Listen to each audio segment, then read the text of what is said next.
hello there. This is Well, hello there. This is not Gordon Dixon. This is Nick DeShira here, joined by DJ Sayer for our final day of coverage in Pittsburgh, Pennsylvania. My name is Nick DeShira, joined by DJ Sayer again. and my name is DJ Sayer. In case you didn't hear it. And I'm Nick DeShira. It's a pleasure to have you guys here for our final day with starting off some pro doubles 01. We got some women's 01 later on down the line and amateur doubles 01. And DJ, we had some fun yesterday, didn't we? Yeah. I mean, chalky as chalk could be, but there's always those surprise players that I like seeing. So yeah, I'm anxious to see if we get to see any new players on our feed today that kind of knock our socks off. Yeah, that's going to be the goal. I do know that there is a unheard of brand new participant this weekend. It is a.k.a. Porky Steve Hilger in the background over there. Picked up Don Stewart just for Sunday. That was the only event of the weekend. We were wondering where this man has been, other than popping into our booth randomly. Yeah, taking naps. Scaring the bejeebus out of you. Terrifying. Screeched like a little girl. It was weird. It was Joel scaring me more than him. Let's be real. But yeah, we got a couple of Ohio boys here, Dalton and Chad. They were in Ohio as well. Made the trip out here for PA, and I am not familiar with Braden. Looks fairly young. Good to see him mixing it up here in the pro doubles. And then Tyler, we obviously seen in Ohio as well. 1/3 of the winning mixed triples team over there. And if you guys are curious about the format, it is 501 double in, double outs, split bowl, and it's a race of 3 format. Gonna be what we're playing today. Where all the prizes lie is, of course, you're trying to get that invitational shootout spot here by getting first place in this doubles event. Ron asking any pros. So this is the pro doubles. I'm not sure what your question is. Like Ron. any big names, Well, I mean, the big names this weekend are obviously Mike Porterfield, Don Stewart. I mean, Porky, now that he is playing, you see him in the background there. Seth Stefano, another one in the background there, who, a former CDC event champion, stuff like that. But yeah, we got some running around. and future pros like Ezra. Get Ezra in the mix.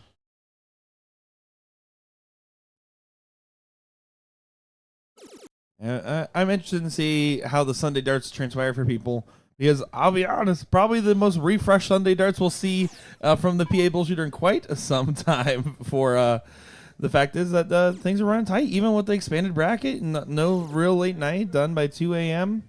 It was a fun time here in Pittsburgh last night. Ron, no, Dennis did not make the trip here. This is Pittsburgh, Pennsylvania, a bit of a hike for him. Honestly, I don't know that I've ever seen Dennis outside of Kansas City.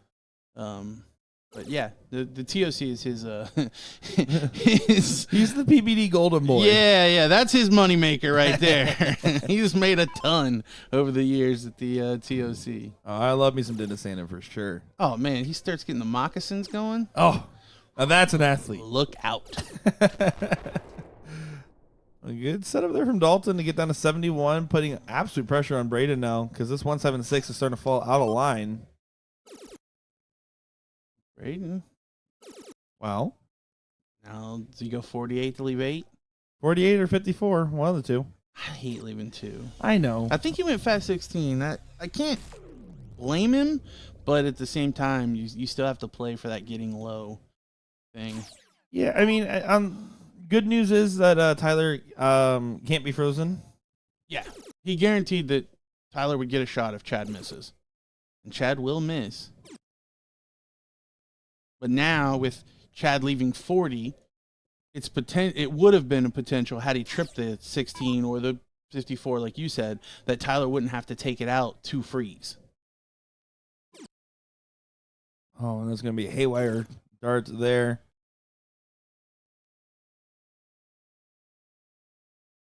Debating on this last start what he wants to do. That's a solid mark. Yeah, I mean, the goal is to get low. Yep. And that's what that does. Dalton for 71. You go triple 17 for double 10. No, he was going for the 39 for 32. The more traditional route, still tip wise. And Braden gets a look at the 40. Yeah, and even if, as long as Braden doesn't bust, should have Chad frozen here. Yeah, and for those that aren't familiar with the freeze rule, basically you are not allowed to take the game out if your partner's score is more than the sum total of your two opponents combined. So, yeah, there we see Braden check out the 40 and 2 darts. Take a 1-0 advantage here. Dart gods heroes. So are they saying they're the heroes of the dart gods? Yeah, which is a good goal to have, right? If you're inspiring the darting gods, it's powerful. The dart gods look up to these guys. Crazy. That's a high bar to set for your team. I love the name 4 Eyes and 5 Heads, by the way. And I think we can tell who's who. Just because one of them is wearing glasses and the other isn't. So my deductive reasoning says that Dalton has to be 4 Eyes. I don't think Dalton would take any offense to that. He probably come up with the name. I do, and I mean this with the utmost of respect, but Dalton gives me the classic, like, I can see you being like Sketch's stunt double. For sure. Oh, you know what? He does kind of have some sketch in him. Dalton's a pretty funny kid, too. It's awesome. See Braden taking that deep breath here. Trying to get a mixed result as a partner Tyler was unable to get in, but bare minimum on the turn just gets in with 32.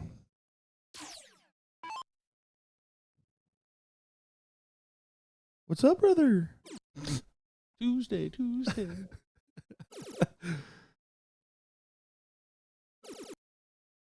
For anybody in chat thinking, man, you really gonna say that about someone you don't know that well? Well, if DJ claims that he's one of your friends, well, it's all fair game. That's just how that works.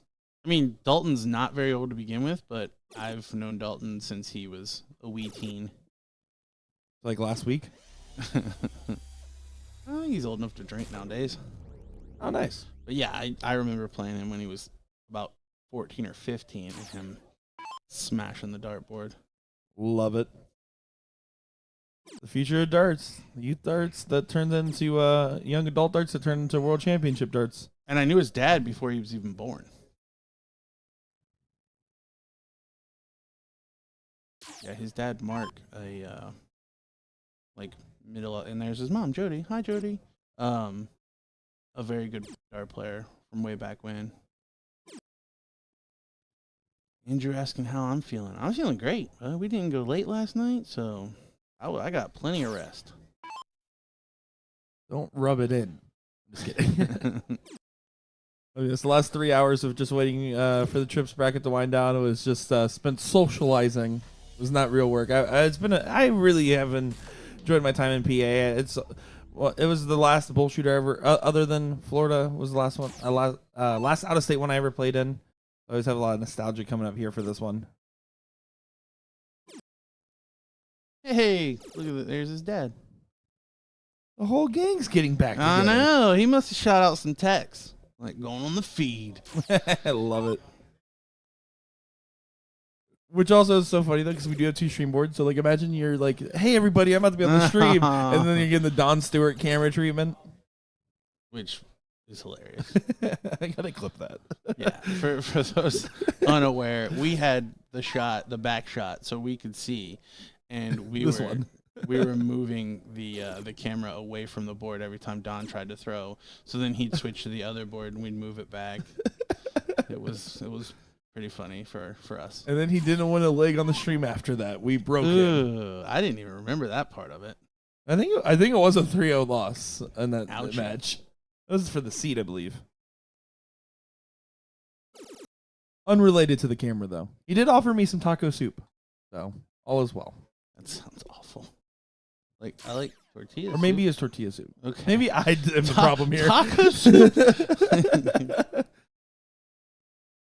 We're in PA. We are in Pittsburgh. The Doubletree on the hill. Chad's going to try to leave a finish since Dalton did not, but Dalton being ahead of the pack means that they're still in good position going first here. Yeah, Tyler, who didn't get in straight away, has really picked it up here just to be in contention. Although that 177 definitely helps the cause for 4 eyes, 5 head. Chad there getting to the 122.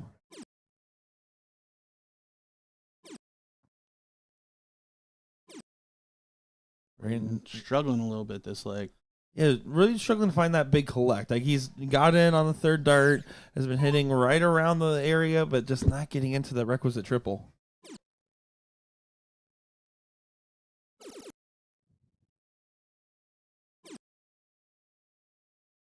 Dalton and Chad looking prime to potentially take this leg. Tyler's going to need to pressure by hitting a good collect here. Not just the finish, but you really are looking for a ton plus. You want to put some pressure on these checkouts here and hope you get a shot because Braden's in freeze range.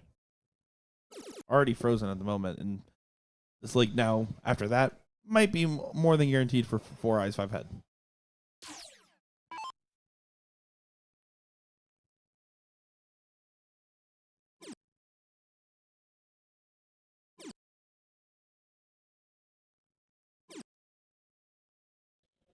Chad unable to leave a double, but still leading the way.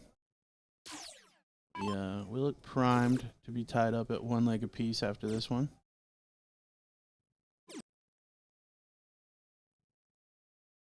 And remember, they are playing for spots in the ESPN Invitational that will be coming to you live from Rock Hill, South Carolina in August.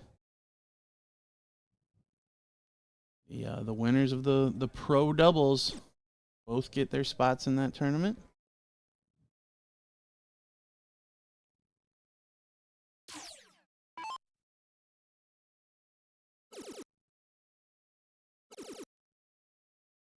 They're continuing to just try to keep himself in the running here. Gets down to 42. So we're going to require a big shot from Braden and a miss from Chad and Dalton here.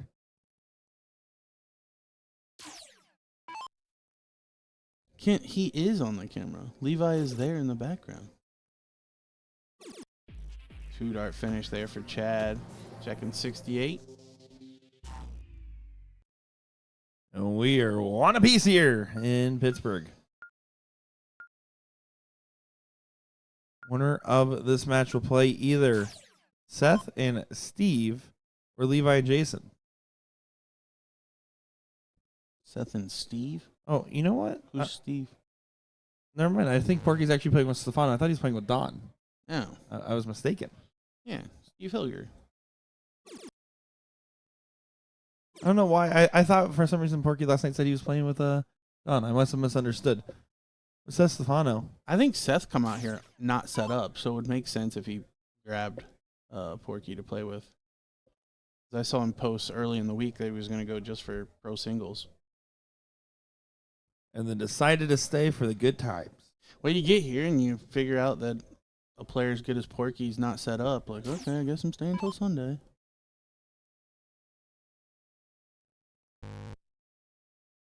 As much as I think team chemistry comes into play a lot, some of the most fun is when you do randomly set up with somebody you probably never would have actually set up with. And then you guys just kind of jive pretty well. Yeah, we were talking about it last weekend with the last minute team pairing. Like they literally got set up last second. From my understanding, was Johnny Lane getting set up with Trevor Sellers. Mm-hmm.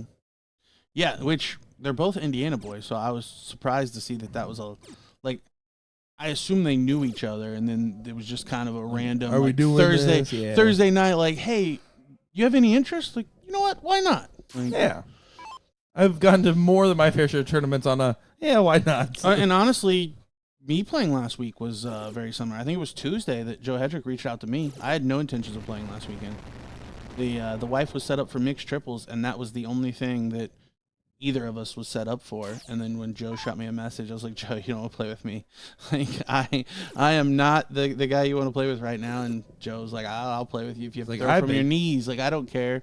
And then as we're talking, he's like, yeah, he's like, Nikki needs a partner too. I was like, well, I'll ask Mo. She's supposed to be playing trips, but she can play with Nikki. So, and then it was, oh, do you want to play Sunday too? Like, I guess. So yeah. But I've played with Joe in the past a good bit.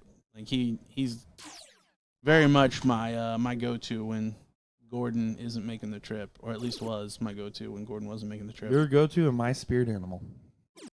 You know what? If Joe is your spirit animal, I think you're doing something right. That's the first time I think you've ever said that to me. Johnny was set up with Garrett Hollingsworth originally, but couldn't go. Okay. There you go. Okay. That makes sense too. Yeah. So Still surprising that so Trevor wasn't. Trevor being your first call of hey is probably pretty smart. Oh yeah. Like I need a partner now. Like, oh, okay. And then Trevor and Carrie winning on Sunday too. So they booked their place in the ESPN Invitational.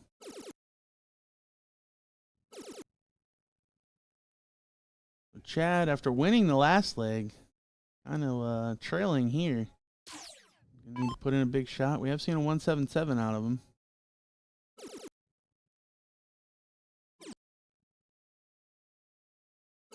We'll go ahead and post those brackets for you guys if you do want to follow along, see how your friends and family are doing.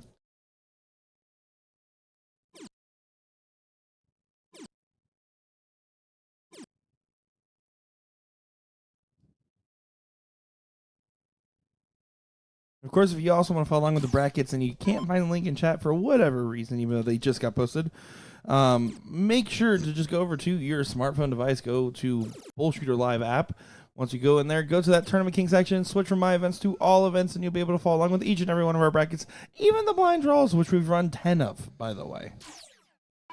If not more. Have they really ran that many? And They they ran 10 blind ran draws. what, 4 last weekend? Something like that? Yeah, 4 or 5. Yeah. But yeah, this weekend they were like, all right, full commit. Let's Well, see and how many we there's can so run. many players that after 2 rounds, you're going to have half the field eliminated. Mm-hmm. Like, so when you've got a full 128, so 256 people losing, like 128 losing after 2 rounds. Yep. You got to give them something to do. Yep. Yeah, I believe they've run 10 so far and probably going to run at least a couple more today. Yeah, 10 in total so far. If you're curious for the winners of the blind draws, well, too bad. Are they not posted on the BullShooter app? Oh, they are. I'm just Yeah, there you go. But sometimes you just got to tell chat to eat rock. I'm just kidding. Or kick rocks? Eat rocks? Eat dirt? It's- Kick rocks? I think it's Kick Rocks. I'll allow it. I don't know what the kids are saying these days. I don't know. You're pretty hip yourself. Oh, yeah? I just have big hips. And they don't lie. Dalton slowed down a little bit in this leg. Tyler taking the lead. But Braden trailing. Needs to put in a big shot so that he doesn't freeze Tyler. And last leg was the same case here. Braden kind of being you got to hit 1 or 2 big shots to really make that big difference maker, and that helps the cause. Great recovery there after a wayward first start. Chad can still freeze, but he's going to need 2 triples and a solid another number. And needs to get below 47. Not going to happen now. In fact, well, no, with Braden still higher than him. Tyler is not. Tyler can't freeze Dalton with his shot, is what I was trying to say. So the 80, free and clear, going double-double. Double 10 now. And he drills it, so 2-1 lead to the Dart Gods Heroes. Kyle, the ladies bracket is posted there as well, buddy. Ladies. Ladies. Of course, looking forward to our next stop on the tour, which will be a little break for February, and then we're going to be right back into the San Antonio area, for a new area for us to host a regional. Second time in Texas this year, March 21st through the 23rd. Heard they're going to be experimenting since it's the last in-person stop of the tour with a couple of different small little tweaks here and there. So make sure to stay up to date, and if you're planning on going, just do it. Just go there. I've never been to San Antonio, I don't think. It'd be my first time as well. When I looked at flights, they're not cheap. Well, then maybe it's a lot of people's first time in San Antonio. Well, they're not cheap from Columbus. I don't know how many Columbus folks are going there, but yeah, there's nothing direct for the airlines that I like to fly because I don't take them. Oh, I love me some Spirits and Frontiers. Nope, never again, give me the garbage experience. Hey, last time I flew one of them was Spirit, and I slept in the airport. That won't happen again.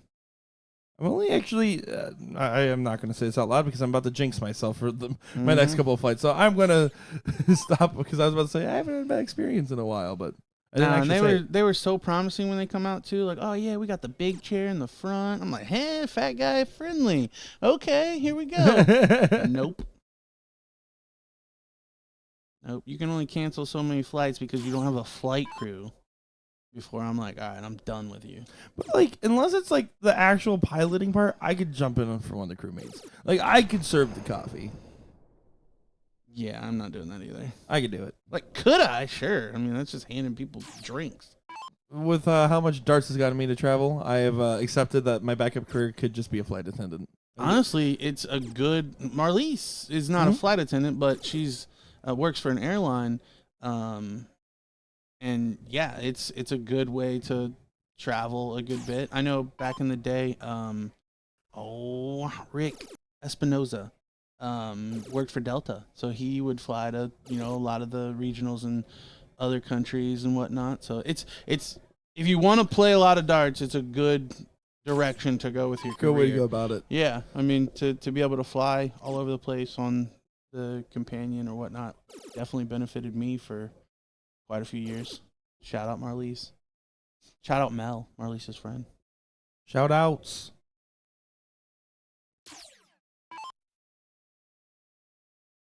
Yeah, I always thought that or a freelance semi-truck driver where you kind of like plan your routes to land wherever the weekend tournament was.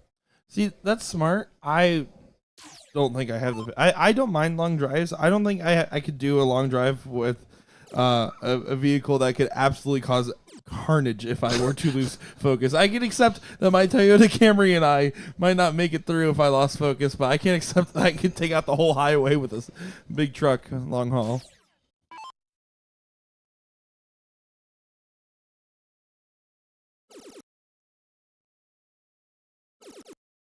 Andrew Leiter saying we should have a stop in Vegas. And there's so many tournaments in Vegas. Do you really want another reason to go to Vegas? True. And I think too the regionals are very much a tool for delivering boards to operators, right? So like these boards here, I don't know how many of them are sold. I'm assuming all 70 are to local operators. I know Columbus Schaefer was purchasing majority of those, or if not all of them. So I don't know that there's operators in the Vegas area that you could then work with. Yeah, sell the boards to. Now it's not too far to like LA or whatnot, so I'm sure you could have a Vegas stop, and then you get the easy flights and whatnot, and then just drive the boards to LA or San Diego or wherever from there. Even Arizona is probably not that far. What would be cool though would be to like build a regional in to like an already existing event, like maybe do like a last second like single event regional type of thing inside like an NDA team dart and be like, hey, we want to just run like one of these to get like a last second invitational qualifier type of thing. I could see something like that potentially being in the like not in the works. It is not, but like I could see that being a discussion to be had. The amount of times I've talked about it with the PVD people and saying, we could do something. You could like say, hey, not combine another whole event, but like maybe just add like a special one-off type of thing. Yeah, I think either that or, you open it up to the ESPN qualification. You invite the big winners of those events. So, whoever wins the top level of NDA, like you get your spot into the ESPN Invitational or something along those lines. Would love that. So while it's not an actual regional, it's a certain like a way to qualify for the regionals or the ESPN Invitational. So Chad trailing here. Tyler not take it out. Chad's going to need to put in a big shot to not freeze Dalton. He's going to need Braden to help him here. So, yeah, Dalton just needs one single 20. Not even a 20, really, but one single. Don't hit a round of shots a shot, and you're fine. And it's done. So, Dalton will be froze. Tyler will come up looking at double 7 for the 3-1 victory.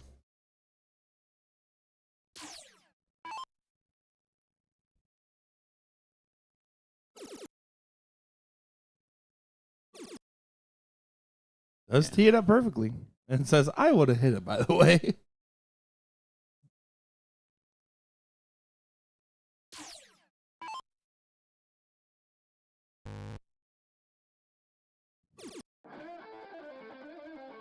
All right, and there you go.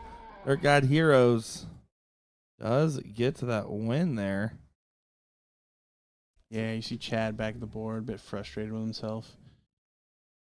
It certainly sucks to be the one that freezes your teammate. So understandable. Looks like we have a women's match on our other board, so we will jump over there. I did get a message from Michelle yesterday. Stop putting me on the stream board. Is that what she said? She did. She said she freezes up. Let me see exactly what she said. Yeah, she's not a fan of I pucker every time is what she said. So, yeah, here we are. Michelle back on the stream board. Not my doing. And the only way to get over it, you got to put yourself in uncomfortable situations more often.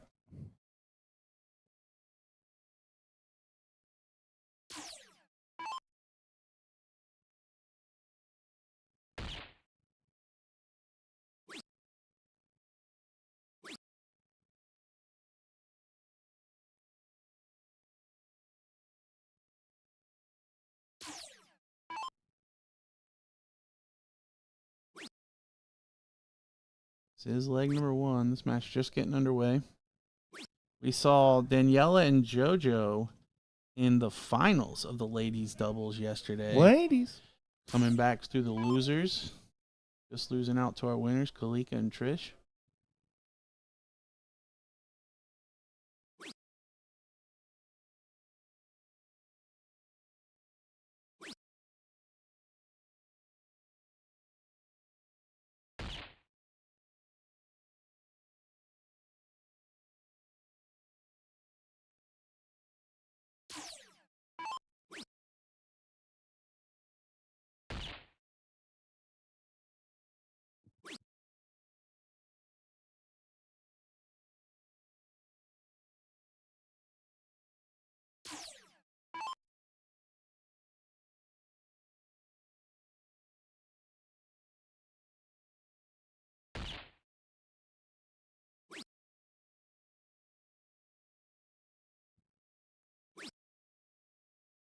Daniela finding one bull.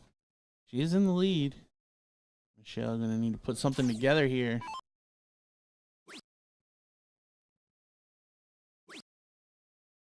And 2 bulls around gets the money. We've been saying it time and time again.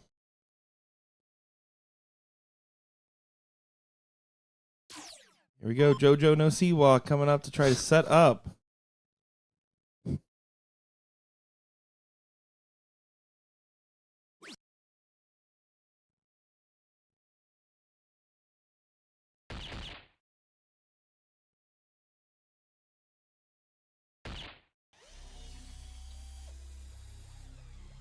What happened to my board sounds? That was just for us for a second. I was clicking something I knew was going to have sound. I didn't want to I got you. surprise you.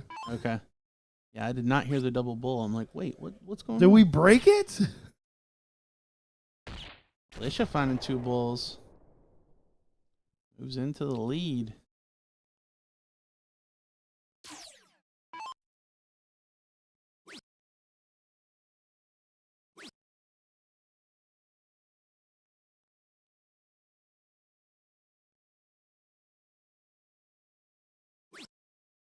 Ooh, and a slack visit there from Daniela kind of opens the door now for Michelle. I feel like the freeze was very much in play, but if Michelle can just find one bull, she will should make sure that Alicia gets a shot if Joe misses. Good catch on the third. So yeah, the way it works out, JoJo's gonna look at Bull double 16.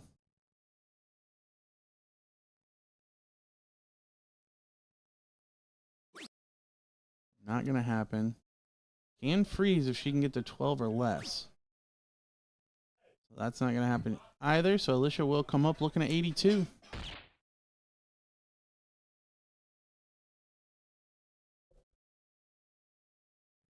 Bull for 216s, nice and easy. Walking on down. Double action? Oh, maybe should have stayed for the double. That could be costly. 129 can definitely get frozen here. Daniela needs to continue moving down the line. Needs to get below 70.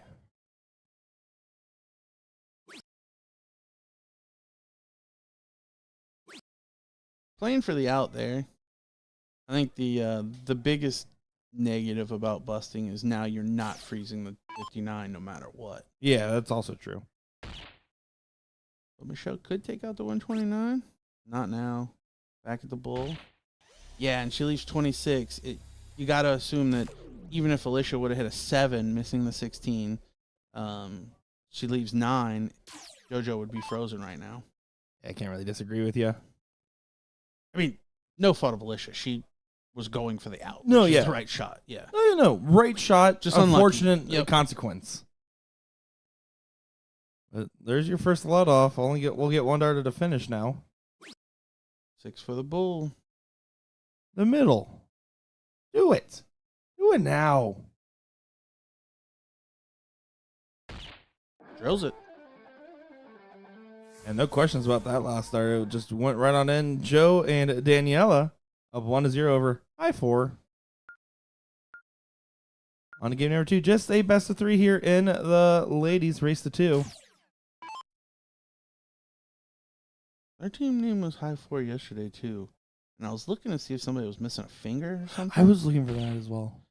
Like, I'm almost positive Michelle's not missing a finger, and I don't see a finger missing on Alicia. But if this gets clipped out for YouTube, just look at the thumbnail. I'm going to take off one of the fingers. Sometimes I do that, by the way. When I make those like thumbnails for the YouTube video, sometimes I take off a finger from somebody to see if anybody notices. Okay. You guys haven't noticed anything, but Don had no fingers in one of those thumbnails. I love that you're dropping little eggs in there that we're supposed to find. It just shows that like thumbnails and like there's certain things I do where I'm like, only the first 80% matters and the last 20% is whatever I feel like.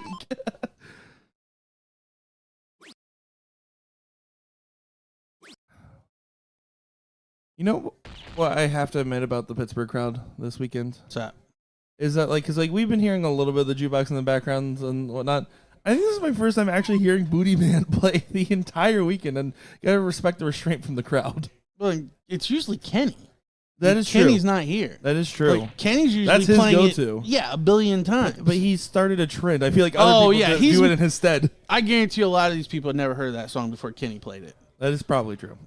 But yes, this is the first time that I've heard it this weekend as well. I remember overdue. I never heard that song until I started going. My first year, like 2018 TOC was the first time I heard it. I was like, and I never went back. This is like one of those like old guys go to on karaoke night.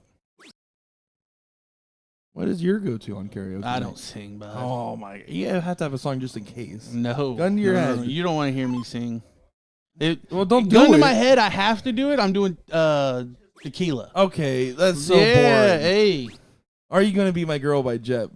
Personally, I don't even know what that is. The iPod commercial that was guy. really popular back in the day. Remember the old iPod with like the silhouettes? No. 1, 2, 3. Tell me how you're gonna be. Nope. Look so fine that I really want to make you mine. Okay, I do know that song. I've heard that song. Or Ain't Love a Kick in the Head by Dean Martin. I could also do that one pretty good. Well, not pretty good, but like pretty good for karaoke standard.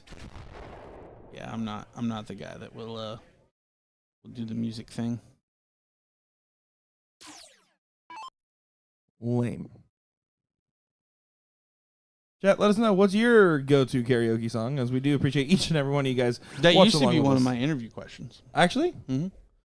But you would refuse to, like, you can't ask a question you don't have your own answer to that isn't just, well, maybe tequila. That's fair. But yeah, like I had a whole spiel of interview questions, and it was always the fun last one was, all right, karaoke night. What's your go-to? Fair enough. Yeah, I do appreciate each and every one. You make sure to give us a follow on whatever platform you most love watching us on. And sit back, relax, and enjoy the action today for our Final Day coverage and our third stop in effectively 1 month here for Arachnid. My 4th weekend in a row. In general, if you're watching from the USA Darts side of things, you have to be tired of hearing me by this point. Yeah, I am. I meant chat, but thank you. Oh. No, yeah, Sorry, yeah, I no, thought you no, were it's, talking to me. no, it's cool. I get it. No. I mean, I have to hear you more than they do because even when we're muted, I still hear you. Yeah, except they also multiply that by 3 weekends in a row. they might Sounds be catching awful. up. JoJo, no Siwa, coming up with 89. Yeah, we saw her take out the out in the last one. Third dart bull. She could get a third dart at a bullseye here. Should start on the 1919. Nope, not gonna do that. Bull for trip 13. I don't mind it because you can't really See, bust a trip 13. No, I don't like going to 13. Like in open out, take advantage of the fact that you. I'll shut up. Like, great job, JoJo. I don't know why I'm even critiquing. Like, She had no doubt. here I am. Like, if you go 19, you hit a single, you got 70, and then you can go single 20 for the bullseye, and you never had to hit a triple. And she's like, I'll do all of it. Fine, I'll do it myself. Ugh. That is awesome. Thank you, JoJo. Yeah. Coming up next here, you can see them warming up. They should be starting in just a moment, so we'll just stay right here with it. But So we get Braden and Tyler back up here, this time taking on Seth and Steve. yeah, top 4 matchup, too, to get into the seat. Steve Corkin puts in a double bull, so they will have the start. Steve Helger, for those familiar, unfamiliar maybe, used to rock those L-style bar lip darts for the longest time, 12.5 grams, but is now rocking his new Monster Formations, where they come with 4 barrels in a set. It's got to kill the margins, right? That's what I said. Like, I like the idea. That way, in case you lose one. But I do know when he was going through the process, because he showed me them at Team Dart last year when they were still a prototype. The hard part was finding a company at first to be like, hey, are you willing to say, hey, it comes with a free spare? well, not to mention, like, all of your packaging usually has, like, the 3 spots for barrels. So now you have to have separate packaging. Yeah, that's cheers to him for making that happen. Like, I know he's one of these guys that holds a 4th dart, which I like the premise of that. If you're somebody that tends to walk on the 3rd or whatnot, it makes you feel like you still have a dart in hand, because you literally do. So then it kind of helps the form. But also, I remember back in the day, the guys that would hold the chalk holders for when we'd actually score our own scores in steel tip. Like, that was a common one, or a grease pencil, hold a grease pencil. That's kind of like your 4th dart, something along those lines. So you could do that without needing a 4th dart. Or you could be Joe Hedrick and hold 9 darts at once. Yeah, okay. Joe's the line, right? Like, that is insane. Yeah. Porky with 4, okay. Bring a briefcase of 1 billion sets and then hold 9 darts at once while you throw. Whatever. I will say I do have 3 different sets of darts, but that's because I picked up a set out here, and normally I bring one of those colonial sets for people to try, either Wills or Gens, to let people try them out. Meanwhile, I have no darts. I also am not a salesperson and get commission. Just people ask me all the time if I have them on me, so I just let them try them. A nice guy. I don't mind throwing them every now and again. I can throw them better than Will. That's not saying much. So. Wow. Shots fired. He knows. So Braden was the X factor in that last matchup where he had close moments where he thought he was going to freeze and ended up only actually coming to play 1 time there. Otherwise, they were chilling. Right now, Seth coming off PA, he played great. Here, he's playing great. He just hasn't gotten the results. I don't know if it's just the timings of the brackets, some of those matches, because statistically he's performing just fine. He lost in a last league decider in pro singles to Bubba, right? And the Bubba hit a big checkout to take him out. Yeah, and had the highest 0-1 stats of everyone in the room, including Mike Porterfield, who won the singles, and was third on the cricket average behind Mike and Levi. So, yeah, definitely playing well. And honestly, I've played with Seth the last 3 years at the Buckeye Open, which includes this past December. He was playing very well there, and his results were not indicative of how well he played because I was a bit of an anchor. Well, it's fine though, because like you're playing with Seth. He's a multi-sport athlete. Is he? Yeah, cornhole. Well, I don't see him posting about the cornhole no more. I always like to yank the chain though. But if you're a newer darts fan, especially like in the last like year or two, if you got into it, let me tell you, Seth, when he was playing on the Evolution Tour, was by far one of the most impressive talents to watch, and he still has that impressive talent in his game. I say that as he just had a rough turn there. But Seth and I had a pretty candid conversation when he started going down, if you will. Mm-hmm. And he admitted that darts came too easy to him. He picked them up and was very good. As we see a big 180 there from Tyler, pull him into the lead in this leg. Great shot. He admitted that was a hindrance for him because he thought it was going to continue being that easy. And we've seen that before with other players. Like they'll make the switch from soft to steel or vice versa, and it just comes really easy because the confidence is high.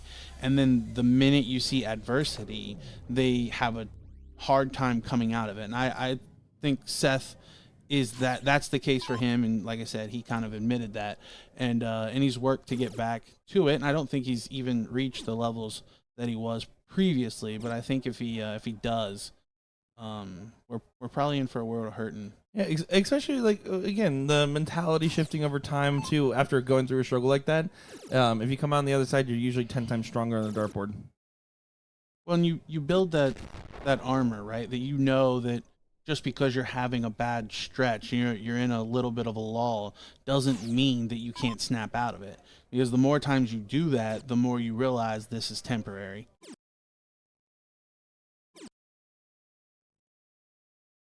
Porky with the 1 at 10 here.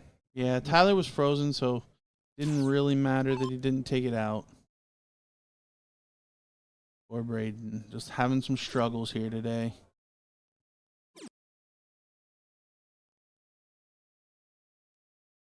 He felt like the dirt was in and then realized it wasn't, had to set himself back, but just leaves the loving number there as Braden's now going to try to leave himself a finish and hope to fade 6 game darts here. Staying on those 19s. Not a whole lot wrong with Braden's throw there. Just not finding the triples with any kind of regularity.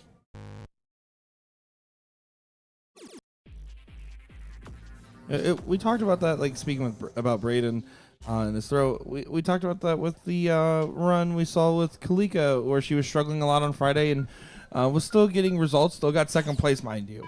But definitely you could tell like the stroke didn't look that far off, but it didn't look like it was 100% right either. There was like something small that was missing, and by Saturday she found it. And that can happen, right? I mean, you can play poorly for your standard and see some good results, and that's all you really need to gain some confidence to then get back to playing the way that you typically do. And I think that's probably kind of what happened. And then to the point that we saw her starting and corking and everything for her team with Trish, who ended up winning the singles the day previous. Which I think Trish is 3 for 3 on the weekend, by the way. She won trips last night as well with Joe Hedrick and Tyler Harris. So not doing a whole lot of losing. Which they did lose in the winner's side, right? They pulled the double dip. What, Trish? No, they were the seat. They were the seat? Okay, so have they even lost a match? Has she even lost a match? I didn't. So I purposely didn't watch how the match was playing out because I was like, okay, I might know the result, but if I'm going to add commentary later because there was no commentary, I was like, I need to make sure I don't know too much. All I know is that it was not a win where like everything's over. Like that was a everyone cheered kind of win. So it must have been a good match. Gotcha. Because if you're cheering at 2 a.m. with that much energy, not just giving a little clap, all right, cool, time to go to bed, you know that there was some energy behind it. Keith Dyer saying he takes 4 darts with him to the line so that if he's shooting and realizes he has a busted tip or a torn flight or something, he can fix it later and still throw. I like the idea. So I used to like the idea. I will say I'm one that argues against that one a little bit because I feel like if you're at the line and you have either equipment failure, drop dart, whatever it is, and yeah, if you have that 4th dart, you could, in theory, just keep throwing. But you're thinking about the fact that you can keep throwing almost. It's hard to not break your focus when you notice that either equipment failure or a drop dart. Where either case, you should still back off the Aki and reset rather than throwing through it. Because every time I've seen someone that holds multiple throw through dropping a dart, I don't think they've collected on that last dart. Oh, so I don't carry a 4th, but if I drop a dart, like, before I throw one of the others, I stop and pick it up. Mm-hmm. Like, because I don't want to be thinking about getting that Yes. dart. Yeah, that's fair. So that's the same Or thing. even if a bounce out bounces close to me, I will pick it up before I throw my next dart. Like if my first one bounces straight back at me, it's right in front of my feet, I'll just go ahead and pick it up rather than... Now, if it's up by the board, I usually won't. Yeah, no, same here. And now I will say it is nice having a 4th dart exactly the same setup in case you do Terraflight though. Like, to the other aspect of like, at least I don't have to go to my set. Just know that my 4th dart in my hand. I'm just terrible about leaving stuff lay around. That's fair. Like I'll get to a match and I'll empty my phone out of my pocket, my keys I'll put on the phone, like all this stuff. And if I have a dart case that I don't necessarily need, I'll end up leaving it lay, and then it'll come up missing. Yeah, I will say I can't do watches. I can't wear a watch to a dart tournament, and I can't have a phone in my pocket because I will take the watch off and I'll take the phone out of my pocket. I will set these things down and I will forget about them for a long time. So I just stopped wearing watches in general to dart tournaments. And you hate time. What? You hate time. I don't hate time. I love seasoning. Not the season. Like, to actually tell time. Your watch tells you your time. The phone tells you your time. I hate things that vibrate randomly. Your watch vibrates randomly? I got a smartwatch. Smartwatch. Yeah, look at me. Apple Series 7. Then I'll put on Do Not Disturb or Silent, and then forget it's on silent and wonder why I can't get a hold of anybody and no one's getting a hold of me. Where's all my friends? Oh, my bad. So Braden kind of leading the way here for he and Tyler. Could be the first to a good out here if he puts in a solid shot. 158 is a finish for Seth, but it's a tough ask. Dustin saying the phone makes him feel lopsided. I kind of agree with that. Even though I have my wallet in my front left always, and then my phone's in my front right. So I guess they kind of balance out, but I don't seem to notice my wallet. But my phone, just where my right plant leg is forward, it seems to be noticed there, whereas my left leg's more loose. I'm pretty sure my head was just built a little lopsided. You do have a big old head. I do. I can't wear hats. You can't wear what? I can't wear hats. No? I had a buddy one time that he's like, hey, I got you a hat. And I actually felt like, that's crazy. He's like, yeah, it's hatsforbigheads.com. Like, it was like a weird website.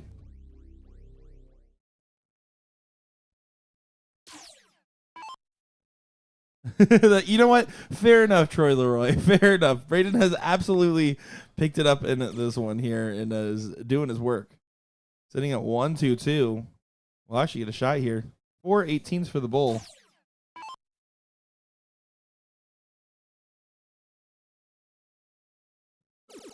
Yeah, great start. Another one of those for double 7 or single for bull. He lands into the 4. 60 to leave double 2? That's what I would recommend. That's what I try to leave anyways, is 4. Like, when I'm trying to leave low. Yeah, well, I'm trying to, especially in a freeze format, That's 4 is what I also mean. my go-to, Yeah. Yeah, 4. I just don't like throwing one dart and busting. Like, if you leave 2 and you hit a fat 1, you're done. That's fair. That's why I aim for the double instead of the single one. Smart. 104 there for Porky, though. That's not low enough. If Tyler gets one good treble in here, should be fine. Yeah, should freeze. Which truly should be the goal. And he's not able to freeze. So Seth will get a look at 78. Triple 18 for double 12. Now 60. Straightforward. Single for the double. Ooh, kind of dragged it. He kind of lunged at it. You see him kind of come up on his tiptoes there. Braden, not frozen, can take out 44. That's not a terrible miss. Yeah, happy accident. Swing it. Oh, less happy of an accident. Well off the margins. But he gets it. Great shot there from Braden. So Braden's either kind of pouring the leg or he's winning it. You know what, though? If he sticks with that winning it strategy, he'll be just fine. More of that, they're going to be good. No, it's a good course correction there. And honestly, let off the gas for Seth and Steve in that last leg. They know going first, they're just going to try to continue to control their throw.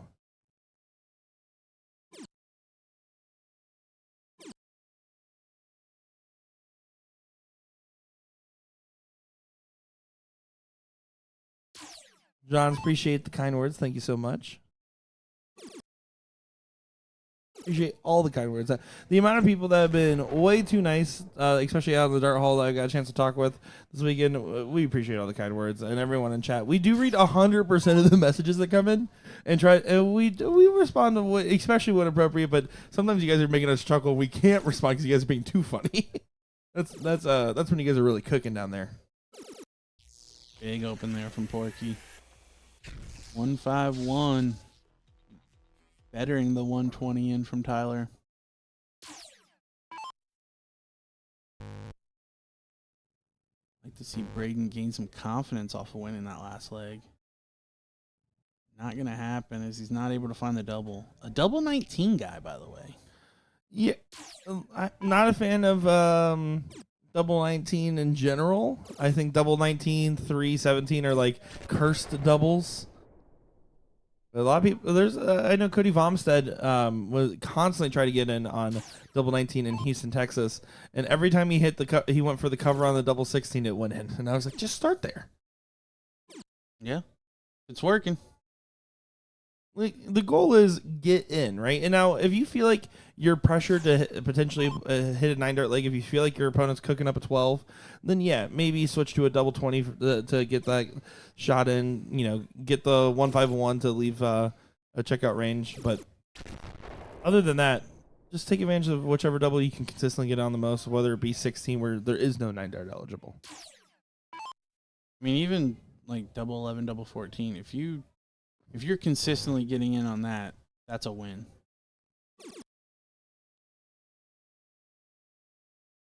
Three if you count the bull, Benny. True, but don't do that.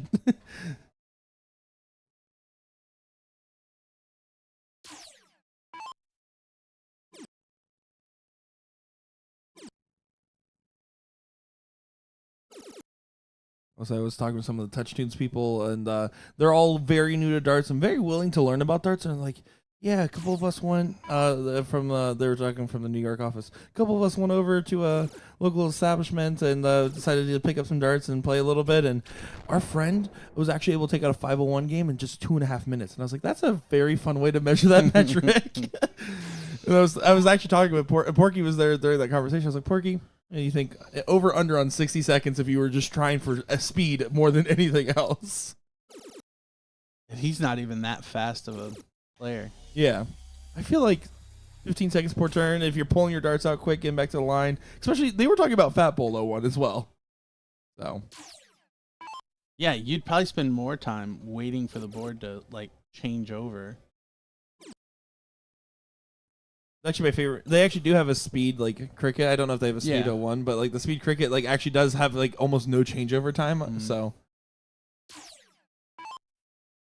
thanks for coming to TED Talk. There, Shiesty Boy trying to get to a finish. Trying to load it up. Does finds a 180. You see him kind of throw his hands up. Like, where's that been? But then the same thing though. Braden kind of ice cold in this leg back at 333. I was not even going to get a shot at the 156.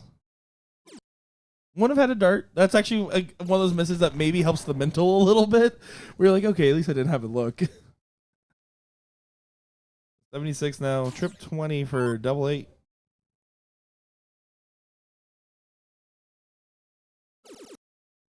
Porky having him a leg here. Still double 8 for 12 darter. Oh, he loops the 8. That's a trick shot.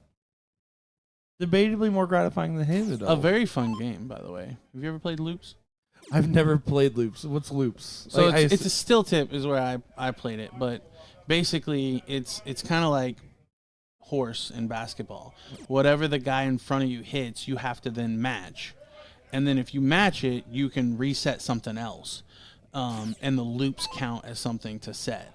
Okay. So, like, somebody will go at the 8, and then if you hit the bottom loop or the top loop, as we see Seth take out Hunter with a double-double. But, yeah, so then the person behind you has to hit that same loop. I like that. To then reset something else. And you get so many lives. Like, it's pretty fun. And it's usually better for gambling. I never did loops or anything like that, but to your testament, I was playing in November. I was over at a dart tournament, and I was playing with Jimmy Jones and Alex Spellman. It was just the three of us playing like Bermuda Triangle, but we were like trying like, okay, now let's do a left-hand only game. Okay, now Alex, you have to close your eyes before you actually start your follow-through. And then okay, on the double in round, only try to use the double bowl. Like we did stuff like that, but not quite the horse dynamic. I like that. Jonathan knows. Loops is a great money game. Of course, Jonathan knows. He's a real one. Do you have the first ladies top 4 matchup playing on the other stream board over here, which we will try our best to hop on over when we get time. We're going to, of course, finish this one out full. This is going to be Julie's Back Hurts versus JK.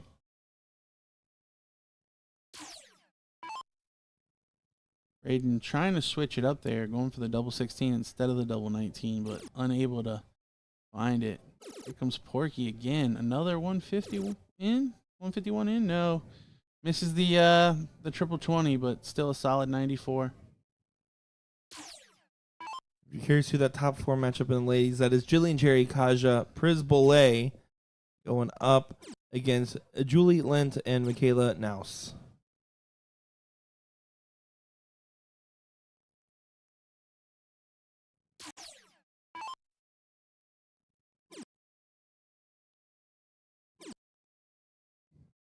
Yeah, we saw Stoner and Linster yesterday on our doubles feed.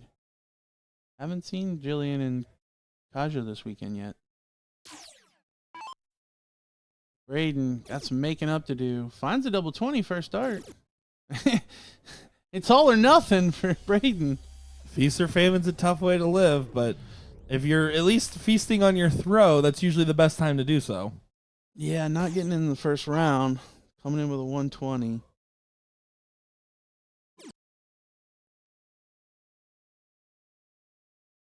Oh, it gets nothing for the second dart. Trampolines off the first one. Didn't even register on the board. So only 20 points scored there for Steve. And Braden is ahead of him. Yeah, it's going to be an interesting moment here because Braden was able to recover well with that end. Tyler can help just continue to lead the way. And that turn going left and right. If I'm Shiesty Boy, I'm thinking, all right, let's just go off to the races.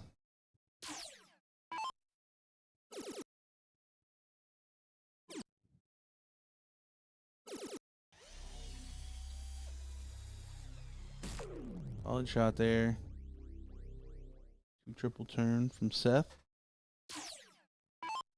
Braden stay hot.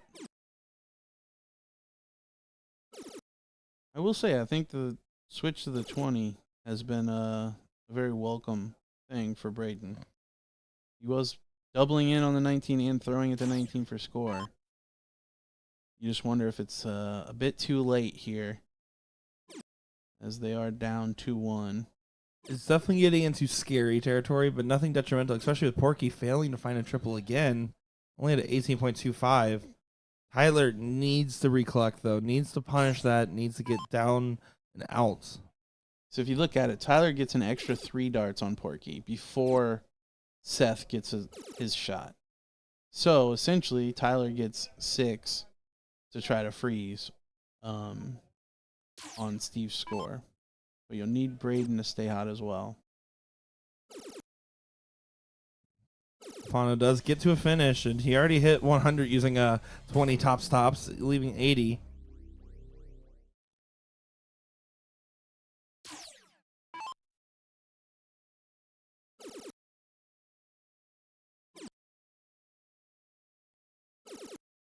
Great shot there from Braden. That little guy on the second one? We don't talk about that. We don't worry about that little guy. We don't talk about that little guy. I feel like Steve probably needs, at minimum a ton.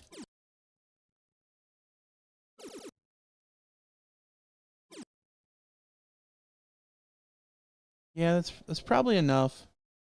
Tyler, 3 triples will freeze. But 140 not enough to freeze. Yeah, I'm not going to be able to do so, so now you have to start fading darts.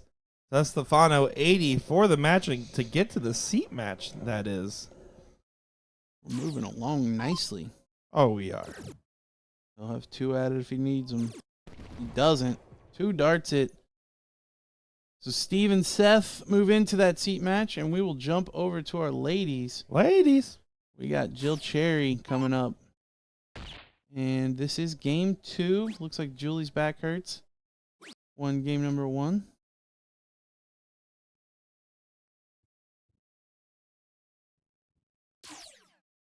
Here's Michaela stepping up to the line now.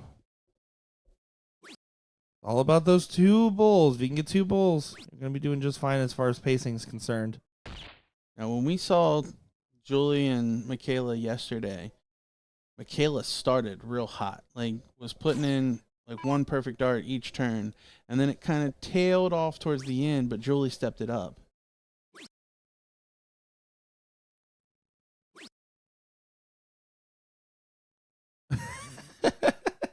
Gosh, just saying fork off and then looking at the camera and saying you saw that, didn't you? Or something along those lines. Yeah, I think she noticed the camera switched to their match, so now she officially knows that she is on the feed. Just don't pay attention to the Wally looking or the Pixar looking camera. Looks like the little light bulb guy that jumps around at the beginning.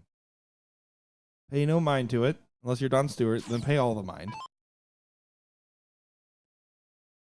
It was Leinster that just threw, leaving the 153. Leinster, I think it's only been playing for about 2 years. Really? And funnily enough, they just, I was talking with Leinster last night, and they were like, yeah, so my doctor says that I have the shoulder of a 96-year-old, and they don't know how I'm even throwing darts. So they're about to have to go into some rehab here for a little bit on the shoulder side of things. The going away party for Leinster here. Solid shot there from Michaela. Just outside on a couple of those.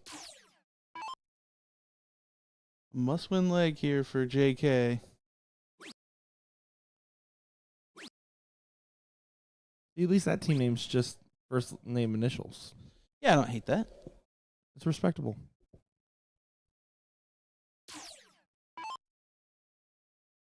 Leinster now with the 153. Opted to not go for it, just going for straight on the bulls. I don't think feeling particularly pressured by the 150 or 132. Not that they can't take it, but didn't even take a look. So we'll see if that's a fortuitous decision or not. Another one of those for double 16. Oh, not sure how that missed where it did. I have to agree with you there.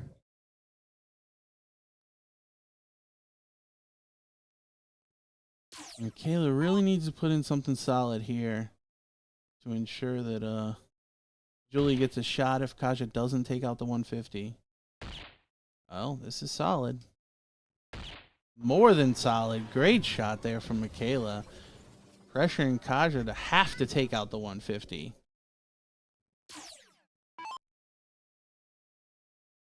Yeah, this is going to be big. Kaja needs a collect here.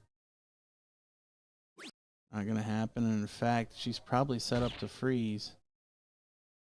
Leinster will just need to be below 44 when she's done here. And 91 is pretty easy to not bust. As long as you don't sink down to a triple and going at the double top, for example. Went to 19. Interesting. 60 should go for the 20. I mean, triple wins it. A single Freezes. guarantees the freeze. Yep. You want to make sure. I'd even go high on the triple. Like that top row there in the center. Give yourself the best chance to make sure that you get the freeze, worst case scenario. Well, she lands low, but still gets the single. I think Jillian knew what that meant. She kind of looks off into the distance there. So cannot take out 46. Fishing for like a trip 14 here. You can go even lower if you really want to and open out, but yeah, trip 14, job done. Perfect. Julie going to give Michaela a bit of a pep talk and send her on her way, looking at double 12.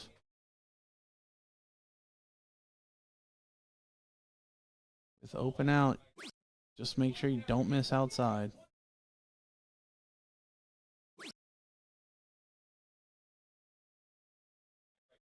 Fat 3. She gets it. You see the celebration there. So Julie and Michaela moving on in our winner's side. Unfortunate for JK. They will have to battle on the losers. Yeah, a lot of emotion there for that one to get into the seat match. They are the first ones in. On the bottom side, currently waiting on the results of Double D's versus MFMA to go on to play Joe and Danielle that we saw earlier. But our next matchup is going to be our other pro top 4, Mike and Sydney, going up against Philly and Bubba, which should be an enticing affair there. That sounds juicy. Sydney. That's the only thing I can think of is White Man Can't Jump. Well, Like, I didn't even realize that was Sid's full name. you didn't know that? I did not know. I did not know that was Sydney. Oh, Sydney Dean. Well, we'll be right back as soon as that top 4 match gets started. I am Nick Scher, joined by DJ Sayer, and we'll be back in just a moment's time.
Gordon Dixon here with Nikki Hinshaw, one of our female competitors this weekend.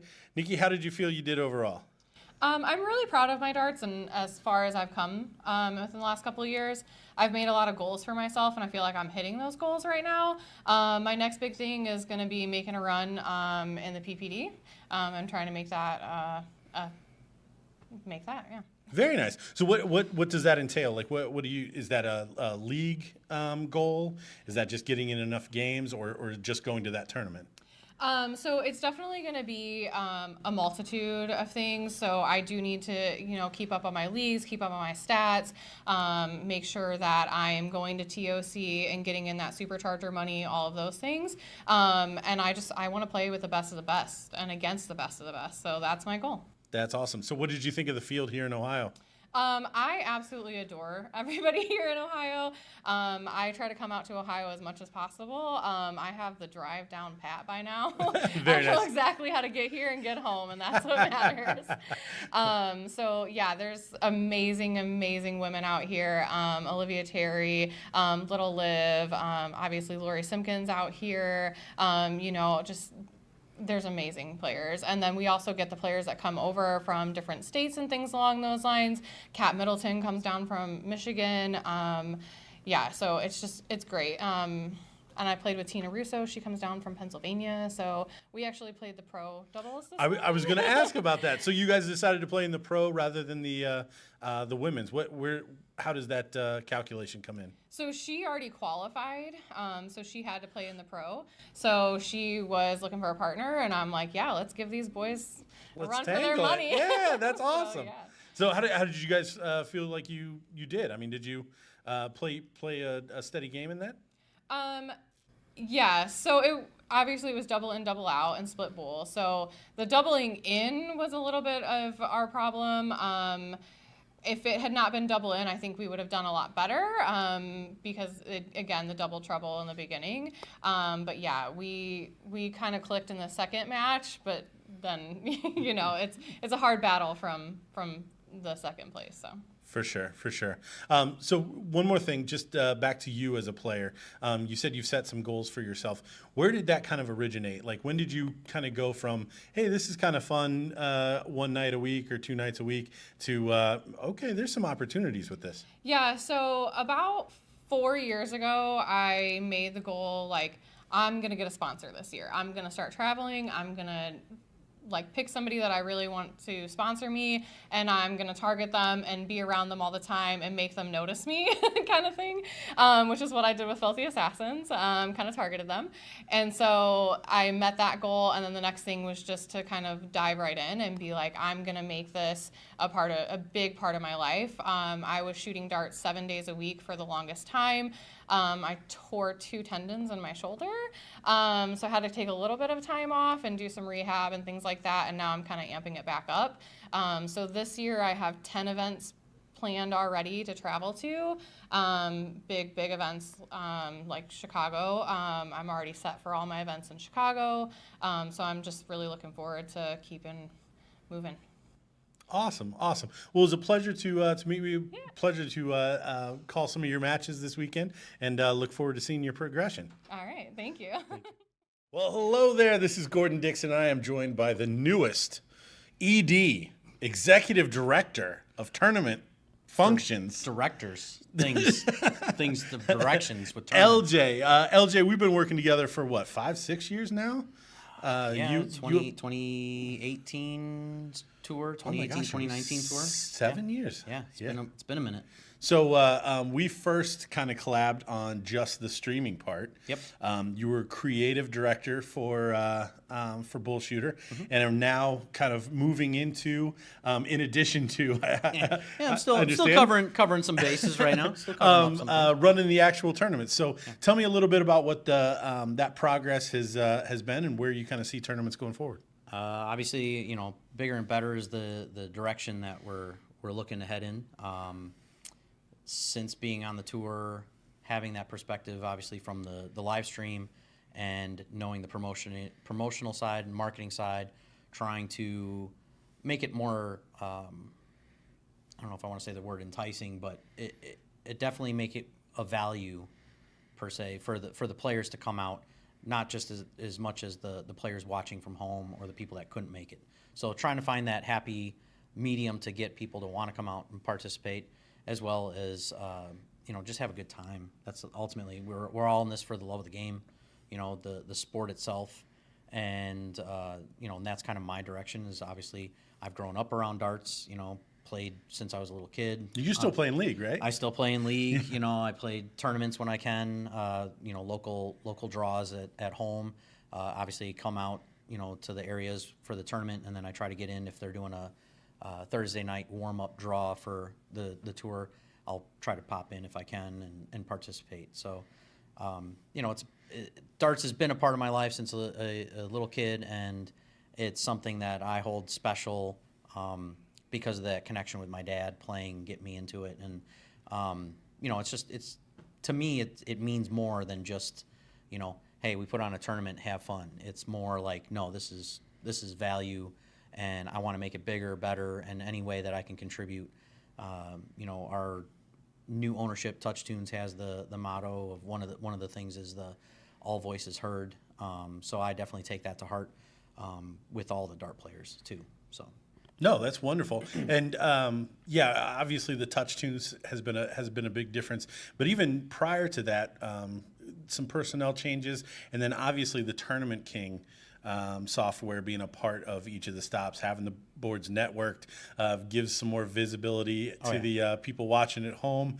Just talk a little bit about that. As you recall, the early stages was scary at times, a little horrific, but early on from that start of being on the tour with the live stream, the goal at that time was always to digitize as much of the tournament as possible, so that the people working the tournament, the A team, being there, their focus is more the people, not necessarily as much as, okay, I got to move this magnet on a piece of paper or whatever that we used to do way back when. Right. Now it's more we can be mobile. We can be up and viewing it on a tablet and walking around the room, answering questions. A lot of the time that we spent, I think, Friday and Saturday morning was really just somebody had forgotten their login. We fixed their login, or just clarified how to use the app and the process that it takes to do the tournament and participate. And I think it's been great. And obviously that's what we're enhancing continually. Next step to come is our registration process. We're, as most people know, I apologize, we've had some web issues, mostly not in our control. Thanks, wide world of internets. But the goal is to simplify it and put it straight into our League Leader Plus system that runs our Tournament King software, and have it where you register online, but it's actually registering directly into that bracket. And then all we're doing is, if you've paid, we're confirming from pending and adding you in, so you're being accepted into that bracket then. So it's going to speed up things for the better in the registration process, and obviously the future, all these other things, additional notifications and some other great cool things coming along with the software. Excellent. Well, I greatly appreciate it, and obviously wish you the best of luck continuing to be at the helm at each of these tour stops. It's getting bigger, better, and I'm excited. Again, I appreciate all you guys helping out and being part of the team.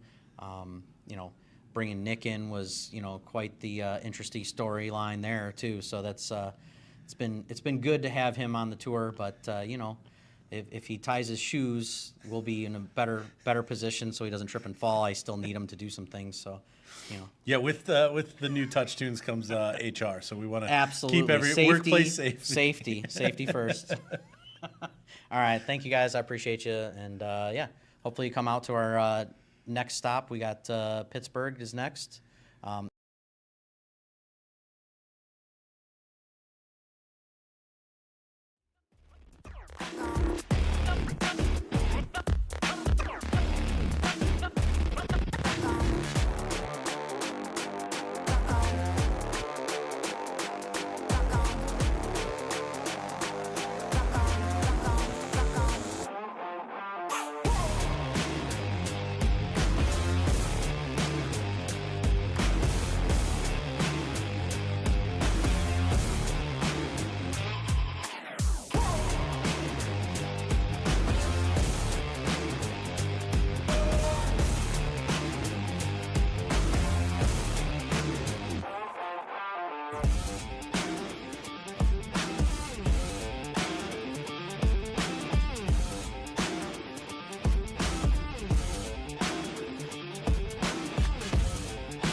Time for another top 4 matchup on our stream board here. Do apologize about that extended delay getting these guys over to the board, but we are excited to be bringing you coverage to see who gets into that seat match against Seth and Steve.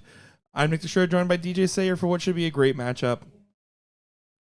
Yeah, looking forward to this one. And can anyone beat Mike Porterfield this weekend?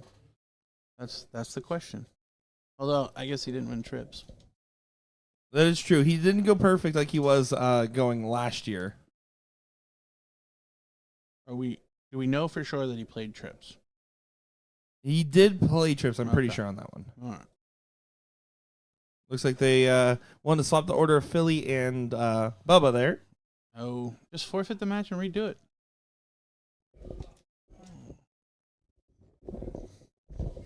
Porfield's like, oh man, extra warm-up darts? I'm in. Go ahead and practice my double in here. Yeah. Funnily enough, those were all at 19s. Philly's like, well, if you guys are getting practice darts, I'm going to get some practice darts.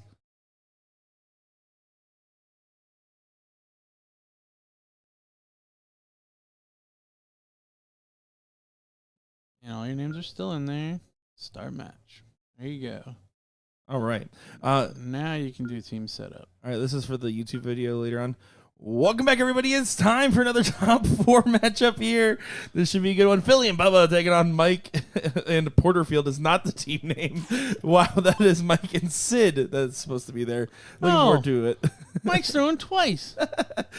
Oh, looking forward to this one as it should be a good Now time. what's What the happened? deal? Oh, my word. Well, at least I can fix the scoreboard. Hold on, guys. Strap in. It's Sunday Darts at its finest. What is going on? Sid disappeared. I assumed he thought it was going to be a longer process. No, the warm-up darts was the long process. When everybody took $1 billion. I got it. How else are you going to remember how to throw darts? Bill Wilson saying howdy from Florida. Let's go, Mike P. Yeah, let us know who you're cheering for. We see Sayer in the chat saying good luck, Mike. Love having you guys here with us, commenting along.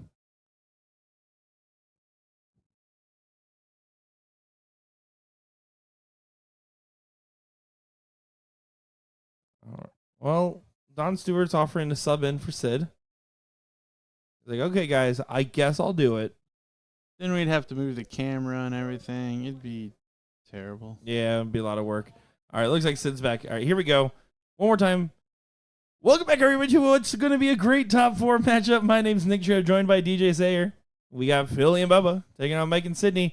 And what should be an enticing affair to see who gets to that seat match against Seth and Steve on our 39th annual BullShooter World Tour in Pittsburgh, Pennsylvania.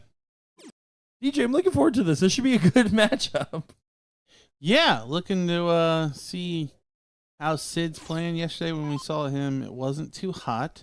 Now he's got the opportunity to partner up with Mike Porterfield.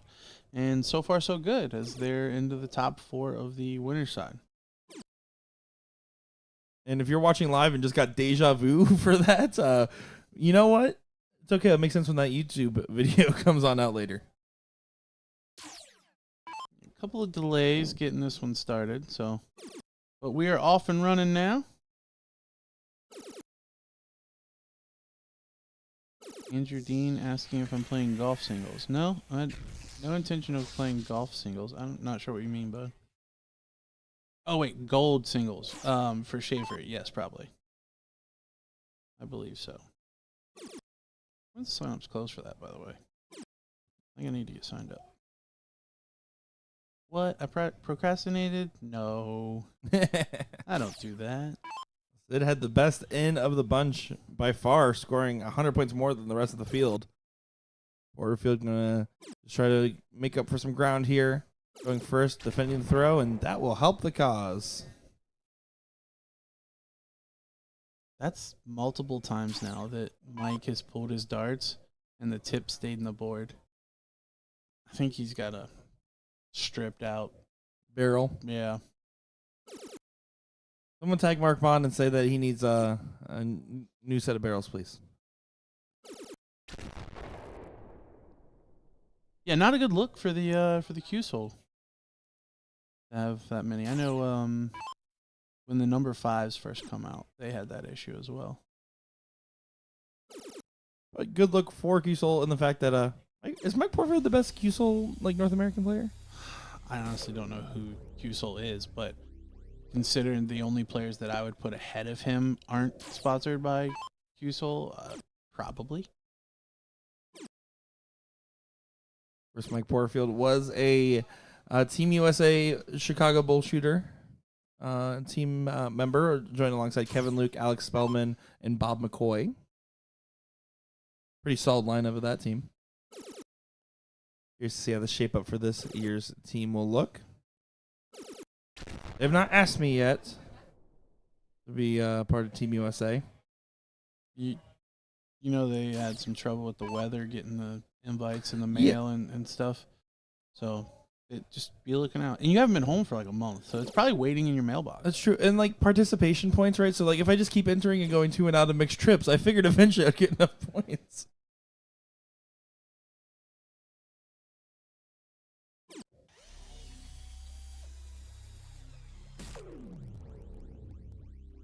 Billy well behind though in this matchup here for leg number 1. I have to try not to pay it too much mind.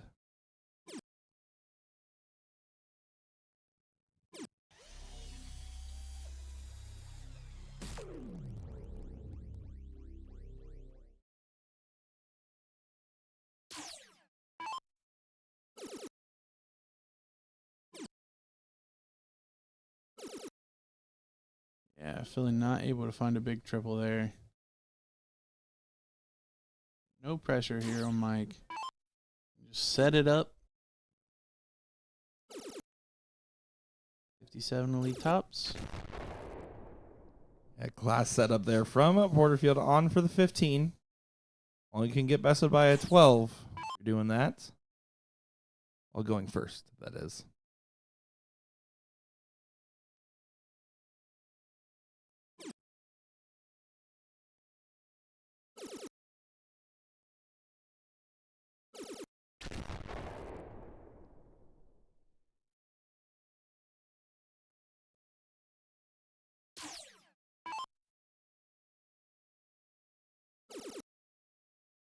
Sid now on the runaway. This is like, again, already with the position where Philly's at, can't even leave a finish and or take it out in 6. So you kind of are mentally preparing yourself for the, okay, well, we lost against the Darts. This is just kind of extended warm-up for lack of better terms, and hope it collects in the next. And early on, though, the signs are saying, well, Sid, we're kind of curious of what performance you were going to bring. So far, so good is the answer to that. Porterfield for double top. Over to the 10s. Misses the Littler special. And the cleanup. Not happy with it. But Bubba is more than frozen here. Ryan just going to try to bring it on. Bubba was absolutely, and his wife were absolutely tickled by the fact that you said Zach Brown Band was probably what you would guess was in his headphones, by the way. When we were talking about his headphones, you said Zach Brown Band. And they were like, he's like, that's a reasonable guess. I said that? Because I was doing the headphone games, I wouldn't have come up with Zach Brown Band. So it had to have been you. Unless it happened last week. I think it happened last week, and Gordon probably said All right. Well, you guys are like the same. that. Okay. Yeah, Maybe that was. I would not have said Maybe that that. was from the conversation last weekend. Here we go. Mike and Sid. You get that leg number 1?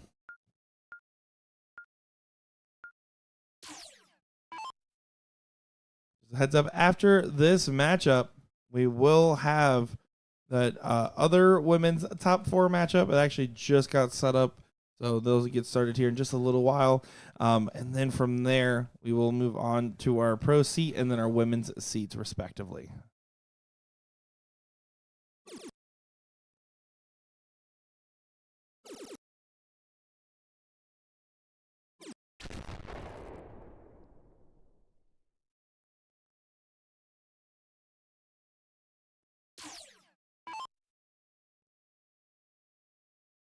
Brian coming in with a 101.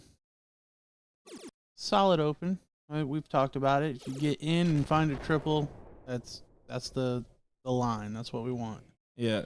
The bar to pass is get in, but the real one is in and a triple. Yep. And then if you hit the perfect in of whether it be your 160s, your 152s, or whatever preferred double plus triple combo, that's great. But what wins the legs is the consistency of the ends.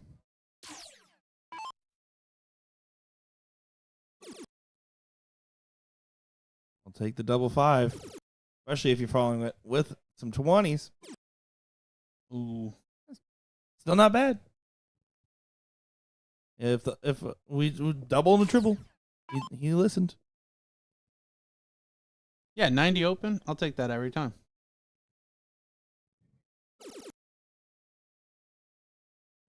Philly struggled a lot in the last leg. It's going to be a question of, is that struggle going to show its head here, or is he going to get settled, play his game? Yeah, and he's already spotting 50 and 60 points to Sid and Mike, respectively. The good news is they're going first, so Brian should have an opportunity to take it out unless Mike Porterfield goes into Friday Mike mode. Yeah, well, that first start was in the perfect spot. You already kind of had a feeling when you saw the first start, like, oh, that's going to be a 180 potentially. It's so hard to explain that to someone that is like newer to watching like higher level darts, but especially with like players like a Mike like Porterfield style throw where there's a lot of consistency in the rhythm of it. You just know if that first start's in the right position, they can just use the arm feel from the first to just ride it through.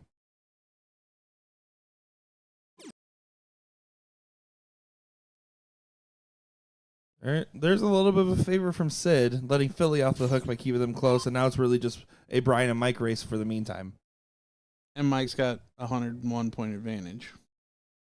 So he will almost guaranteed be first to a finish.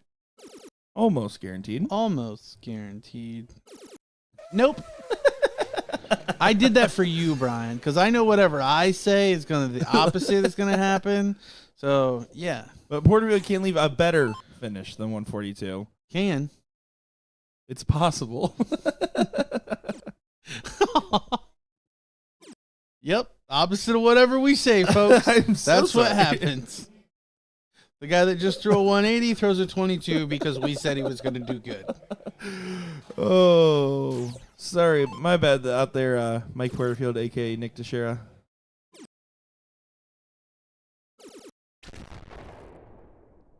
You guys are hanging around. About to start a blind draw, it sounds like.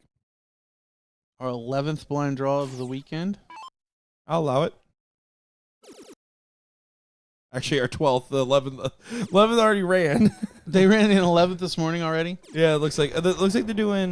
They're doing some little 16 people. Yeah, doing like minis instead of like doing the 16 teams. Gotcha. They were doing. Well, the 12th might be bigger since they got more people out now. Well, and it was cool because I was talking with the team and they were like, "Yeah, why don't we get like an experiment?" I was like, well, if you're running double-digit amount of blind draws across the weekend, yeah, do a couple different formats. Do like a one where it's like a best of 7 but single elim. Like, why not run one of those? You know, mix it up, have fun. We're gonna have a hidden cricket blind draw I love me some hidden critic games. or something along those lines. Do the fun games. Gotcha. We're gonna do a gotcha blind draw. Oh yeah. That Shark Attack, Yeah. Shark Tank. Shark Tank. Is that what it's called? Yeah, something like that. I never played that one. I'm a big hammer cricket guy, big gotcha guy. Those are my like. If I'm playing a fun game or a practice game of some kind, it's usually those. Hammer's interesting just because of the multiplier. You can throw worse and win. There's a 180 from Philly.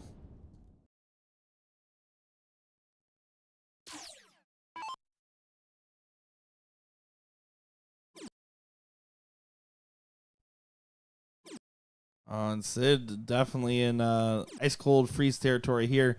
Opposite of the last like performance where there was no questions. He was just fine. More than fine. Yeah, so no pressure here on Brian. 82 to do. He knows Philly will get a shot at 73 even if he misses. Like saying Porterfield would be fun to watch in the CSE. I wouldn't disagree with that. Wouldn't disagree with that either from Bubba Bigham. 82 on the hit.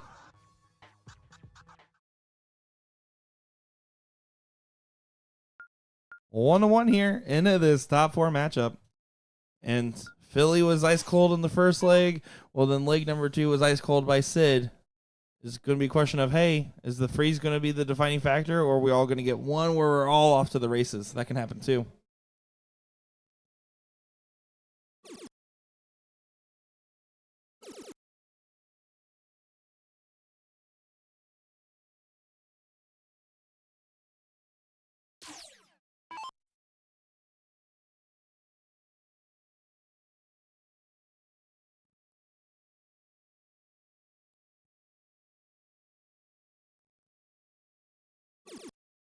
Ryan in with his first start once again. Ryan's feeling it today. Big old 160. He looks at Sydney and he goes, so pretty. So pretty. That's exactly what he did.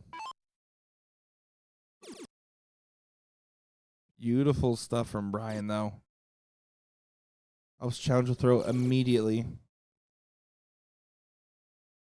I'm feeling, I'm just thinking early on, just get in. Yeah, honestly, it's Sid and Philly have been the question marks in this match. Both the first 2 legs basically have went with the guy that starts, but Philly not able to get in. And the first start was nowhere really near that double 20, and he stayed for it. I really would have just preferred a little. Here's the thing. The amount of times we call for someone to move on something, there's also the amount of times we're like, why are people moving so much? When it's double in, you are supposed to move around a little bit more than you would otherwise, because it's just about hitting a segment. Yeah, unless you're smashing the double pretty consistently, like, hey, I'm hitting the double 20 well today, that's the double. Usually you're searching for a double that's going in. Mm-hmm.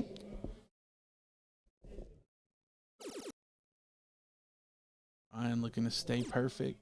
Why do I talk? I'm It's okay. You want to talk about it? I hate myself. No. Ugh.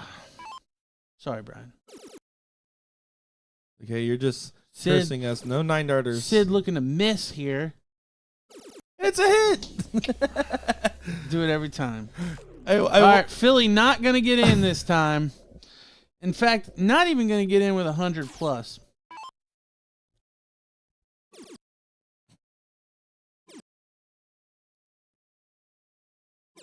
Oh, dang I thought it. it was going in. We were both. I would have been doing reverse commentary the rest of the day.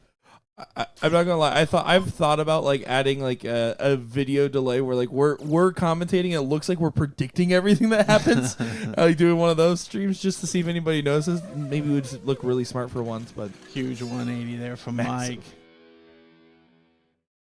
Really kind of making this leg almost untouchable for Brian and Philly, unless Philly really puts in something big and Sid helps him. the timing from Porterfield has been impeccable. It gets to that finish. Bubba under a little bit of pressure, but should be all right. Play for the bull. Play for 15. Yeah, Play for 19. 18. 18, excuse me. He goes bull.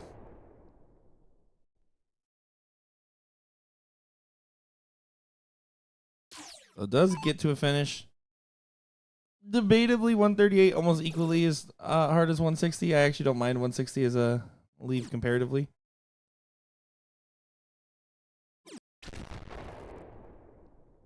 Here's the question mark moment. Will Bo even get a swing at the 160? Needs Billy to find at least a 2 trouble turn here. Work up on that dart. But no. Doesn't get there and almost guarantees the freeze. Barring a bust. No. It's Sunday commentary at its finest, folks.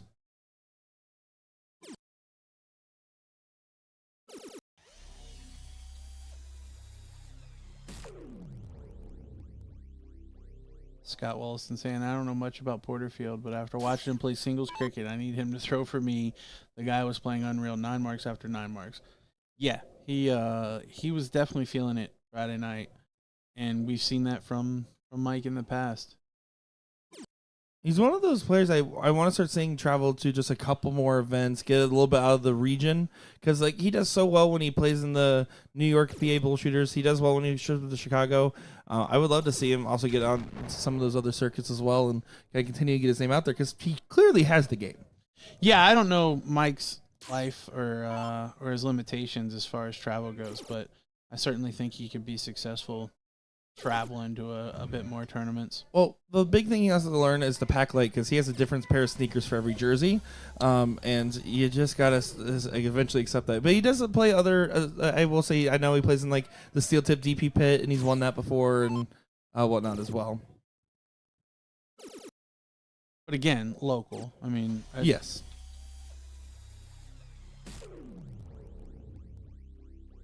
Yeah, very talented player for sure, and really is a good ambassador for the game too. Really nice. As we see, first start double 19. So 2-1 lead for Mike and Sid.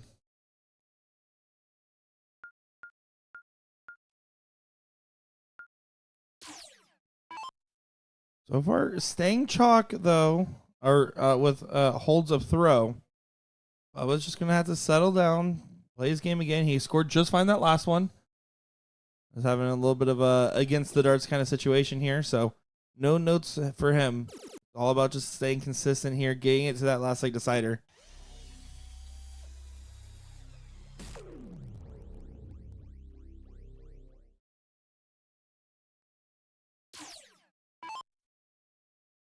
A good Shanghai in from Brian.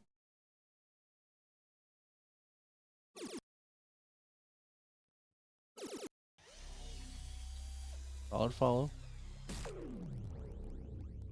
Comes down to Philly and Sid.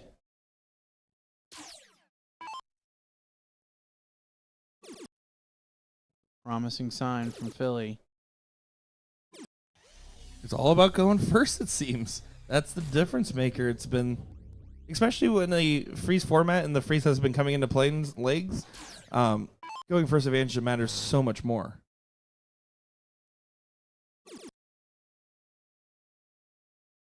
Well, there is a bit of added pressure on that fourth player. Once everyone comes in with a ton plus, like Sid's in a tough spot there where he even more so feels like he can't miss. Because they're all getting a head start on you anyways.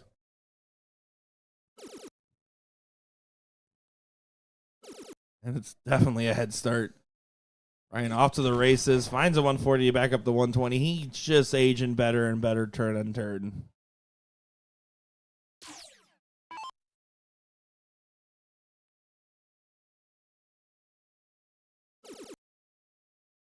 Another good placement, though, on that dart. You can tell. You can just tell when he gets middle low on that treble, it usually doesn't kick down. It goes up or to the right of it. It's beautiful. Good way to keep up with Bubba there. Yeah, I'd wager to say that Mike has the angle and still tip like Phil Taylor always had, just slightly downward to where you could stack them easily as Philly follows with the 1080 as well. Yeah, it's a great shot by Seagal. Sid feeling the going forth pressure. Maybe he's not feeling it. Another one would help. Solid scoring visit there, but everyone's off to the races, it seems, and Brian going to be the first one to try to set up a finish. Will he leave one? And if he does, how good will it be?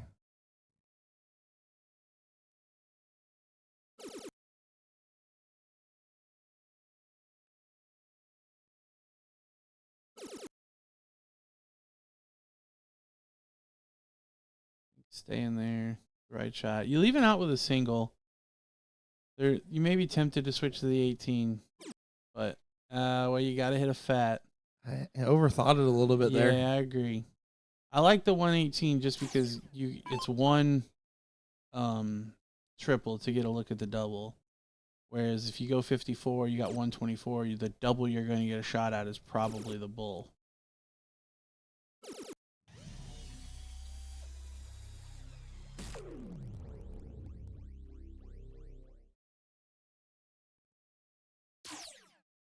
Good shot for Porterfield. Teeing up 81.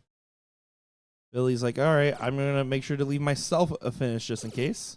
Does do so, and that's a great last. Yeah, the biggest thing is just making sure he stayed out of touching distance from Sydney. Also true. Try to maintain that freeze on Brian's next shot. Brian's not able to take out 173, so he'll look to get low and get the freeze. Porterfield more likely will not get a shot at that 81.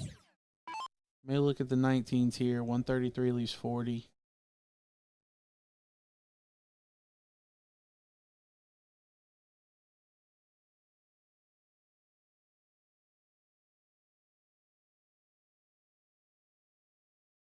It is frustrating if you're in a Porterfield position where you're like, all right, I'm not even going to get a chance for the 12. The only way he would have had a shot at out in this given game would have been a 9.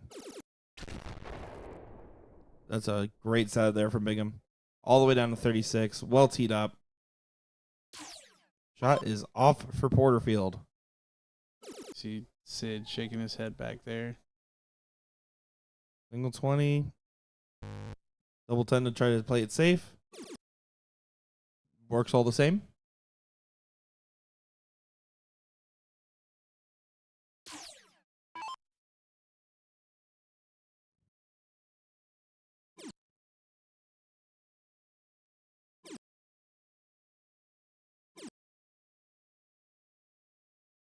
And now Sid needs to leave himself a finish and hope that Brian and Philly miss some darts here. That's your only way really out of this. Once you're frozen, it's really hard to get a shot at the dartboard again.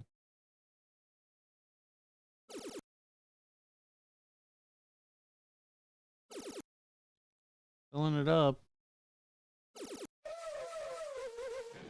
This is Sid said, let's go, baby. It doesn't freeze the 36, but it does make it to where Brian can't bust. Like, Brian should play this really aggressive. Mm-hmm. To where if he misses, he's hitting singles. If he goes single 18, single 9, the freeze is on. Outside. Yeah, I don't love this. Yeah, you got to play this real quick on it. 20 does it. I would just throw a fat 20. Yeah, it's hard. Either hit the game dart or hit the single 20. Oh, it's tough because he's playing better than Philly. That's such a tough spot. Oh, this is not a fun decision. He hits it. All right, all is well. So we are tied up at 2 apiece. Yeah, that's a tough call because usually once someone's frozen, it's pretty easy to say that you win from that position majority of the time. So the single 20 feels like a winning dart, but at the same time, the winning dart's also a winning dart. It worked out well.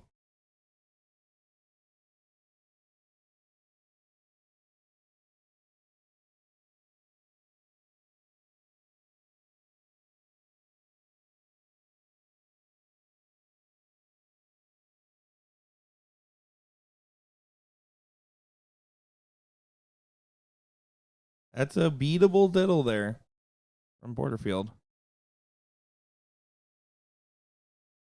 Oh, but Bubba just kind of wings that one over to the left.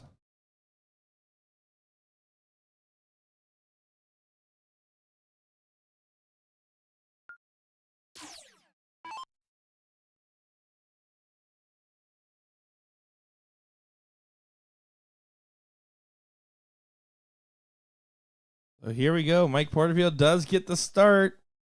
It's been whoever has the throw in this matchup.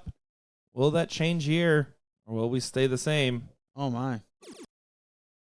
Mike only getting in with his 3rd dart. That has to feel like a win if you're Brian.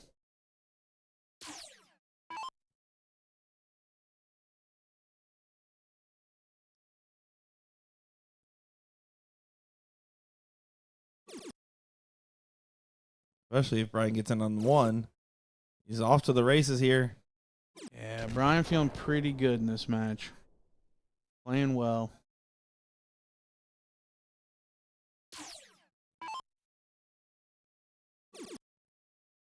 We take the happy accident double 5.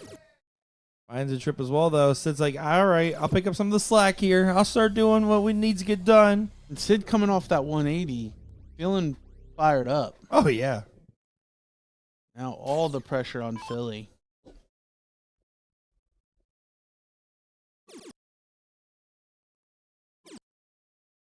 He'll only come in with 60.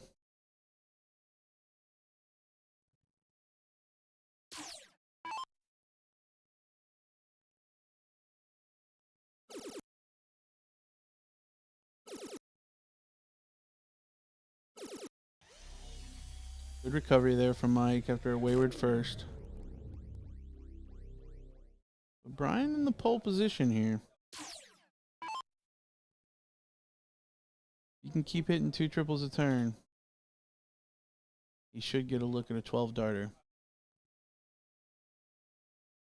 It's going to be the goal here. Lights are set on it. That will work. Look at Bubba go.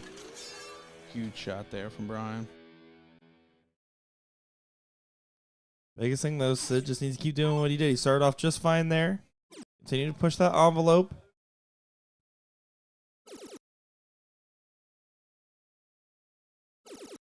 That's a huge opening now for Philly. Yeah, we saw earlier Sid freezing Porterfield in a situation where Porterfield didn't even get shot at a 12 darter.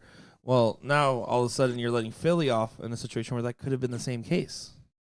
Philly not taking advantage, though. Only scoring 41.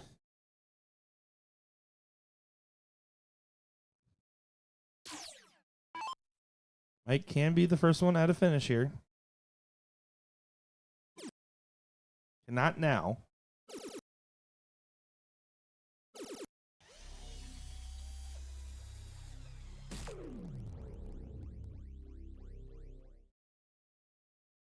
Brian knows this is an important turn. Set up real big here. Put the pressure on Sid. Hope Philly gives you a little bit of relief here. We'll be looking for a 177 to leave 24.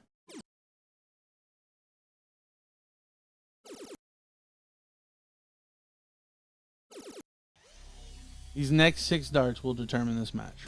Agreed. Can Sid do enough to give Mike the opportunity to freeze? Or will Philly do enough to guarantee that Brian gets a shot? That's a huge opening now for Philly. Philly just needs just one triple is all Philly needs to ensure that Brian gets a look at 61. That's it. Now he has to stay straight because a 180 would leave 6. Just a solid ton. That's not the triple needed. No, only 36. So Mike has to get below 60. 2 triples. 140. It's a great start. Billy knows it. He's already shaking his head in the background. Huge 180 there from Mike. Absolute insanity. This is the second time now where someone's gotten frozen on for the 12. Yeah, Brian has played pretty amazing in this leg. His only real error was losing the cork. How dare you miss one dart for a bull? 54. Maybe just go double bull. That's what I was thinking. Leave the 4. Yeah, what he's looking at.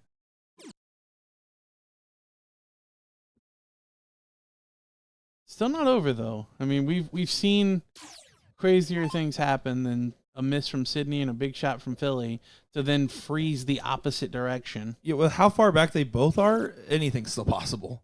And we've seen big shots from both of them. I mean, we've seen Philly hit a 180 in this match. So now all he has to do is 2 triples. Well, it's like a one, big triple and some good score. Even 110 would be enough. If the first dart's a triple 20, you could go bull. Needs another one. Needs another big dart. Single doesn't do it. Huge shot. The opposite direction. We're just going to clean this up probably to 4. Oh man, the back and forth. Wow.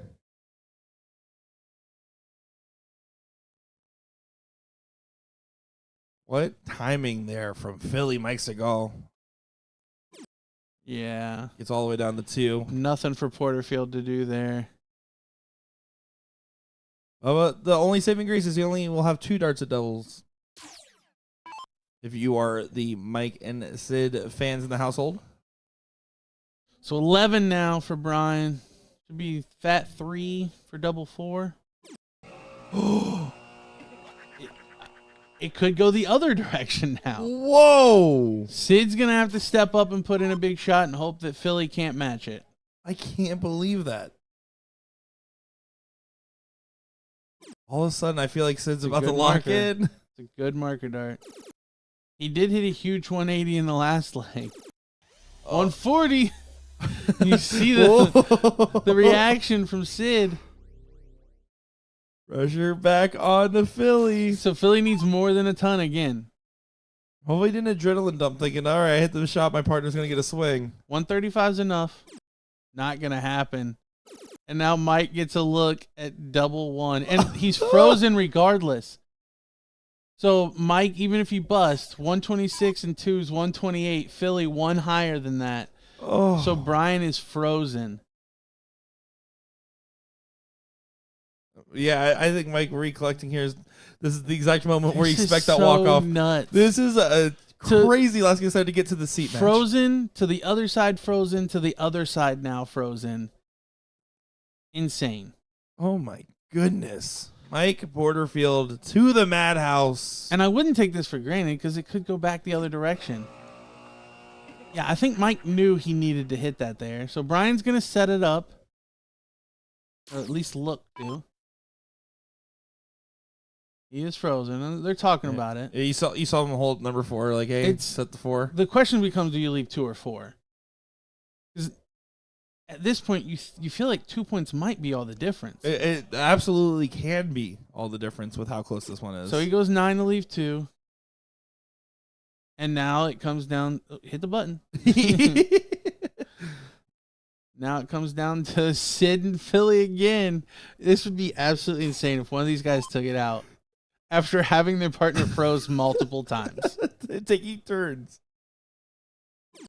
Won't get the dart at it. Needs to bring this down more. Good last dart there. Every dart is celebration. It's a big last, but Philly only needs 1 triple to freeze. Oh my goodness.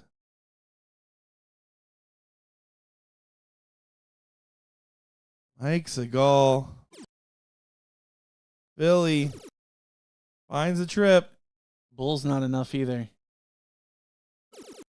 Oh, Mike Segal leaves 4. Is this darts or tennis? Because What the is back happening? and forth is crazy. What is it? This is an insane like as Brian McConnell goes and hits the button for Porterfield. No, but you're in the madhouse now and Sid's sitting on 40. You got to be careful. This is an important dart. Bubba Brian Bigham. Another opportunity for the match And to get he to the has to seat. hit it or Sid has a look at 40. So now Sid could win the game. Oh my goodness. What is happening? And they are all in disbelief. This is one of the craziest last leg deciders I've ever seen in the pro bracket. It's certainly one of the most exciting I've ever seen with the freeze rule in play. I love freeze roll for this very reason. Moments like this. I hate the freeze rule for this very reason. I love it. I'm here for it. Give me drama. No, it's intrinsically bad. It either doesn't come into play or somebody has to feel like they completely blew it for their team. Over to the double 10. Outside. And he gets it. Sid and Porterfield somehow fade. You can look at Porterfield. He thought for sure that might be over, and all of a sudden it is their favor. Back and forth. What an incredible last night decider. That is beautiful, beautiful, intense, nervy, squirrely darts. Oh my goodness. What a treat that was. Yeah, I don't think we can beat that. Like the rest of the day Sorry. It was by far the most interesting leg of darts. And that match in general was just interesting because of the alternating, like, who's struggling, who's not. That was really fun through and through. And now the ladies' top 4 is getting underway here in just a moment. That's going to be Joe and Daniela taking on MFMA. And can we mention We can. that both Mike and Brian had a look at double one, and both of them hit a single with their Mhm. first dart. And neither time... Actually, when Mike left 2, it was 126 to 129, and the freeze came into play because he left 2. I was getting ready to say that had either of them left 4, It would have been fine. it would have been fine. But no, because Mike left 2, it actually did come into play the one time. Oh, that was a fascinating study case of the freeze rule dynamic, Yes. though. I definitely think if we clipped out that one and said, "Hey, this is an interesting freeze rule play," and like actually did a breakdown from like a third party point of view, that is so fascinating. The shot selection, the mathing of it all, truly that was a fun one. All right, the ladies will be ready in just a moment. We're gonna get this ladies top 4, then we're moving on to the pro doubles seat match, and then we're moving back for the ladies doubles seat match here. That's gonna be a run of show coming up in just a moment. I'm Nick Shore, joined by DJ Sayer.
Welcome back, everybody, to a top 4 ladies doubles match. Joe and Danielle taking on MFMA here for what should be an exciting affair on our dartboard, because we got to see who's going to make it to the Julie's Back Hurts team in the Queen Seat match. I am curious, though, because we saw the other top 4 in the ladies. We're seeing this one. No Trish, no Kalika.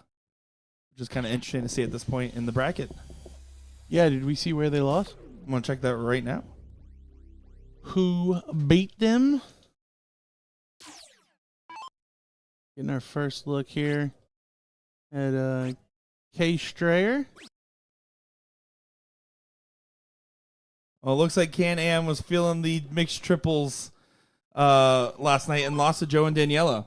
Actually. Okay. So lost round 1, playing the losers A back for a little bit. rematch of yesterday's final right out of the gate. Yep. And the Joe and Daniela getting their revenge. Yeah, and then they went out to Team Double D's that is currently playing in the So 7th. they're out of it. They're out. Oh, okay. Wow. Yeah, so that's a bit of an upset. First time we haven't really seen Chalk come through here this weekend. So the perfect run is over for Oh, Trish there. Trish will not win every event.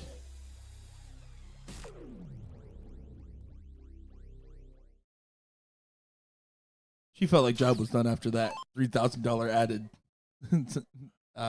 Oh, trips last night for sure. Trips was by far the best paying event this weekend. Look at that. Beautiful hat trick there from Daniela.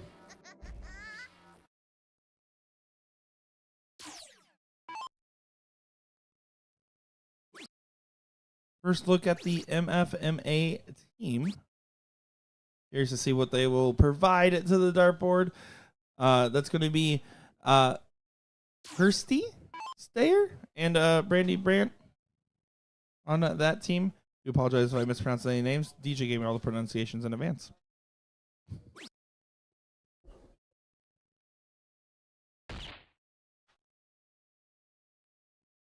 Jojo does find a bull in the last to leave the 165. And with your partner at 43, you're going to be just fine. Just short of freezing, though. It is true. Brandy's not going to take it out, but yeah, with 43 and 165's 208, Kay Strayer at 207. Yeah, 2 points off the freeze. So, and we're I just gotta say, we're brushed up on some of the freezing after the last match there.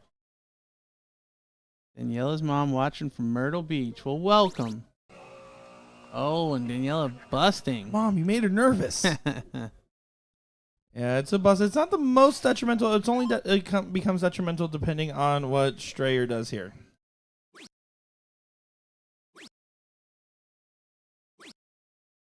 Not a lot. Only 28 scored. JoJo should be able to freeze the 69. Needs to get below 136. So just a good old bowl will do so. Does do so. Yeah, not playing for the finish there. Smart by JoJo. 165 is an out, but it requires 3 triples. And refresher here. Ladies bracket is open. Big difference maker there from the double.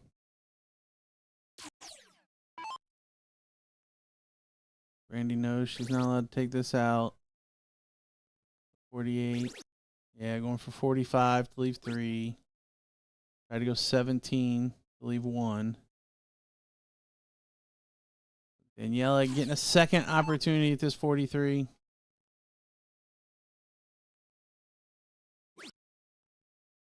Eight for 35. Typically on the 35, I like throwing at the single 19, single 3 route, but with the fat open in play, I think the fat 19 would be the better shot. She goes for the 15 to leave 20, but misses into the 10, and then busts again. Now it's starting to be the, hey, you gotta be careful now. 179 can get brought down quite low here. Technically can get brought down all the way to 2. Effectively, probably the 29 range was the ideal target.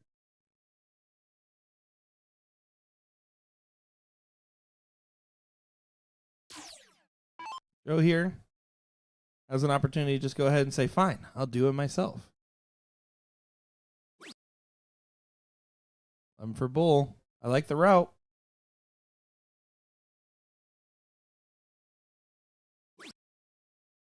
Happy accident.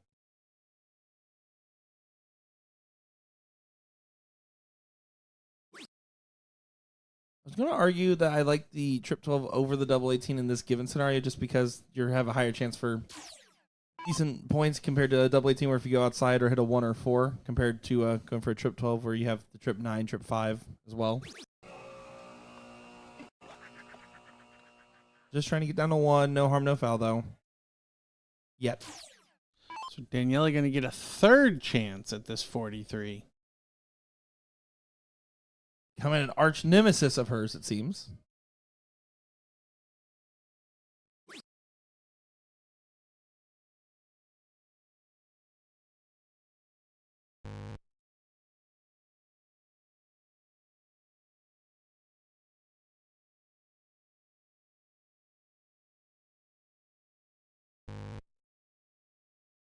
You said at least it's a different number when I reapproach, but you still have 145 now. That's an opportunity. Strayer.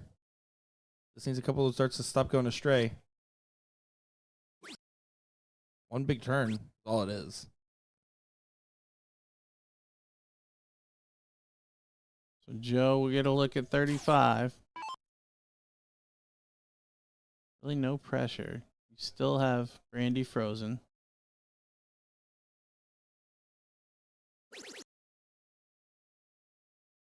Two 13s now.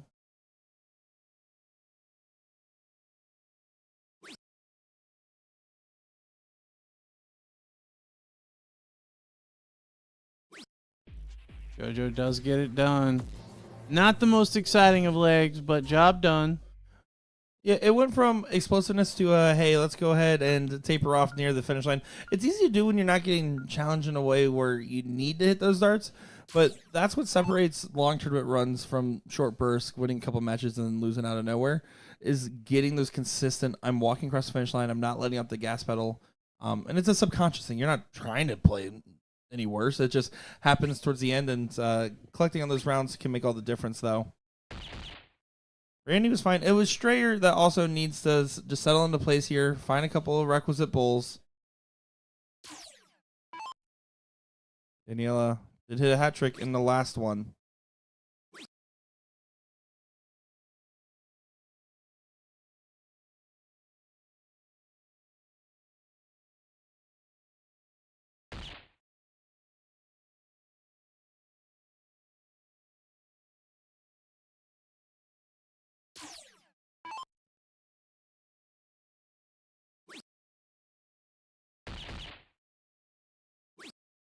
Better from Strayer.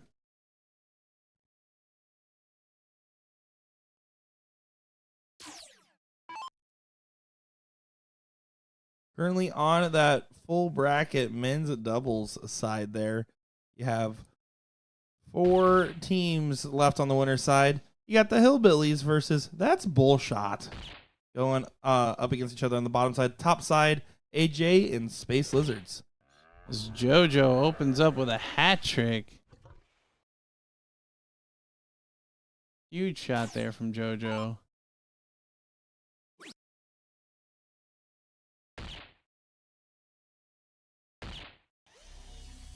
Randy's staying hot too. She scored really well in the last one. Just unlucky that she was frozen so many times.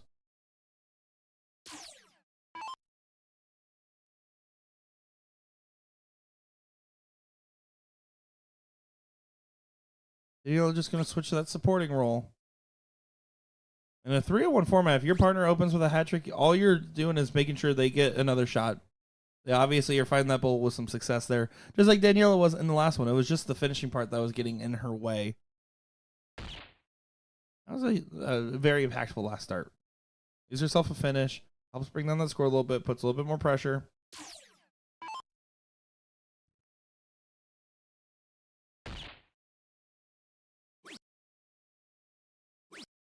Much better here from Strayer, though. Absolutely.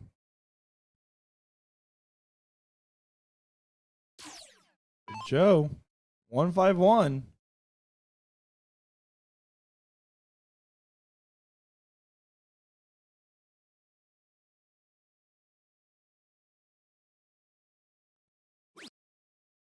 Doesn't collect. We have seen, I believe, one on-stream 6-dart 301 leg so far. We've seen Olivia Terry in back-to-back legs miss it on the last dart. She went 5 for 6 twice in a row in the same match. Only seen one 9-dart attempt to get to the 9th dart so far. At this point in the tour last year, we had 1.5 if you count Patrick Atea's 9-darter on the overhead cam in between a match.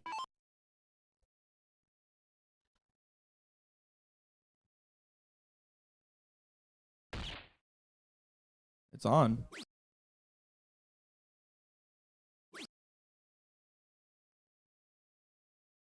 Definitely feeling some frustrations though. Still anyone's game. Strayer, a couple bulls and a triple 11. She's found one a turn. Nice and consistent. 84 will now have an opportunity to get taken out.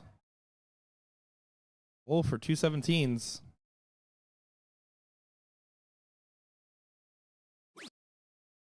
It's a good miss. You can now go single for the bull.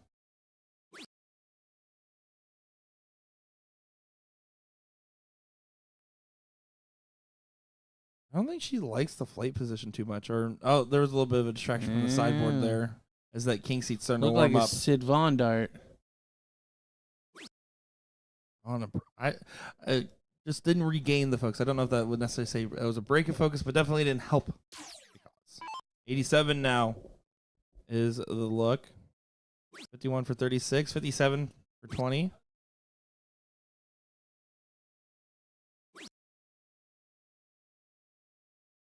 Daniela gets a look at 86 and could freeze.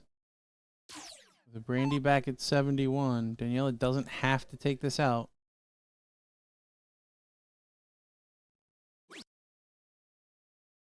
Still needs to get to that freeze range.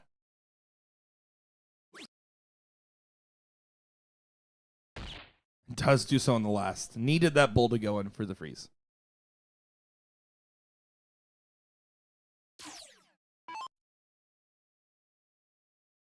Yeah, so Strayer not able to take this out. She is frozen. She'll leave 2. Great setup. Yeah, getting all the way down there. Now she just needs JoJo to miss. JoJo doesn't do that very often. Certainly doesn't want to miss.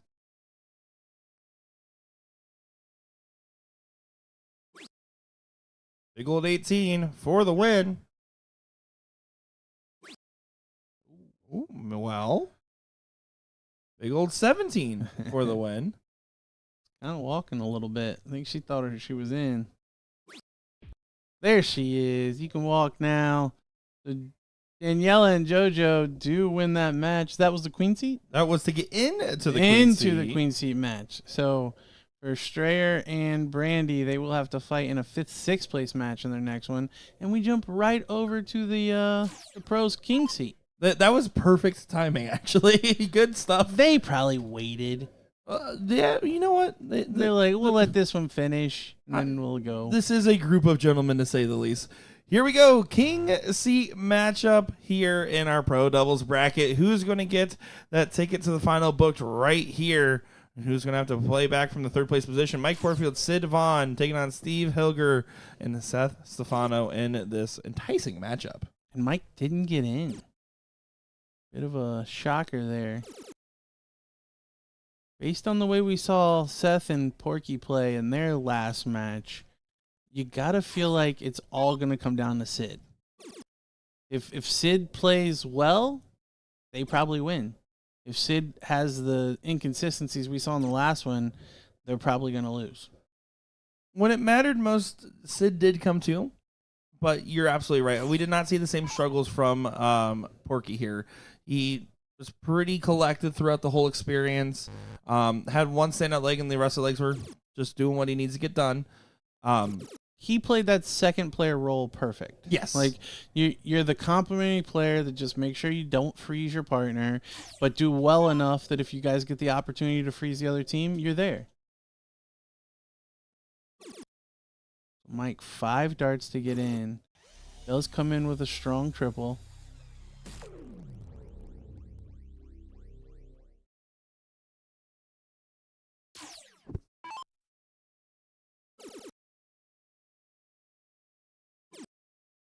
Off to the races. Stefano goes low on the second. You can't see he pantomimed it. He sailed that last dart up a little bit. Trevor Washburn saying, who doubles in on 17? Kind of agree with that. It is a different one. Yeah, and Sid looks a lot better this time around. I think the boost of confidence and the surge of what was, again, the most exciting last leg decider I think we've seen in the pro doubles. Debatably this tour, as that was a really fun last leg. I've never seen a leg of freeze rule go back and forth so many times. I have to agree with you on that one. And it was by the narrowest of margins every time. The way and the third darts for the freeze back and forth was the most exciting part. Is Porterfield's making up for that lax end, by the way, getting a 180 on the board. Yeah, didn't come in till his 5th dart, but has been perfect since.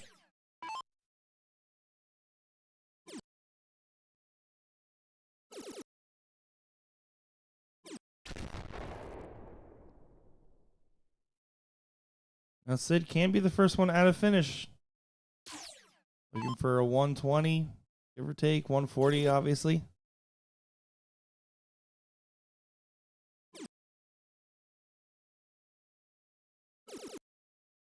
Not going to be the first one, though. Working with an outside opportunity, 140 will leave the 170.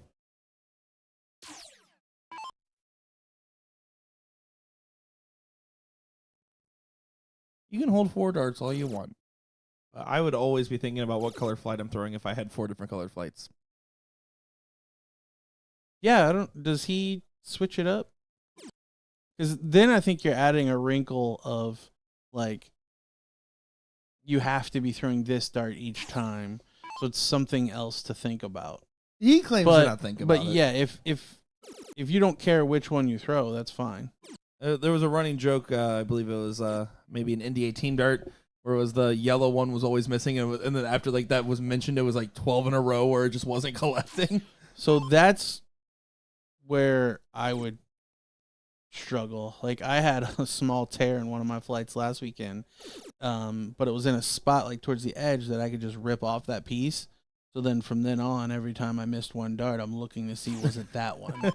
Because, that one little bit would have made it go in. Yep. So yeah, that would definitely be something that would play into my head as well. Well, just the 140 on the leave. Seth failed to leave a finish.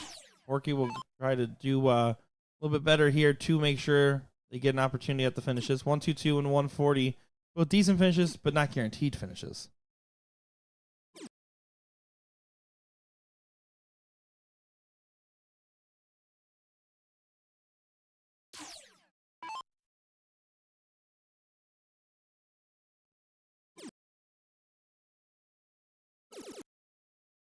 Bullseye. Goes for Mike Porterfield. Finds a 1-2-2 on the whole throw after failing to get in. Yeah, still won the leg in 15 darts and missed his first 4. So essentially an 11 dart leg there for Mike Porterfield. And that, I mean, this is impressive to be able to find that results. The board agrees, nodding in approval. Stefano back to the races there. He had a little bit of a taper at the very end of that leg. It didn't matter because Porterfield took out the 1-2-2 where he did.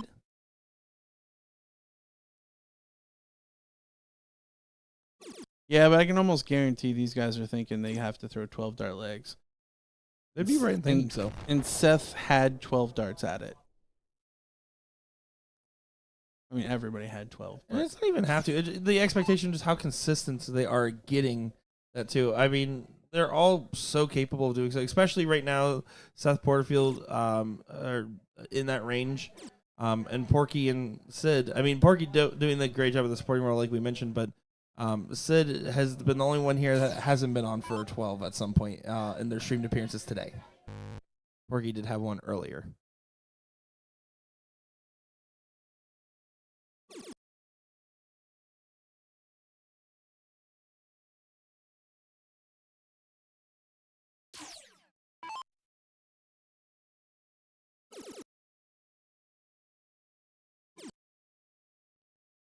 Terrible second dart there from Seth, but he recovers nicely, putting in a 121.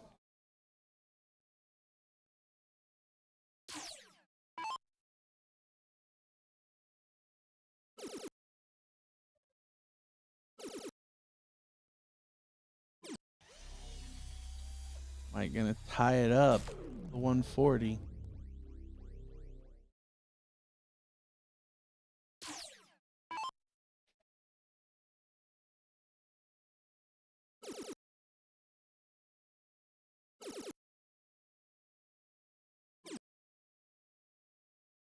Porky 83 wanted a little bit more juice on the squeeze, but we'll take it.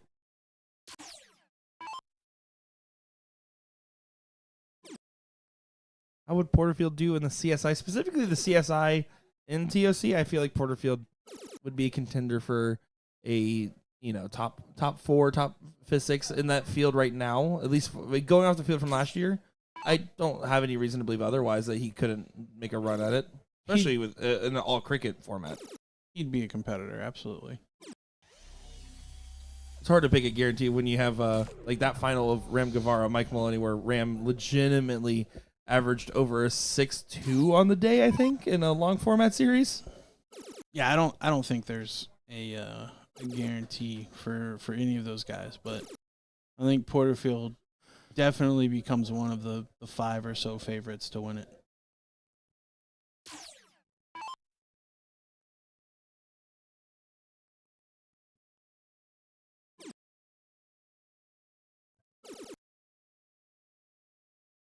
It's like the fascinating thing though about like the different locales and regions across the North American game is that there's these little pockets where, I mean, I would assume most of the West Coasters probably aren't as familiar with like a Mike Porterfield, right? Because he just doesn't get out of that region too often. And you see these big sleepers and these huge shots that can really make some big differences. And Mike Porterfield's a lot more well known now in the last 12 to 24 months than he was prior. But it's just so fascinating to see like you just don't have any guarantees in darts, especially with how much the standard has risen, and the average player just plays better.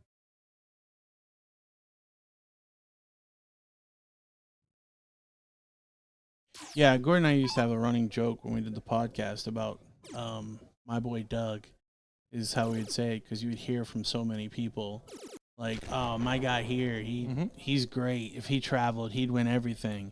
And it's like, well, until he does, we can't speculate. True. Like, we can say that we think they would compete, but it's a different world until you actually go out there and do it. And you just see with these players that like will make the big events in their local areas or regions, maybe travel to one outside that. Like I always think like Brandon Perez is one of my favorite examples of a top tier talent that pretty much never leaves Las Vegas.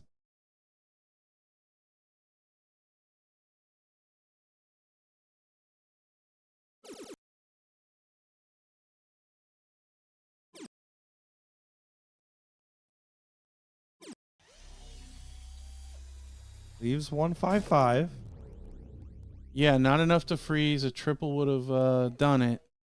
But instead, Seth gets a shot at 52. And he gets it done. So tied up at 1 apiece. Yeah, I think Sid knew what he needed there. For the record, I do know Wyoming technically exists, but like Wyoming, Delaware, these aren't real states. I've been saying it. I'll keep saying it. Ridiculous.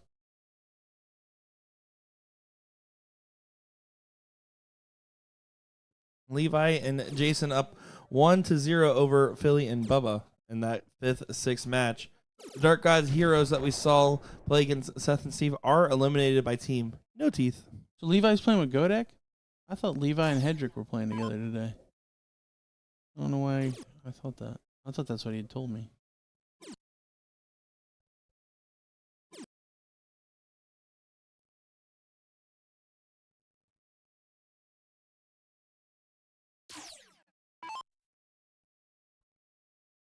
Maybe Hedrick took the night off after, or day off after the long night. Who Maybe. knows? Yeah. Oh, and Sid unable to get in.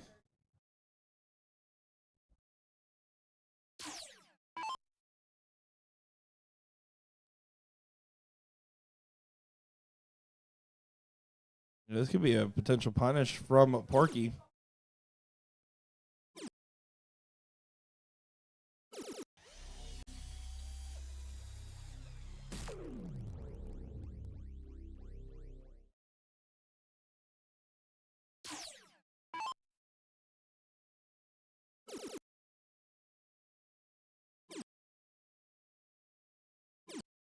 Who's our runner-up in the pro singles?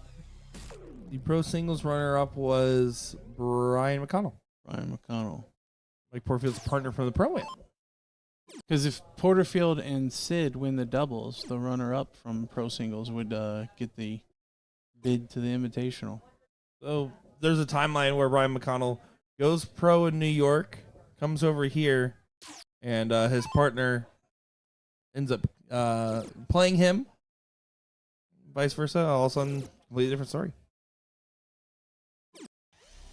Guys, Wyoming does exist. Okay. Hedrick got sick, according to Skinny. Okay, well, that's not good. Hopefully he's all right. Too much juice boxes for Joe. Comes Porky. Tries to load it up for a 171, but have to settle for a 133. Still in the lead here in this leg.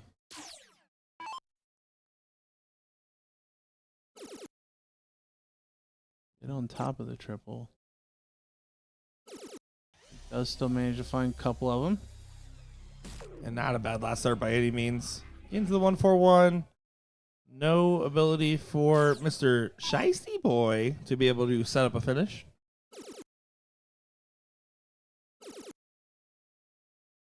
Pushing him left. Only 50. He's sort of walking the dart in a little bit, but it just wasn't collecting. Yeah, so not going to be able to freeze Mike here. So Sid can relax and just put in a big score. Yeah, 135. Sitting pretty.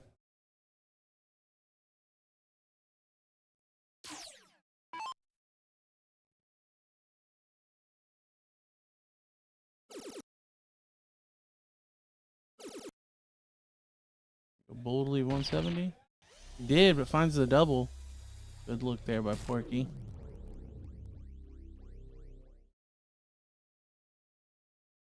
Porterfield for the 141.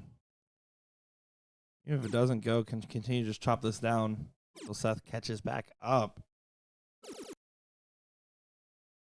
Leaves 50. Stefano needs to collect. Yeah, you feel like he needs a 180 here. He agrees. Lots of room. He finds the 180. That applies pressure to Sid now. It's all about the ebbs and flow of that, right? Taking that pressure on yourself and saying, all right, if I hit this big shot, though, they're going to be feeling it twofold. If Sid can answer, he'll freeze. Pressure makes diamonds. Great shot. Answers right on back. So Steve is frozen now.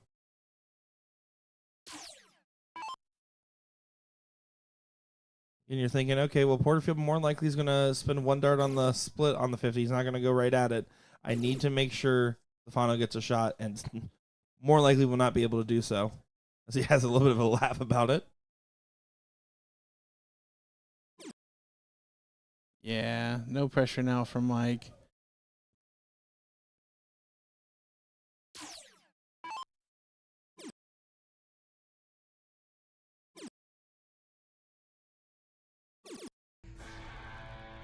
Good finish.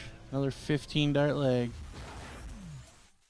And Seth and Steve will have the start in leg 4. Throwing to stay in the match. Yeah, definitely getting interesting here. Stefano just needs to find a good 12 darts in a row. He absolutely shown just a perfectly fine high gear. But right there, that's a wide open moment where there's these occasional turns that just go a little bit left, a little bit right. In this case, a little bit up, a little bit down. Mike Porterfield, I'm going to clown around with this one. Well, that is well low, though. Good correction.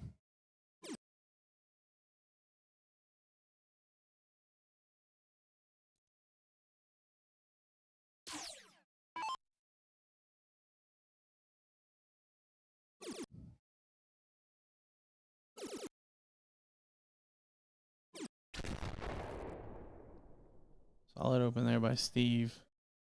Who now, the dynamic is kind of shifted. Probably has to win the leg for his team, with Seth not getting in right away. And Sid does get in, and you're not wrong by any means. Porky's not going to be afraid of that opportunity. In fact, he's going to relish in it a little bit. He has a good mental game when it comes to his approach at the Aki, and it's not going to scare him off by any means. But that being said, Stefano going to make sure it's not too hard of a job and try to make up for lost time. Well, and Seth gets an extra 3 darts on Sid now. So it really just comes down to Seth and Sid at this point. Assuming Steve just continues to be down the board and Mike does as well.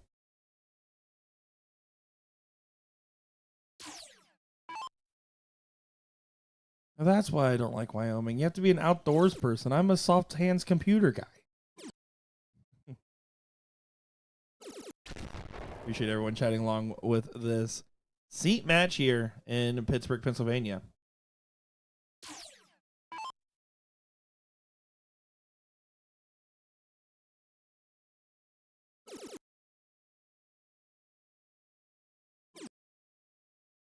Still pulling that first start to the left. That was correct on the last. Needed a correction. Porky's still leading the pack, though.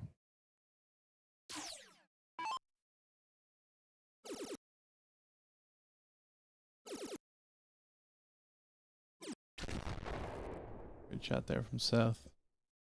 140. Mike can't leave a finish.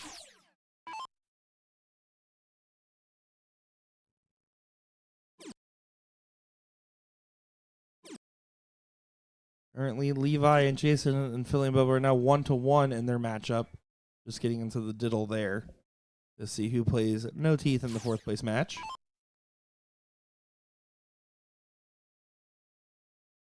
Porky leave a finish. More than likely will. And it's going to be a good one. Ah, look at that. Steve Hilger rising to the occasion as you prophesized over there.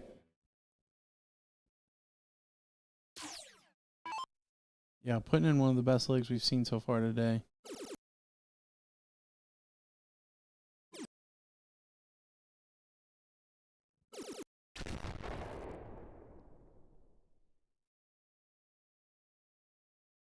Really just great timing here from Porky. When their back's against the wall and they have to win the leg, your partner slips up and doesn't get in the first turn, and you rise to the occasion.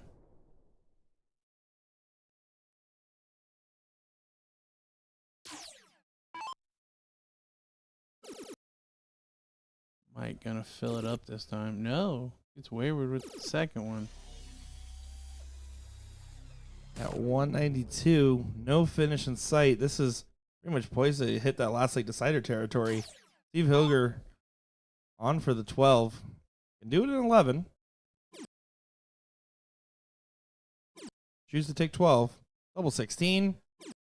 Doesn't go quite yet, but no harm, no foul with Sid and Mike now to finish. And interesting note, I did get an update from my field reporter, Brian McConnell, saying that I forgot to mention, Porterfield did win pro doubles with Doug Babe in New York this go around, so already has an invitational spot booked prior to winning his singles here. So Brian got in Friday, just making the final. Yes. Gotcha. Which makes sense. So thank you, Brian McConnell, for letting me know that you got in. It's so hard to keep the head straight with all the different stops. I need to start getting my good old-fashioned 2x4 note cards and start writing some stuff down. I can't keep it all in here. The big head's just for show, folks. You started an entire discussion in the chat about Wyoming. I've Yeah. never seen people talk about Wyoming more. Well, we're trying to raise awareness in this household. 8 now for Porky. There it is. We are going to play all 5. I'm excited to see this one go the distance, but nothing can top the excitement from the last leg decider of the last one. It feels like it's a tall task. Let's see how this one plays out.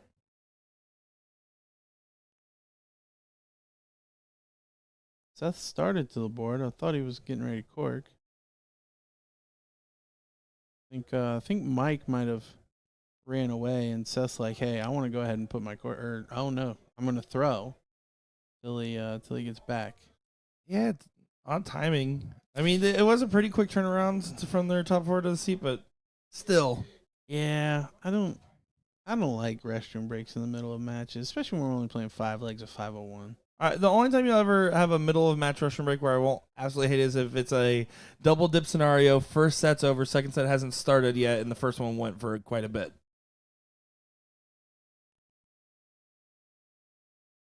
At least we know where it feels hydrated. In the meantime, I guess we'll go ahead and take a look here at the tail end of this, and once they get back into that diddle, we'll go right back over. But yeah. Looks like Philly and Brian are way ahead in this one. Brian's sitting on 24. in a last leg decider. Looks like he's averaging 53 in this leg. He's on 24 after 9. He probably come in. Well, he was going in on the 160s, right? Yeah. So I was thinking maybe he came in with an awkward double and wasn't able to leave the 9. Is why he set up 24, but no, he probably had a miss. We'll get a shot 24 here, and then we'll get right back in. They just finished the diddle. Looks like Porky. Did he tie that diddle? I think that's a tie. Oh, nope. Somebody won it. Ryan Bigham, 24. For a 10-dart leg. Pretty cool. I wonder if he missed getting in on his first dart, and he's been perfect since. Could be possible. I bet that's what happened. Well, here we go. As Brian does get it done there with a 50.1 and 0 point per dart. The Southern Steve, Mike and Sid, last leg decider in the seat match here. Who will make it through to the finals first? After this, we will be getting right into that ladies queen match and then back for the pro finals. Ladies bracket currently in the top 6 remaining teams. Seth start us out. Oh, and he's going to come in strong. He kind of jumps on the third one, throwing it away, but 101 in. Solid. You'll take it every time.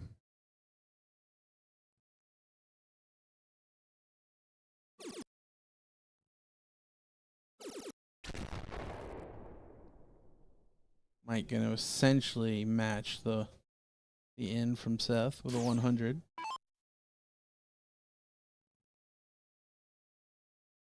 Porky, who was the hero of the last leg.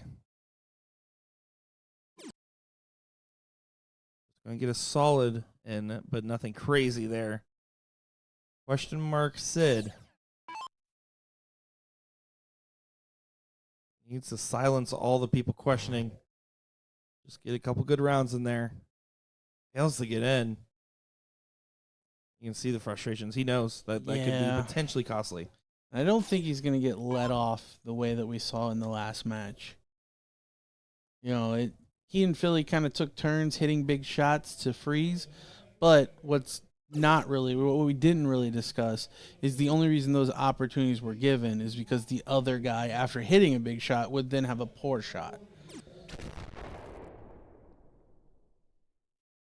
I don't see Steve doing that for Sid here. Steve really hasn't had a bad leg in this matchup, Not at or all. the other one we saw before. He's had a couple above average legs, but a lot of just solid average. Like you said, an ideal B position player, which is kind of how he's been filling his role. Then again, Sid did clutch up when it mattered most in that last leg. He needs to stay clutch because he's going to have to be under some pressure, you would expect. Yeah, I think at minimum he's looking at like a 120 type open needed. If he gets 120 open, he's only within 40 points of Hilger. I wouldn't say all is forgiven, but there's not as much harm done.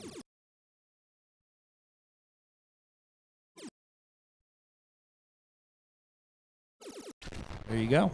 Exactly as we called it. We sometimes know what's about to happen. Seth could be the first to a finish here. 140 leaves 160. Ooh, that's awkward. Has to stay there, though.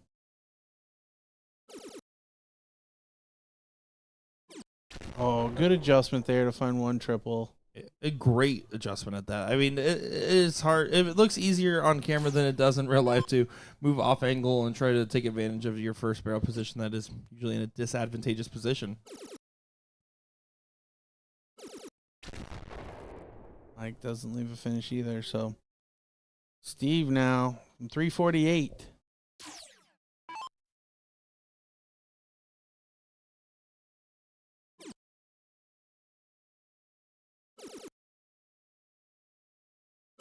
All big collect there from Hilger, finding the 140. Sid now needs a 180 to pull back within the pack. Yeah, minimum's the 140. 180 is realistically what you need in this scenario. Working on the wire.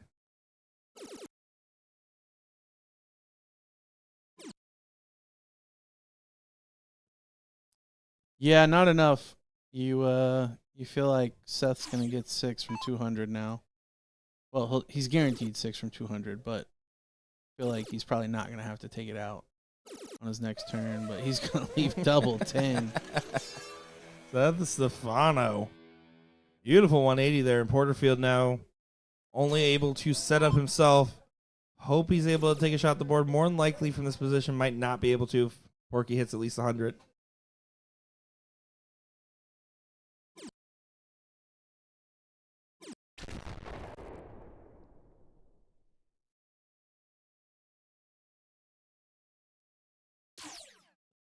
This would be Mike Porterfield's first on-stream loss this weekend, right? Yeah, as far as I know. Yeah, class from Porky. No questions about this. No questions about this. Finds a 180 here. Sid, nothing you can do except hit a shot to leave yourself a finish and hope 6 darts don't go in for 20 and 28. 3 darts apiece. Yeah, both Seth and Steve averaging right around a 40 point per dart this leg. Huge shots. Seth has 3 clear at double 10 for the win. He only needs 1. You see what it means. Porterfield and Sid move into the loser's side. And I think we're going to get our women's queen seat coming up here. They are warming up, but we'll take a short little break, and as soon as they get started, we'll be right back with you. Don't go anywhere.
Here we go. Time for that ladies queen seat matchup. Not wasting much time getting to the board at all after the pro seat. Looking forward to seeing who wins between the Julie's back hurts and Joe and Daniela. As you see, Leinster goes up and hits a hat to get things started and gets supported by her partner, finding a low ton. Yeah, Michaela and Julie, 5 out of 6 on the bulls to open the leg. Gonna be tough to beat.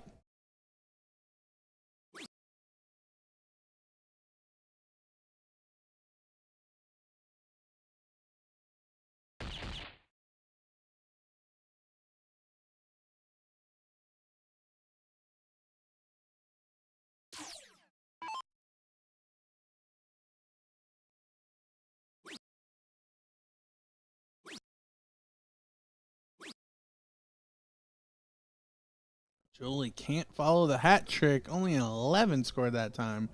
So an opening now for Joe.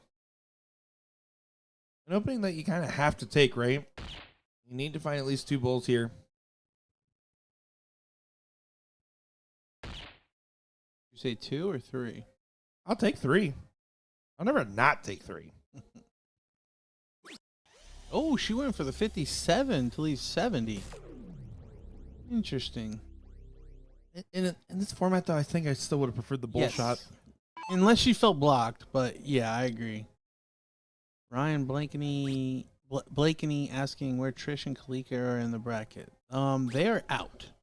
So they lost first round to Joe and Daniela, and then got put out on the loser side about 3 or 4 rounds later. So we will have a new champion here in our ladies doubles. Ladies. Currently, that 4th place match is underway. I4 is up 1-0 over World Class Beauties. And we also have the 4th place match for the pro doubles bracket. No Teeth going up against Philly and Bubba. Who's Don playing with? Who's Don playing with? I assume he's on No Teeth. That is very fair. Don Stewart and Doug Williams. There you go. I didn't know Doug's were false. Maybe they're just starting rumors. Outing yourself, bro. Don has no care. Have you ever had him flip his teeth at you? Oh, yeah. I was filming B-roll, and you did that for the camera. Okay. I said, thanks. I can't use that. 105 still a finish. Couple of triples. I like the triple 19, triple 16 now. Bull, leave bull. Yeah, bring it on down. Leave it a 1-dart finish. It's the way to do it and the way she does it. Michaela has a shot here. 164, a tough ask. Starts with a bull. Oh, and she just misses.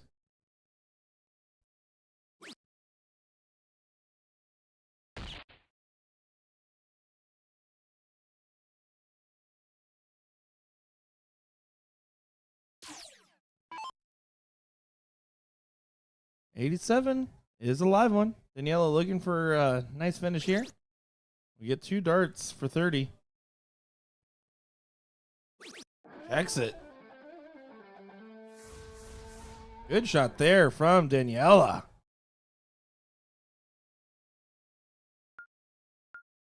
Unless they're going to feel frustrated or maybe even eager, though. Start off with a hat trick to then not convert the result is a frustrating feeling in a 301 format. But the game of short memories. Yeah, only scored 50 points with their next 6 starts combined.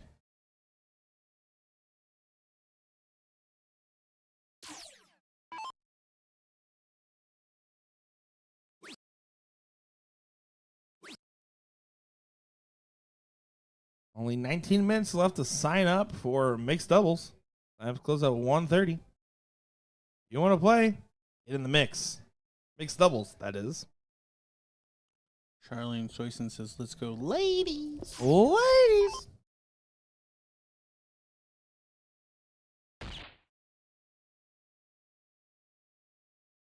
Finds the ball in the first. There's a lot of promise with Michaela. Yeah. Like I really like the setup. I don't like that she kind of jumps at it, but The setup and the grip looks pretty promising.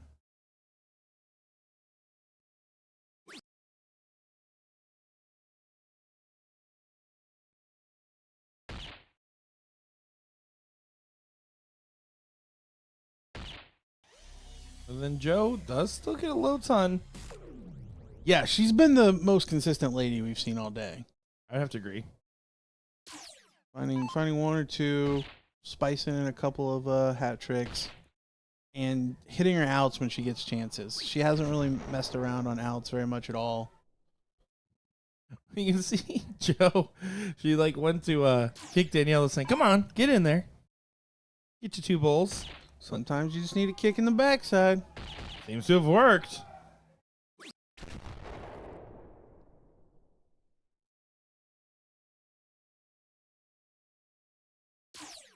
Does look like I heard some cheering out there. Team Hillbillies did best AJ 2-0 in the seat match for the amateur doubles bracket.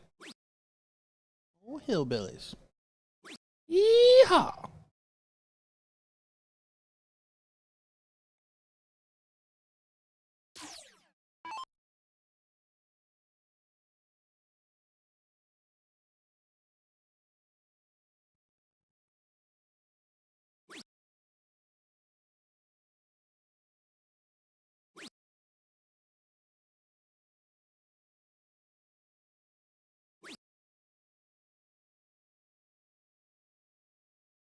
JoJo gonna come away empty-handed this time. He is still in the lead, but that's gonna be short-lived. Julie at the board. Yeah, Julie smashing in a triple to third. You take the look here. Do you bring it on down? Bring it on down was the option. I think that's the right move. Yeah, finding a couple bulls that keeps her team in play. Especially with Michaela at 207 too, it puts a lot more pressure on her to find a low ton or more.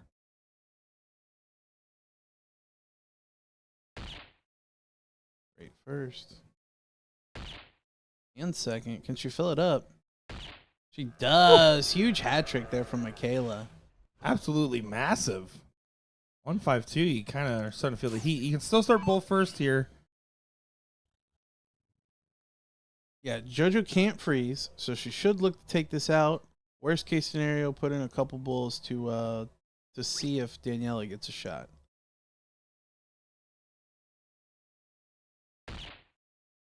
Should look to hit it again. It leaves an awkward 46, but the easiest route. Yeah, good shot there by Joe.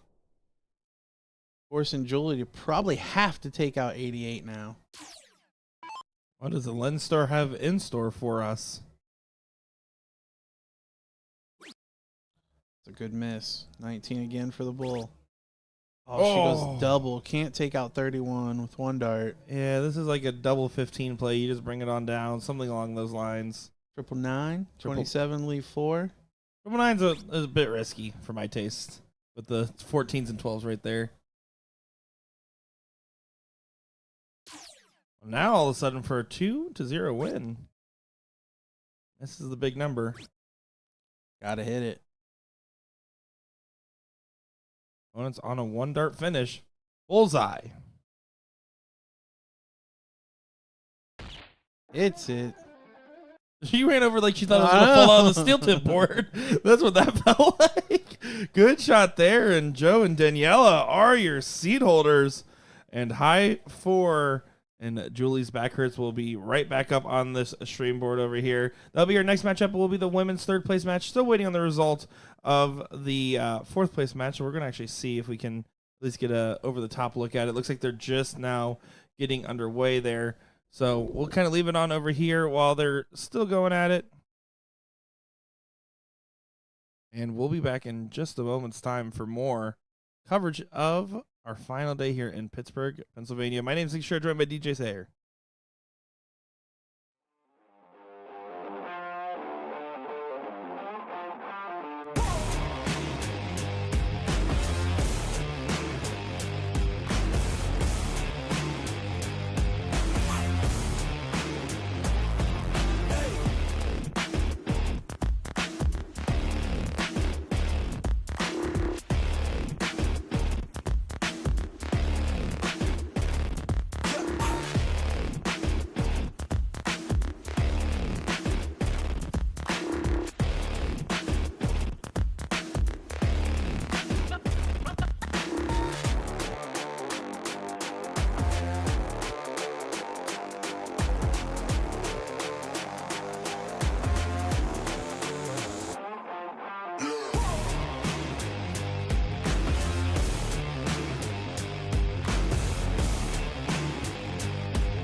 Welcome back, everybody, to our coverage here in Pittsburgh, Pennsylvania for the women's doubles 301 event.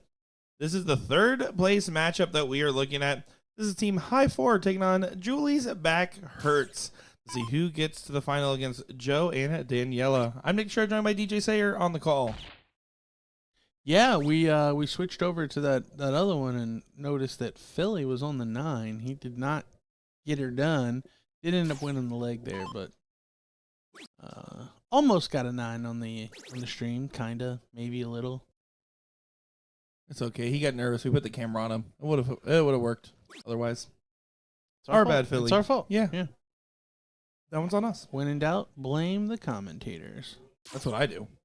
Wait, I am that. No low tons to get things started so far. Not going to see any in the first round here. It's still wide open. Alicia will get an opportunity now to be the first one out of finish.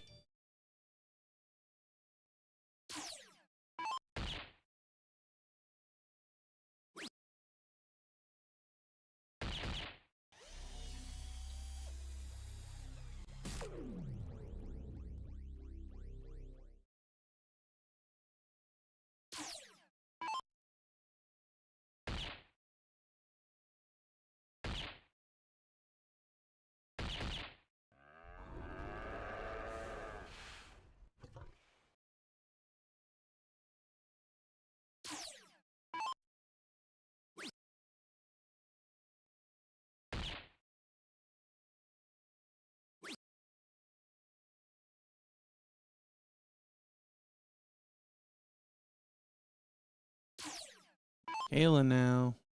Her partner Julie on 84, so all she really needs to do is put in a solid shot and give Julie the chance.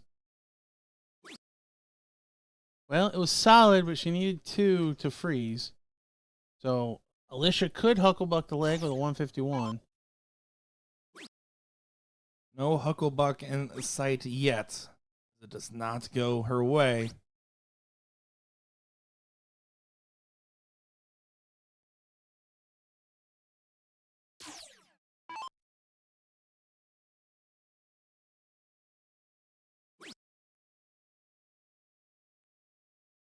Munster needed single 18 and leave the bull. Instead went back for the bull to leave single 14.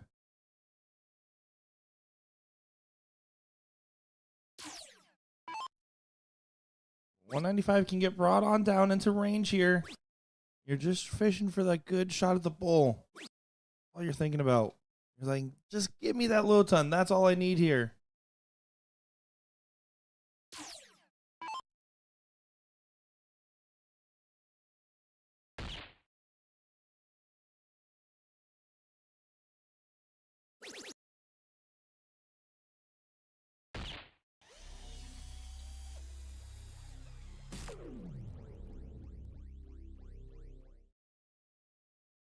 Good shot there from Michaela.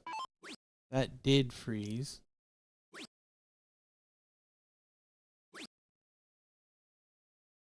Julie now, 56 to do.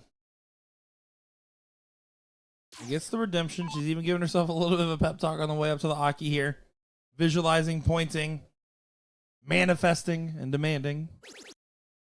That's fine. That's a very happy accident. I think you gotta go inside, and open. Unless you're gonna hit the double on the last. You already knew that though, didn't you, Linster? Julie's Back Hurts up 1-0.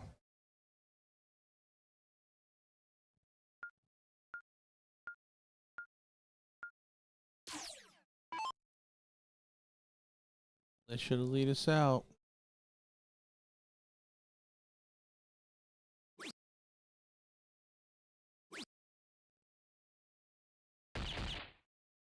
Finds one with the last. Good third.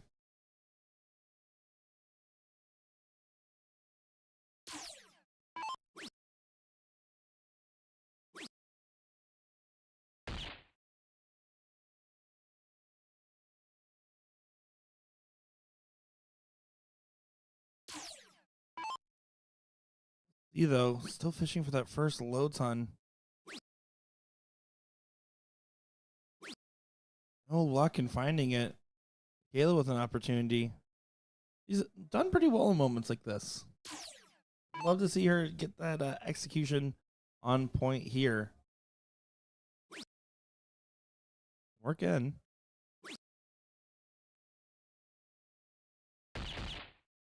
Second dart was a good look too. Looked like it might have just been unfortunate on the wire side.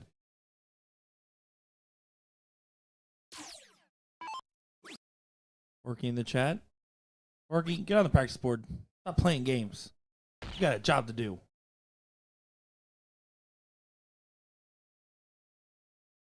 Oh yeah, and good shooting, by the way.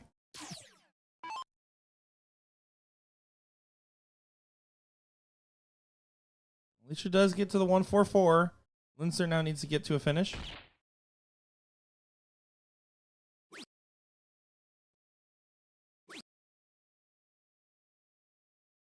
Only one.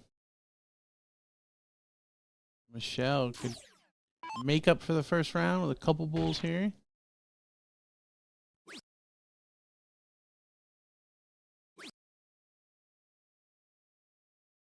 Doesn't leave a finish. Does help get the score back in line a little bit here.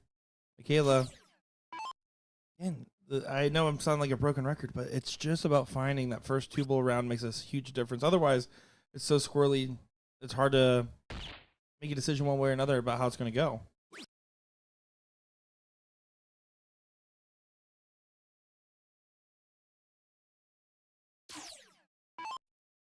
Alicia and Michelle are going to talk this one over. Starts with a bull.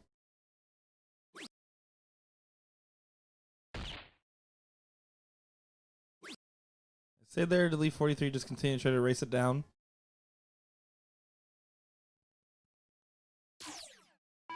Kayla and Julie got a lot of support here in our chat.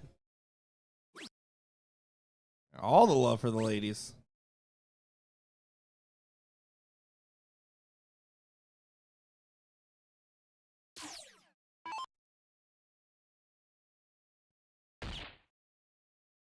All of a sudden, the bulls might start coming in line. That'll work. Good low ton there. Yeah, great shot there by Michelle. Not a freeze. Michaela is open to take out the 153.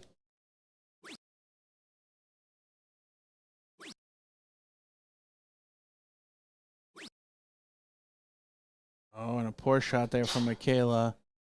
Now, Alicia doesn't necessarily have to take it out. She can very easily freeze as long as she doesn't bust. 20 for bull. Now it's a bit tricky.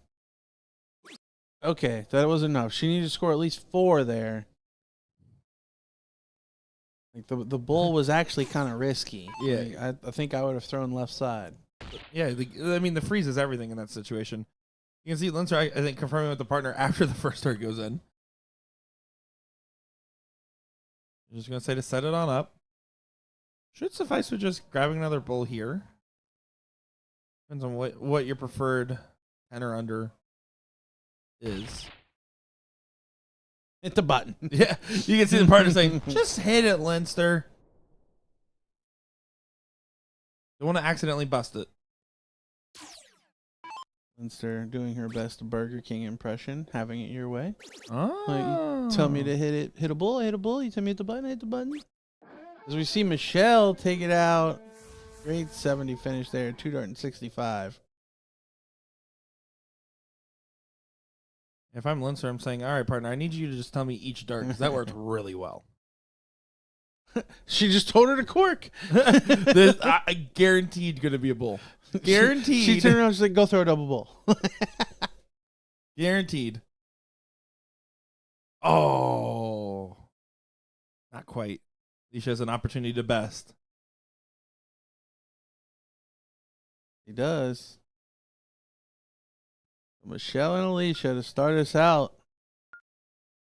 This is our 3rd place match. This is our 3rd place match, getting to the finals. Winner of this gets the opportunity to take on Daniela and JoJo again. JoJo no Siwa.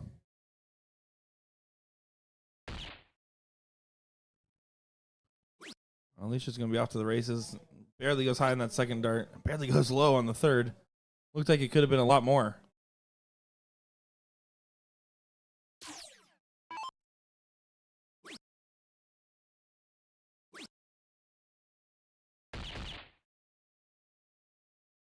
Does look like registration's just now closing for our 2 o'clock start time at mixed doubles. Looks like 191 players in that one. You can't have 191. Well, they're still probably typing. Oh, yeah, that's true. It's a doubles. Looks like they're still typing in some of the names, but 96 teams. Okay. Sorry, I normally just read the player number. It's normally right. As soon as I said, I was like, yeah, you're right. That's a little silly. I wonder if somebody signed up twice. They're on 2 different teams, and that's why it's 191 unique players. Ooh. As Michaela finds a bull. So everybody coming in just solid. So somebody signed up solo. It looks like maybe a player code didn't get put in the board properly or something there. They'll get that one sorted. That's why they have been closing signups earlier. To actually spend the time making sure everything's perfect. Get those brackets starting all within 5 minutes of start time, which is half the battle when you're trying to run a big tournament, right? Since they're not able to find a bull. We saw Michelle come up big there towards the end of that last leg. And she carried that momentum with her. She does push into the lead before Michaela throws.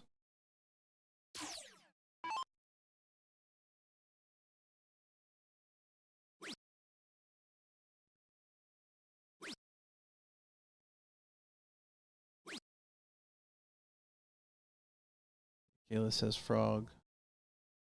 Where?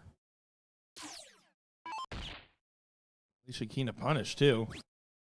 Again, some of her darts are just looking so tight. And the second one and third one, not quite, but 161. It could have been a lot worse. It could have been a lot more damage based off that first dart.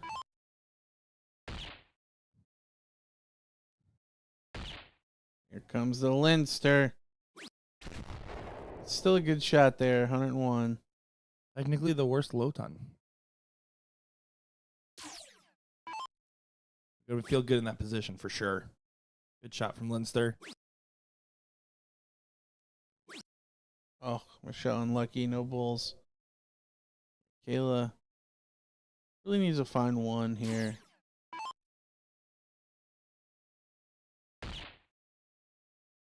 More than that would be huge.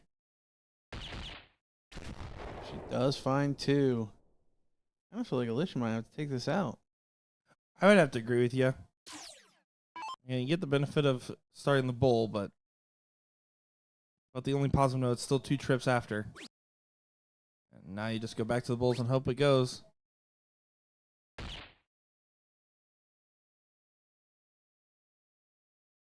Mopar saying 100 would be the lowest low ton. Nope, that's just a ton in my book. I know the graphic says low ton when you hit 100, but it can't be a low ton. It just is a ton. That's me arguing with the dartboards. Technically, you're right.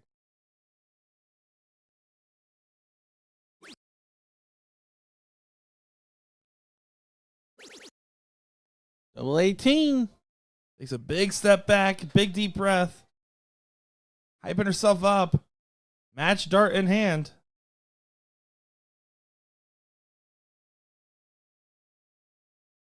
Did Michaela tell her to go triple 12? For the fans, trip 12? For the gram?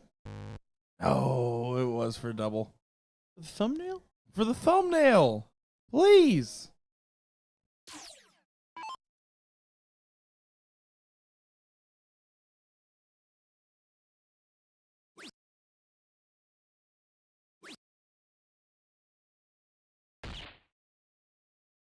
Good last start fine on the bull. Yeah. Michaela going to have to be less than 45 to freeze. But, going to get a look at the out. Just want to make sure she doesn't bust. Gotta be careful on the start. Yeah, this is tough. Oh, my. Oh, my. Well off the margins. Yeah. Now, the one good thing here is Alicia's probably not getting less than 13 based on this finish. It's just what the route you're more likely taking. Unless, I think Michelle sent her after the bull intentionally. Can't do it now. Even a triple 20 wouldn't freeze. So nothing hurt for Michaela. The Leinster's still able to throw at 36, but feel like she has to take it out. Yeah, now this is a must hit versus what would have been a cool hit before.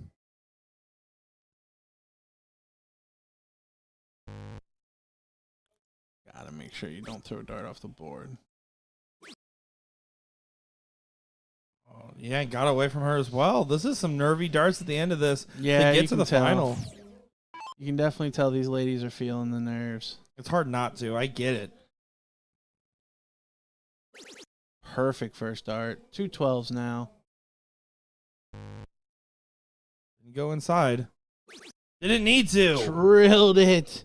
What nerves, says Michelle. So your third place finishers, Michaela and the Leinster, moving on to face our queen seat holders is Michelle and Alicia. And we're going to get more pro doubles. Yeah, well, so we're going to, as soon as that final does start for the ladies, we are going to finish that final. This is a third place match Gotcha. for the pro. So we'll keep it on here on the overhead. If they get started, we'll start off with a little bit of it, but we will do full coverage of the ladies final, full coverage of the pro final, of course.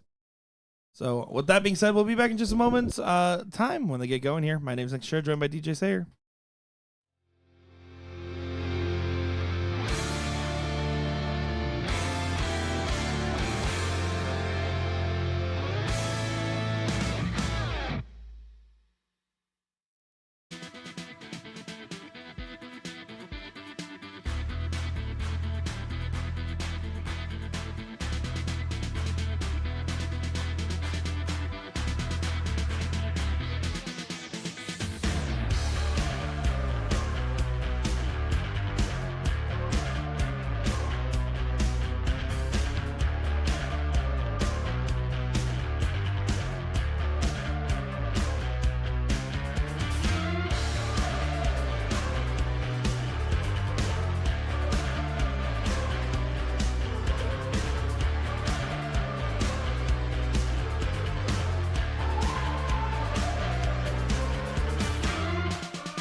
it's final time here for the ladies, as it is going to be a good matchup here. They were wasting no time getting to the board, and we're excited for every bit of it, as this is going to be some fun stuff here. It's going to be Joe and Danielle taking on High 4. This is a rematch of them in the top 8, where Joe and Daniela won that 2-0 over High 4. Let's see who has it. I'm Nick Chair, joined by DJ Sayer on the call. DJ, what are you thinking about this one? Yeah, I think this one could go either way. Obviously, Joe and Daniela with the queen seat have to be beaten twice, so gotta favor them. But we've certainly seen moments from Alicia and Michelle that could lead us to believe they could pull off the double dip.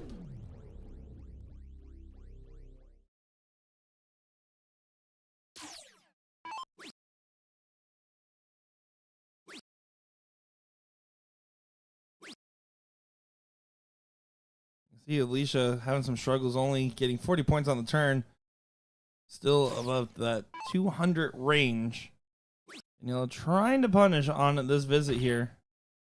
And Daniela definitely have been looking like the toughest team on the board today. And again, that's mentioning the fact that Klika and Trish just not get the run going. Joe and Daniela were the ones that deprived them of that from out the gate.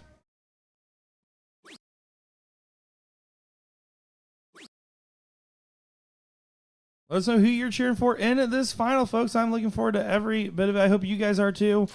We will be having that pro third place match start here in just a moment's time. No matter what, we will be on for the finals here. Of course, we do still have that amateur bracket running.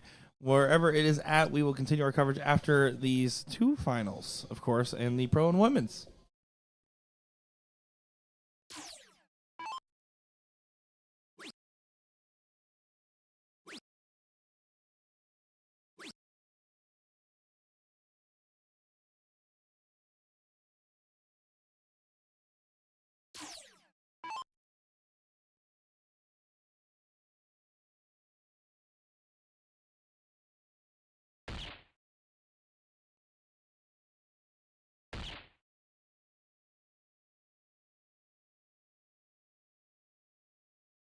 Good start here for Daniela to this turn. She sets up 50. Great look. Perfect turn there from 163.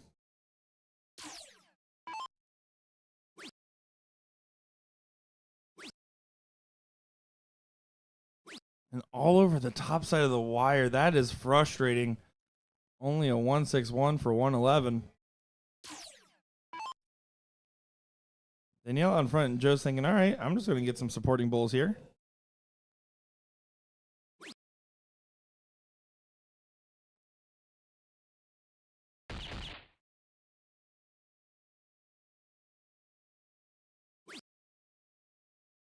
Let's get down to 90, 78 score. Nothing too bad there, especially the 161 being out of easy touching distance. Puts a lot of pressure on Alicia to continue to bring it on down, and she seems to be up to the task. Finds a hat trick. Good shot there. Yeah, perfect timing. But Daniela sitting on 50.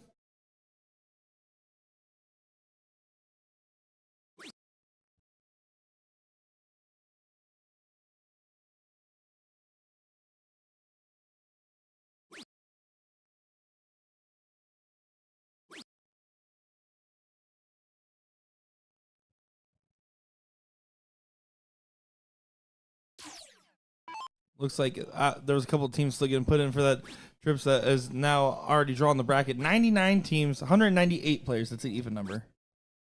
They figured something out. I think they were still in the middle of putting in that team when we checked it, when we pulled that data. But yeah, no, love to see it. Should be very interesting to see how that bracket will develop there.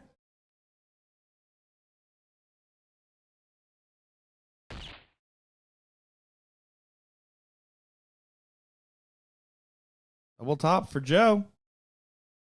Get a 1-0 lead and match point in this final. Doesn't get it. But has one dart left in hand. Gonna recollect.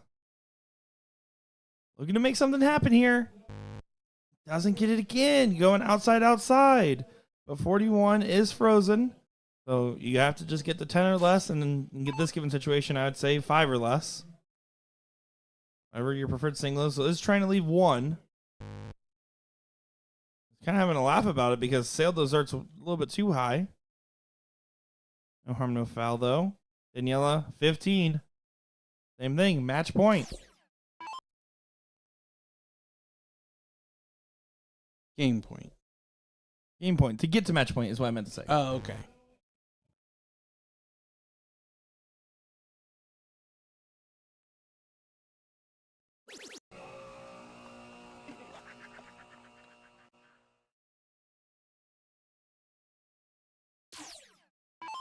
$120 could go. Straightforward out. Not now.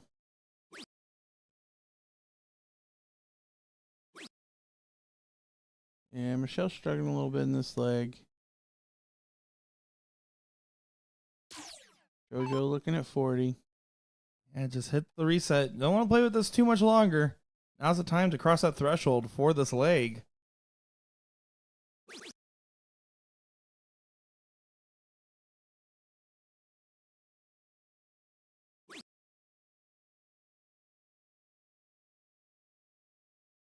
Big 19. Just got to drill it. Oh, no. Drops it. But Alicia is froze. Cannot take out 21.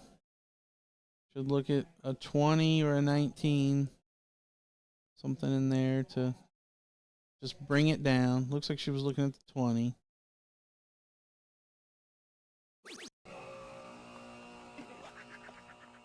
So Michaela for 15. It's a redemption. Daniela for 15. Oh, sorry. Yes. Daniela. Ends in a la sound. No, relatively the right range. Credit where credit's due, just like that 15 was. 1-0 lead and on match point for your seat holders.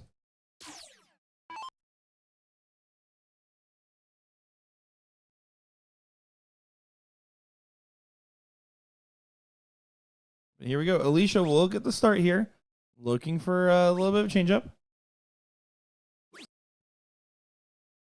Not the change up you had in mind. I do think Daniela and Joe make for great complementing partners with their style. It seems like they both taken their turns at saying, hey, we'll just get off to the races. And when stuff starts to get scrappy, the other one tends to help pick it up there.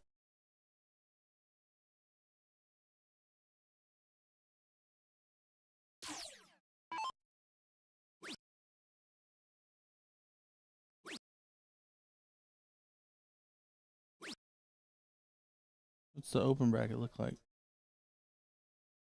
Currently playing in the top 16, it looks like. Oh, my. They're continuing to grind away over there as the third place match should be getting started here soon for the pro doubles. I think the reason I asked is I think I saw the fellas discuss waiting until that one was done. Gotcha. So looks like we may get all of that third place match, and with the open bracket so far behind, that's probably best case scenario. We'll get the third and then the final of the pros and then finish out with the open. Alicia going to continue to try to find that bull that's been evading her in this leg. Does get it on the last. Daniela can still be the first one out of finish.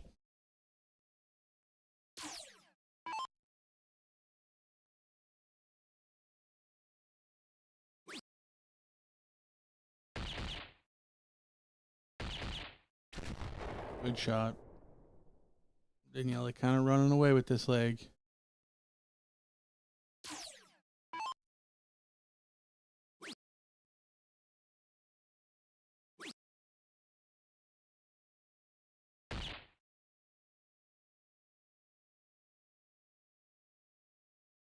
Quirky in there.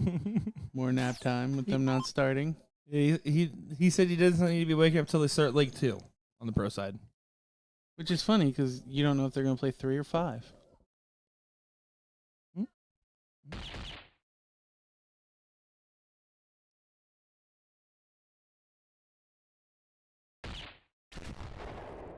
Good loads on there from Joe. Morning, Daniela. Both now on finishes and absolutely taking advantage of the position here against high 4.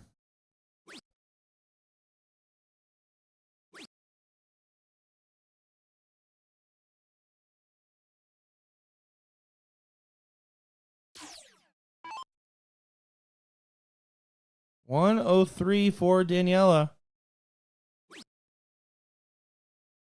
Can still go for bull. Went to get the trip 15 first. I don't mind it because she does end up leaving the bull.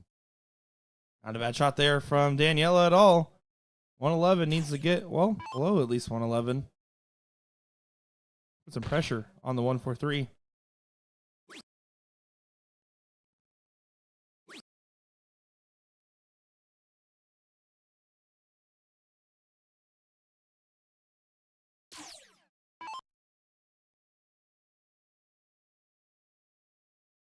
Joe here at 143.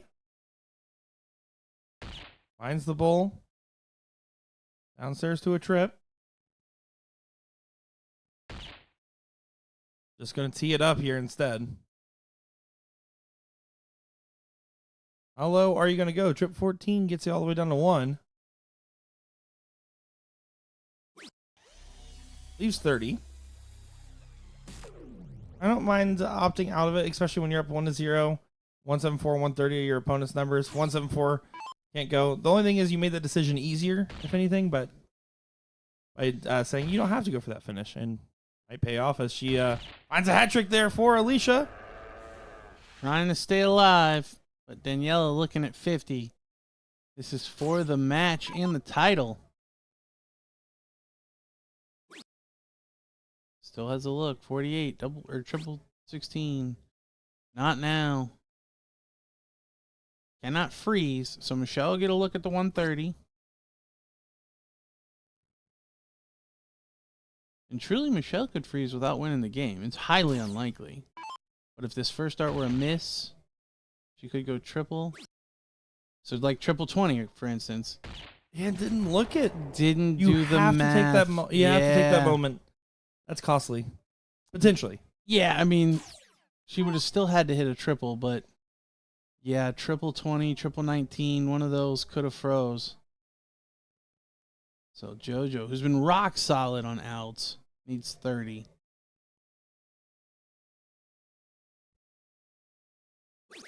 And drills it first start. So your West Virginia ladies getting her done.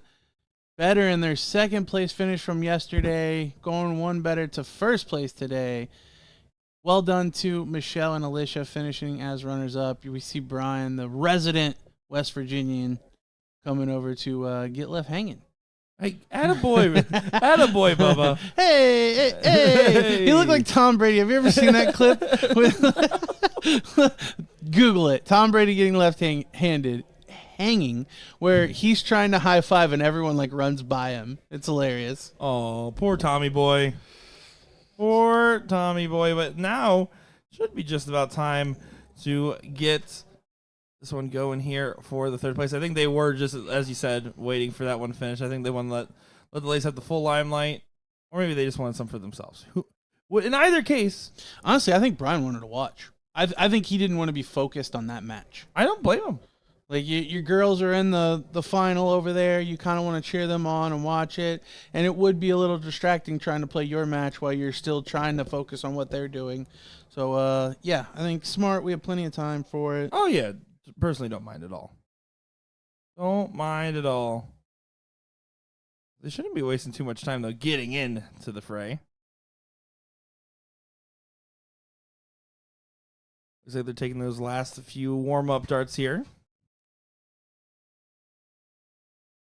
This is to get into the finals of the pro bracket here.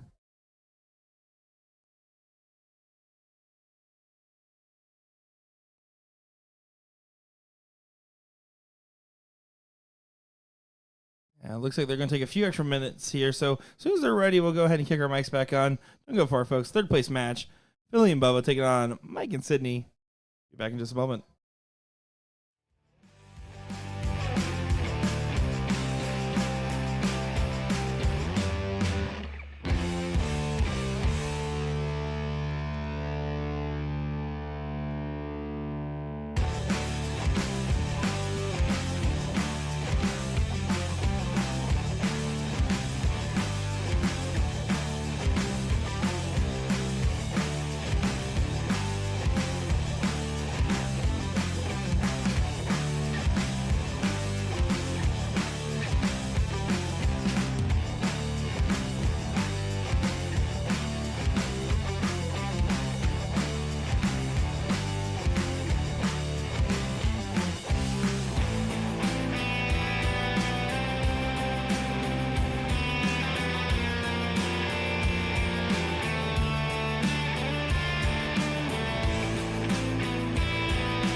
It's time for the third place match here in our Pro Doubles on 1 bracket.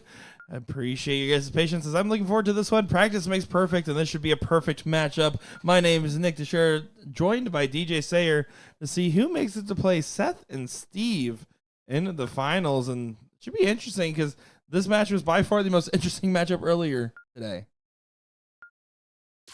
Yeah, this one had a lot of back and forth. And then we saw from the overhead, Brian seemed to still be playing well. Put in a 10 darter in the last leg there.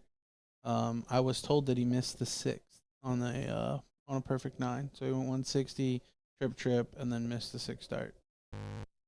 Philly got pretty far in too, missing on the 7th dart. Yeah. Of course, the tail of the tape for this one, the one big note on it all was Sid and Philly. Back and forth clutch shots at the end because they were both on track to freeze their partners and didn't want to be the guy to take the blame. And it came down to a couple of missed doubles and a couple of big shots to transfer the freeze back and forth.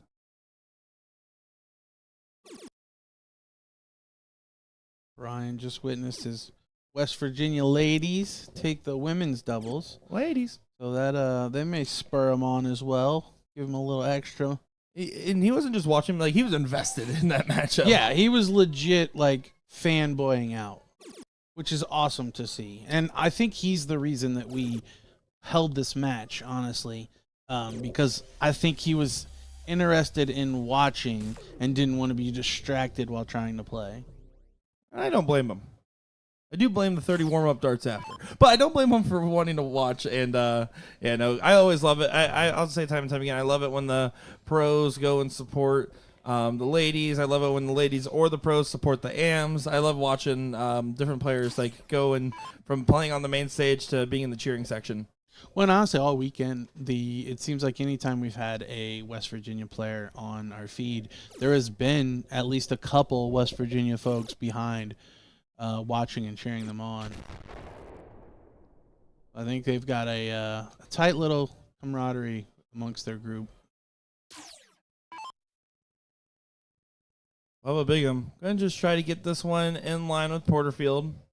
Philly did not get in. Moving over on that Aki, getting that foot in position.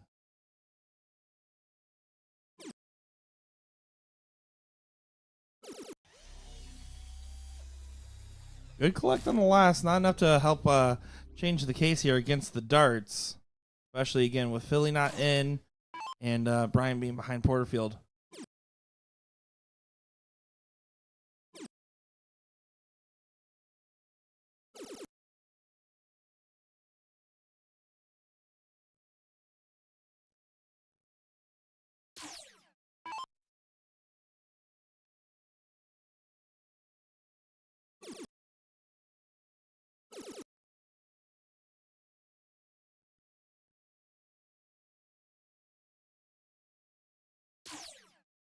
Philly does get in, though.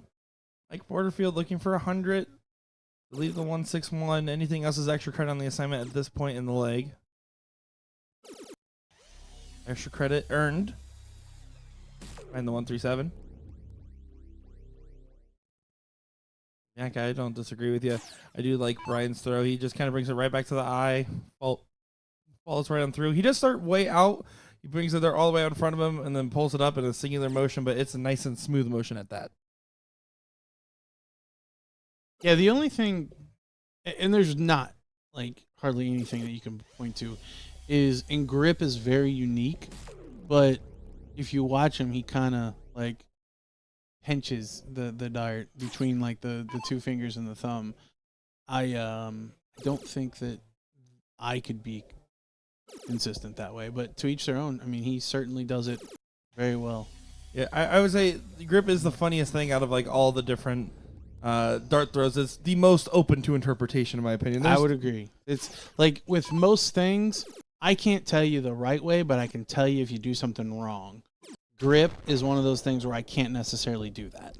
Yeah, I was always one to like roll it into my thumb a little bit and then just have the 3 finger, and I would always put my middle finger a little bit too far forward and pull my dart tip in a little bit there.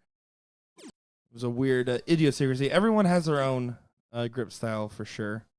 I was explaining because we were talking about working with brand new dart players, and like explaining stuff to them when talking about the Touch Tunes staff that came out here to witness a darts tournament for the first time. And I said, there's no correct way to throw a dart. I said, but most of every good dart thrower has one of the big three, which is either stance, follow through, or elbow or arm position. Like these are the things where if you're in one of those big three categories, you don't have to have all three to be a successful dart player. And there is successful dart players that have none of the three. On average, you have at least one. Good stance that with no kick, or a good arm position, or a good consistent follow through. Always your target lines.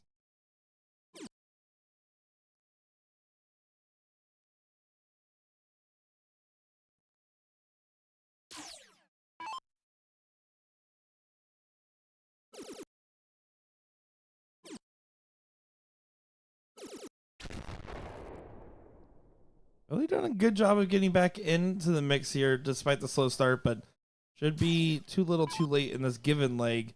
Mike Porterfield, 3 clear at 32, 2001.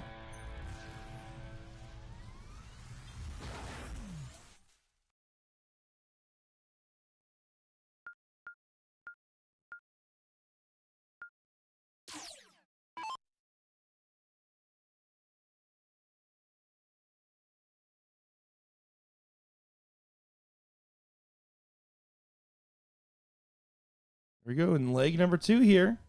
Billy and Bubba to get things started.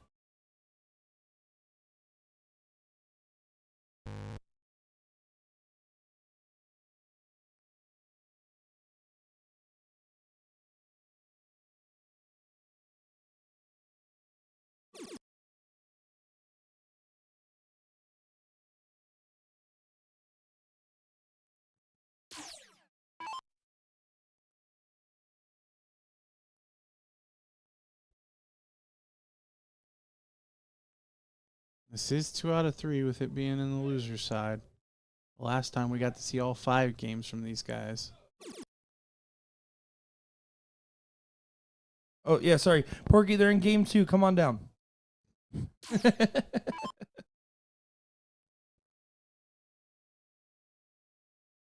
is a little bit of a blink and you miss it. And look at that. Philly again struggling on the end. I just wish it was a little bit more willing to move on the doubles. Even had the great Kerry Thax in the chat earlier saying that after watching back Ohio, he felt like, yeah, there's sometimes you got to move around.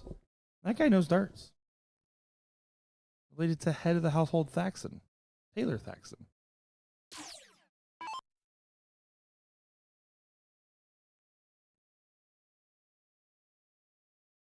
Well, the good news for both teams is This is chalk. yeah, they each have one that didn't get in. It's an 8-point separation in this matchup after 12 darts.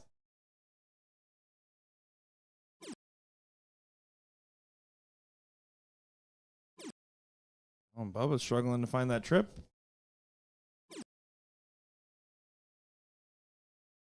This is the thing about Porterfield. It's usually never back-to-back lax turns. Christy asking why those darts didn't count. So the format for the pro doubles is double in, double out. So they have to first hit one of the double segments before they can start scoring. Porterfield collects a 100 there. Starting to do a little bit of a push-off between him and Bigham.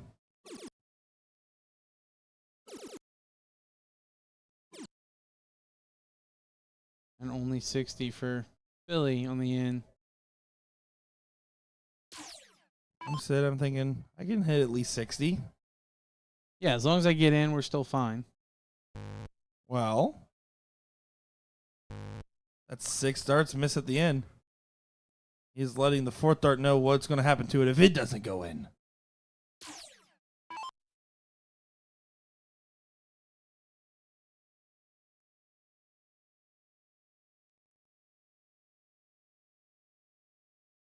Brian trails Mike by 67. Look to put in at least 2 triples here. He's still dropping those darts. He's been going low on that 20 for majority of this. Yeah, and you've got Sid on the ropes there, not getting in after 6 darts, and you're not really punishing. I'm punishing at all. Yeah. I mean, he could potentially throw 2 decent darts this time and be ahead of Brian. In Porterfield, playing Porterfield darts. He had a little bit of a slow in, then 100, 140, ramping it back up. Yeah, sprinting to the finish line once he gets in. Just a little slow out of the gates.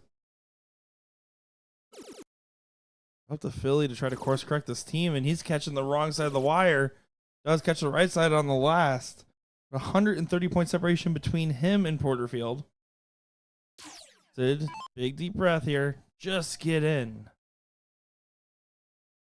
I think at this point I'd throw the double 11. Does take advantage of the marker, but I agree with you there.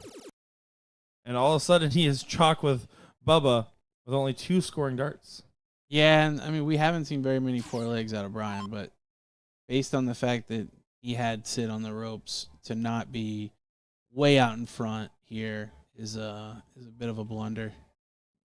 Yeah, well, I mean, even if Brian and Philly both hit 180s here, Sid is still pretty decent position to make sure Mike will get a shot for this 2-2-1 in 6 darts.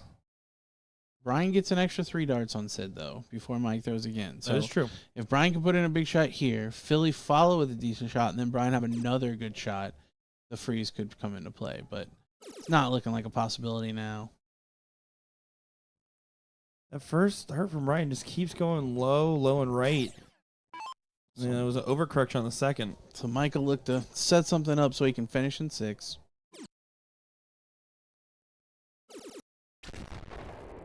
121, not a give me.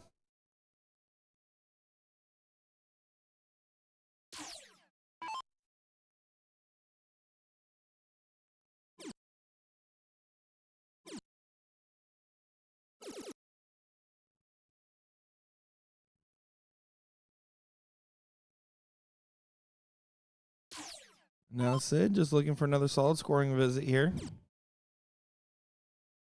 Good marker on that wire. Takes advantage of it too.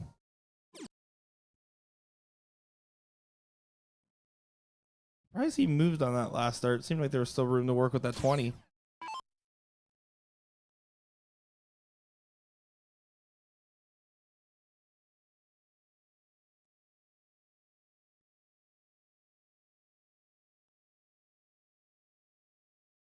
Brian needs to course correct himself here.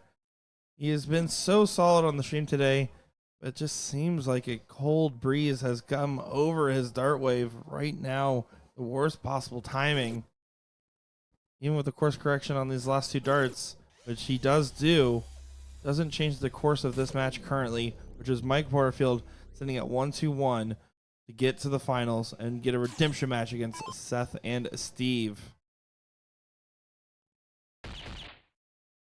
Finds the bull. Finds a trip 13. 32 goes for Mike Porterfield, a 1-2-1 in a style there for MP. And yeah, you got to say, Mike Porterfield did his job there. Sid didn't get punished. And that's going to be the running story for this final, is going to be, can Seth and Steve continue to keep that heat on? And will Sid Vaughn be able to get settled into place here and get the darts flowing the way he needs them to? We'll find out in just a moment's time. That finals match is already called up. Should only be a few minutes. We're going to let them know that there's a limit on how many warm-up darts there are today, and we'll get right back to it. My name is Nick Scher, joined by DJ Sayer. Be back in just a moment.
It's finals time here for our 39th annual World Tour Pittsburgh, Pennsylvania stop. My name is Nick Shred, joined by DJ Sayer to see Seth and Steve try to hold the seat against Mike and Sid. Should be a good one here.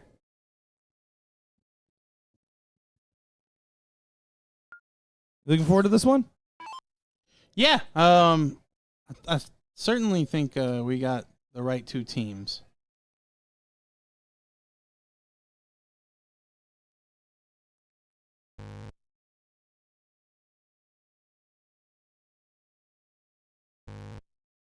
Well, Mike doesn't get in on the first turn. So it doesn't matter how many warm-up darts you take, you can still miss. That's because I commented about how many warm-up starts he takes. Now he's hyper-conscious of it. It was actually Porterfield and Bubba were having a really pleasant exchange, and Porterfield gave Bubba some flights, and they were having a nice little talk and everything. So it seems like there was a lot of respect that they probably already had, but definitely built up even more between the two.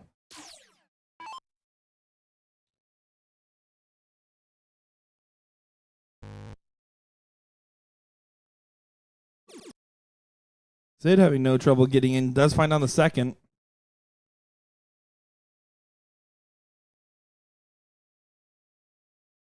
Steve Hilger just going to continue to try to support the Shiesty boy.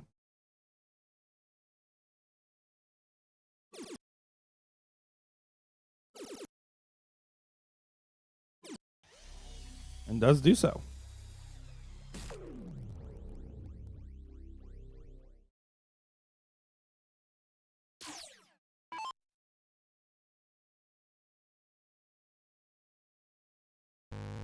Oh no. Porterfield. 0 for 6. First time we've seen him do this on the stream, at least. He took 5 in a game earlier, but yeah. We haven't seen very many misses, because in that game where he missed 5, he still won the leg in 15. Well, and we talked about it, right? We talked about how Seth and Steve have been a great complementing pair. Definitely not doing any harm to each other. It's been just about playing against their opponents. Vice versa. We said, oh, well, Sid's the X Factor. He's had moments where he's frozen and it's been detrimental. He's had moments where he's unfrozen at the last second and it's been clutch. Well, I'm Porterfield getting a cold spell at the wrong time. And Sid's doing just fine. Nothing crazy, but doing just fine. Yeah, I don't think they can afford to have Mike struggle is the problem, because I don't think Sid's playing well enough to win the legs consistently. I think he's playing well enough in spots to at least be competitive, but he needs Porterfield to be running down the board and winning legs. Porky giving a little bit of celebration on the 22.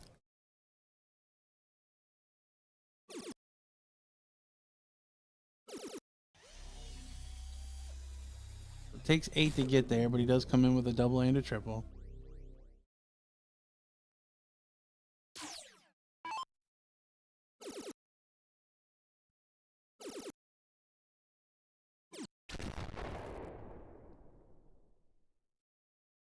And doing a good job here, though, from Seth. Just consistent scoring, solid play. I mean, if you're looking for a solid baseline average, you're looking for around a 33 in a split bowl format. Averaging 100 points a turn is the goal. That's a good question. Jack's asking if Porky's face is going to be my new profile picture. The last two stops here on the BullShooter Tour, I've taken something that's happened on the stream and made it my profile picture. How can I demote Kaja Prisbole? Messing with me and Gordon during our opener. The Tony Zika's fish, though. That one could happen.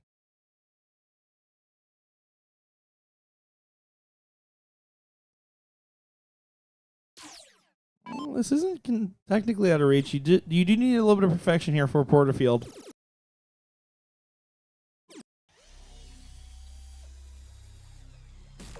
Yeah, solid ton. Probably not enough to really make a difference. If Seth can put in a good shot here, he'll be the first to a finish.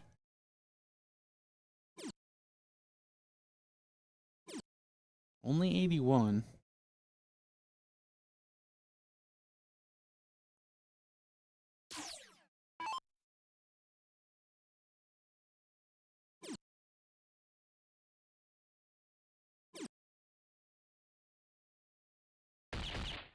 Good last start from Sid. Smart decision. Utilizing the bold there. Does hit a double. Even the 1-2-5 on the return. Yeah, so it's coming down to Steve and Mike, essentially.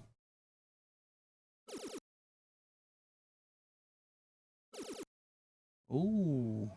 3 triples, but only 84 scored. So now Mike with a big shot can not necessarily make it so that Seth can't take it out, but force Seth to have to take it out. Instead, now Seth can freeze. Yeah, this first leg is definitely all right. Seth and Steve are feeling just fine. They're going to be chilling here for the most part, and the big mentality should be, okay, well, at least it's loser start, so we'll get a reset here. That's kind of where your mind's starting to drift at this point in this leg. Needs the triple to freeze. Oh, Snatches it low. So Sid could take out the 125. you could. This would be a leg-saving dart.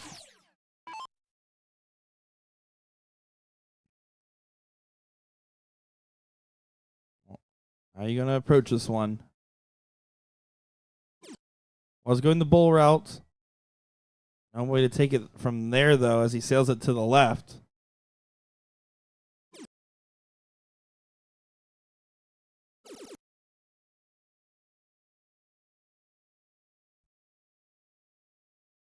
You can just see the struggles of Sid. There's like a missing dart on the floor there. Yeah, the struggles are definitely visible, especially because like he knew, okay, if I'm out in front, I could potentially do a saver shot here, but doesn't and won't be savoring that shot mentally.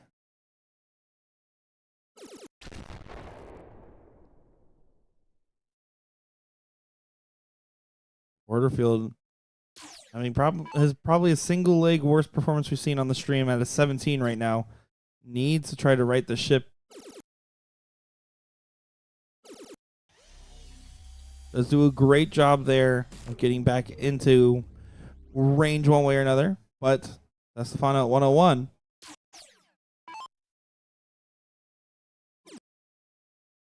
Not a terrible miss.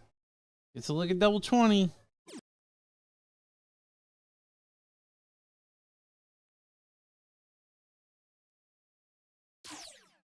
And now Sid gets his redemption shot here, though. Just talking to my partner real quick. Mike's like, well, I don't really do the math. I normally phone a friend, but if it was me, I'd probably just hit a bunch of triples and see what happens.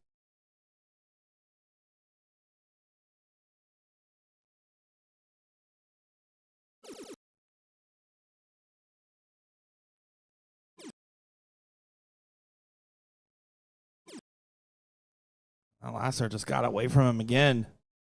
Yeah, and didn't even hit a fat 20, which would guarantee to not freeze. I mean, Steve's going to look to take this out, but the option is still there if he gets into a spot where he can't take it out. Or here, triple 18 leaves double 12. If he goes inside on the double 12, he still freezes. Exactly. That was a smart, aggressive play. Well, you've been calling for that a few times, rightfully so. Freeze is important, but having a chance to freeze while also going for an out is even better. Well, and it comes down to what's more likely, Steve to hit with 1 dart or Seth to hit with 3? It's Seth to hit 3. You have to, I don't mind you taking the shot, but you have to ensure that Seth gets the 3 in those spots. Yeah, I love it. So Stefano gets the first leg on the board. Seth and Steve out and running here 1-0 for your seat holders. Mike and Sid just looking for a little bit of a redemption leg here. Sid having frustrations at the tail end and Mike having frustrations at the very beginning. What can MP do? Took 6 starts to get in last time. Good marker. It only takes 2 to get in this time.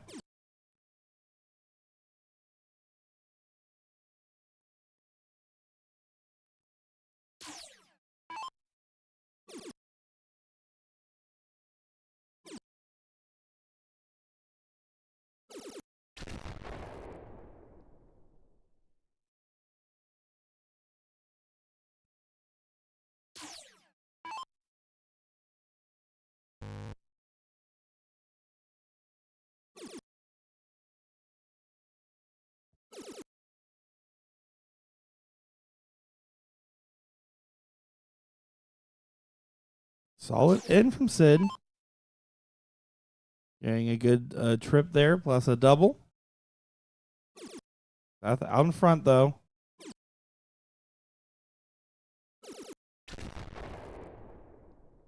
Doesn't Zebra say, we'll win every league against the darts. We don't care. We'll go for it right now. You're not going to get a 17 for a majority of the league from Porterfield like you did in the last go. Rarely has back-to-back bad turns, let alone back-to-back bad games. Although just 100 means that Stefano can take the darts away, continue to push the envelope.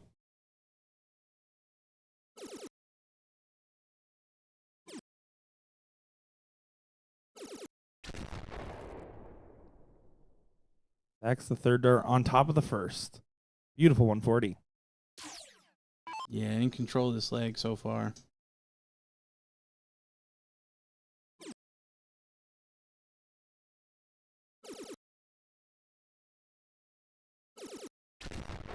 Good response there from Sid.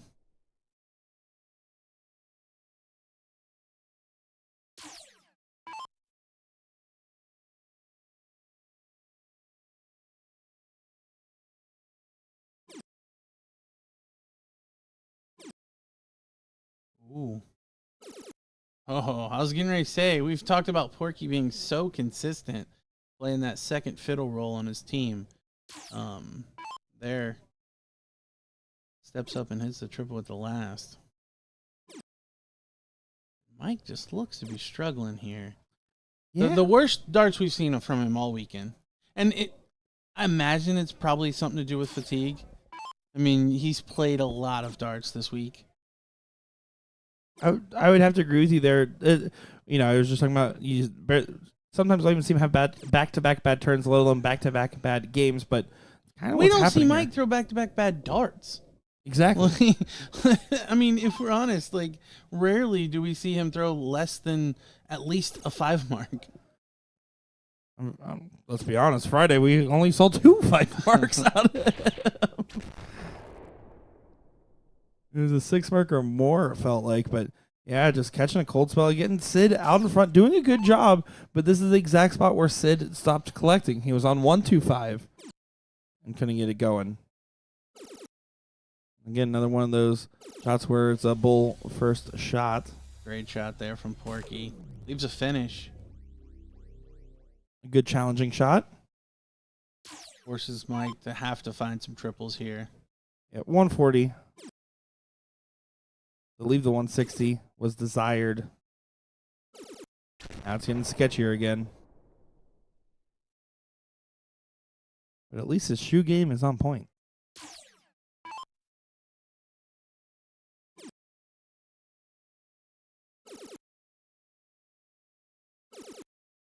Unlucky flight out there on the third. So Sid gonna look at 135. Starts with the bull. Last time he had a bull first shot, the 125 he sailed left. Needs to make sure to drill that bull. Does do a good job of that. You go 57 or 45. He goes 45 for tops. How about that one? 135 ties us up at 1 leg apiece. And that's the type of shots that make the difference in matches like this. And Sid giving the bailout, hitting a 12 there when Porterfield was struggling. And that's the type of stuff where when your partner's doing that in the B position, it fires you up if you're the A player. Yeah, I mean, the first leg that Mike has really needed Sid to come through in this final, and he did. Looks like he set it up with he and Mike going first instead of second. How many pro doubles finalists does it take to set up a dartboard?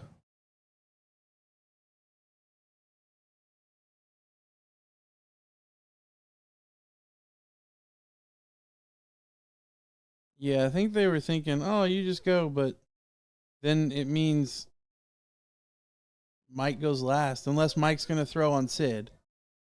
That's the only way this works, is if Mike throws for Sid this leg. Which is the easy fix, just don't care about your stats. Yeah, I mean, in an open competition that isn't flighted, it's not the end of the world. No, so that's what they're going to do for this one. You don't stop the rhythm of the match. I like this. This is how I would have suggested us handling it as well. That way, Mike is still the second player going in the match. I do like Porterfield was quick to bail out on that 20. That's been kind of struggling for him a little bit. Yeah, you're not wrong. He's definitely trying to find the double in this one.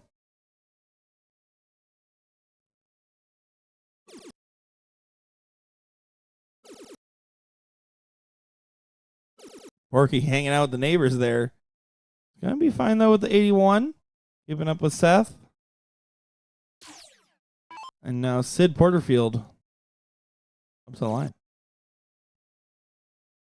I always knew they were related.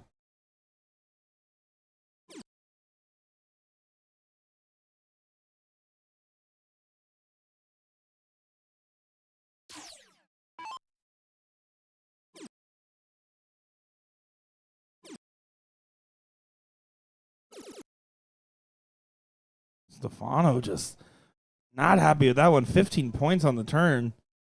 Yeah, miserable shot there from Seth. Needed a lot more.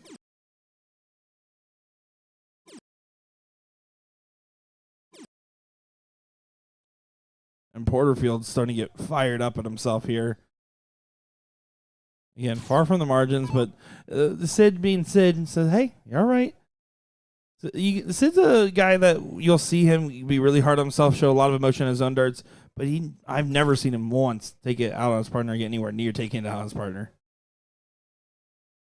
Yeah, everyone trying to find it here in this leg.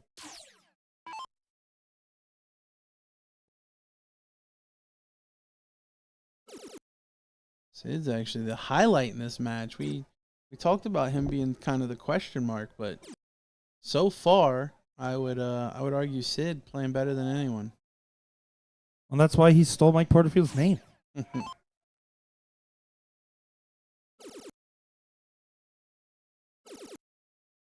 Good correction on the second there from Stefano. Falls immediately. He's like, come on. I know how to do this. Finds the 135. That is the you're good sign when you're just like, come on. That felt just right. Why am I not doing this every single time?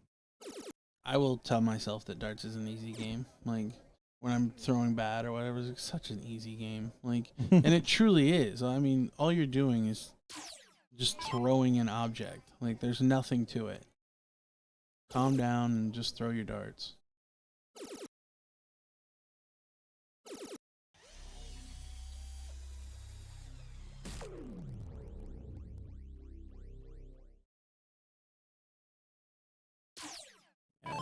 Our brains are the only things that make darts difficult. That's a fair assessment. And only a 45. This is an opening now for Stefano to attack.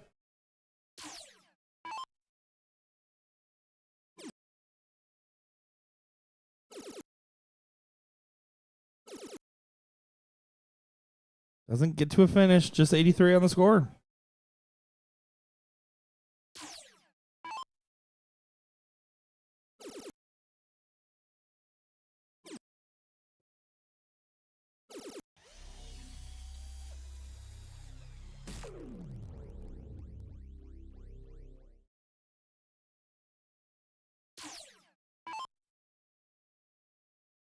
Steve Hilgerby, the second one to finish, as Porterfield does get 156. That'll work. Good board management there from Porky. 133 to lead the 110. Very wise decision there.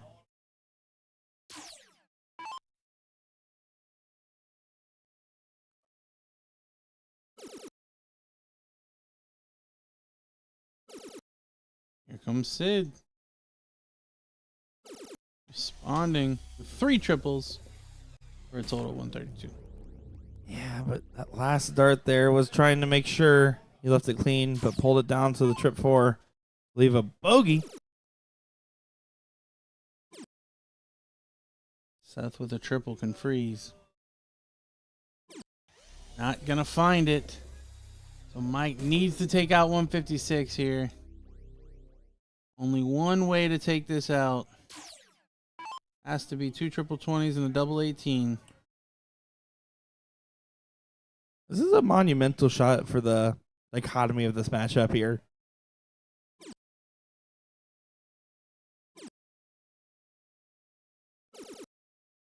Does hit the cover on the last, but knows that now this is danger zone.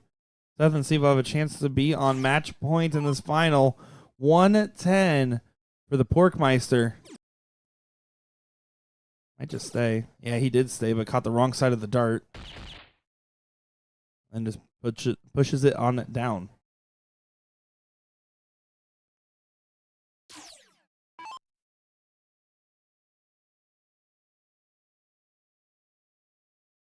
We sit on a bogey.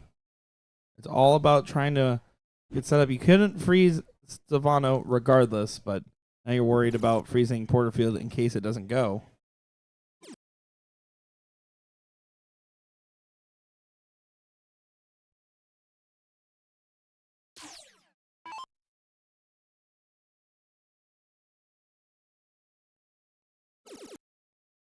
Double 16. There it is. A 2-0 lead for Seth and Steve on the brink of winning the title and booking their place in the ESPN Invitational in August.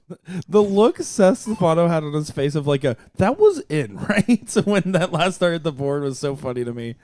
He gave it a little bit of a glare there, but willed it into existence. Yeah, you take it regardless. Oh, for sure.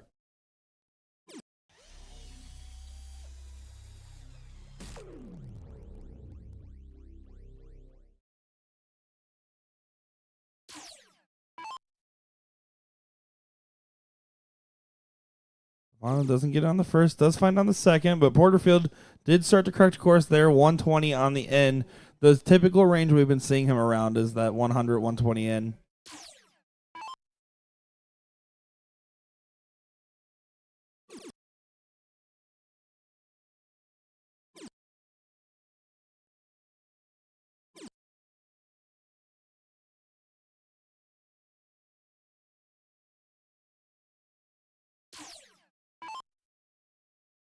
And Porky, who's been doing a good job at the supporting role. I don't believe has frozen Seth once on stream yet. I'm not mistaken here.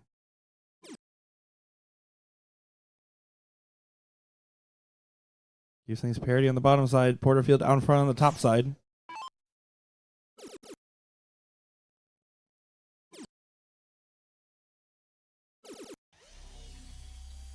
More like it there from Mike.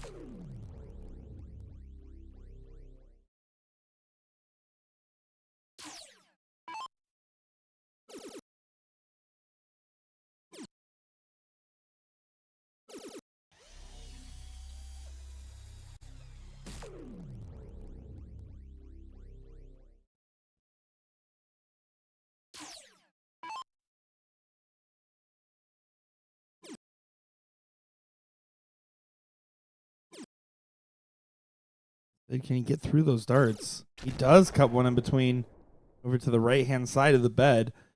Hard spot to place, easy to deflect. Something, Trifin flights left more room. What I've been hearing lately with those Condor 120s or 180s, whichever one they are. Borky doesn't find a big trip here, so this should be a good opportunity for Mike to get to a finish first, really pressure this into a potential 2-2.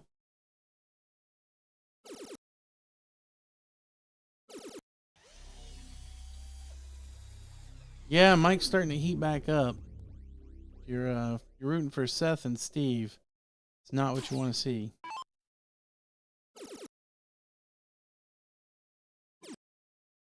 Oh, he really wanted it. He thought it was going to go too. It was a well-thrown dart.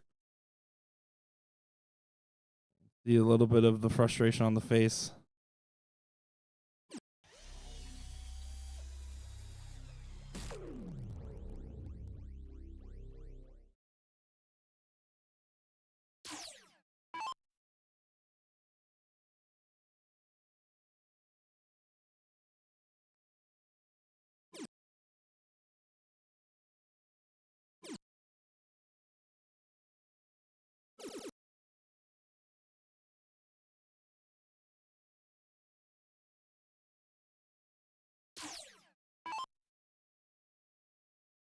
Porterfield doing a good job of keeping in front of everybody in this one. Or are you just going to make it for some lost ground?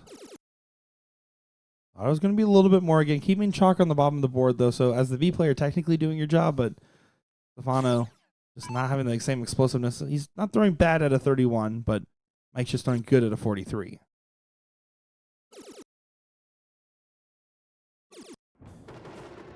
Yeah, 12 dart leg there from Mike. We are going to play leg number 5. It's like Porky may show. I like it.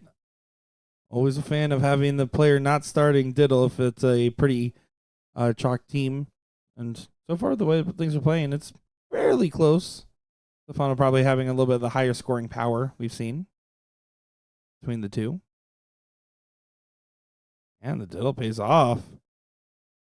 Stefano and Hilger. Can they beat Vaughn and Porterfield here? It's time to find out, folks. Let us know who you're cheering for, who you think is going to get to that big win here. Will we be getting another set of darts, or will it come down to this leg right here? Shiesty boy, Seth Stefano to get us started.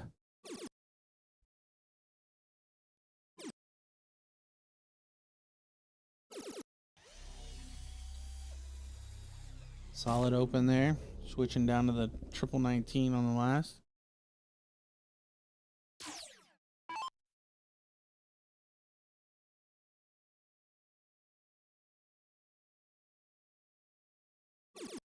Porterfield does get it on the last dart. Starting to get some PTSD from his earlier struggles.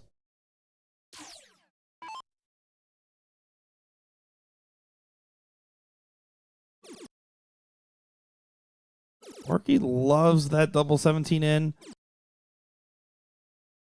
Trip 20 would left 350, which would have left 180 for 170.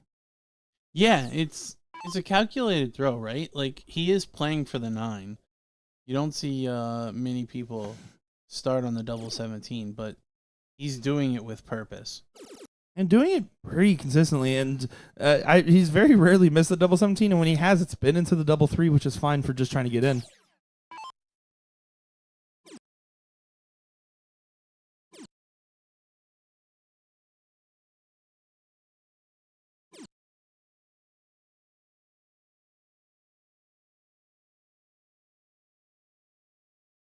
Seth really wanted more on the turn. Kind of lets Porterfield back into at least get things evened up on the top side. Works in on the first dart. Still a separation there. This is tough. This is definitely a lot scrappier of an affair compared to the top 4 matchup versions of these teams we were seeing.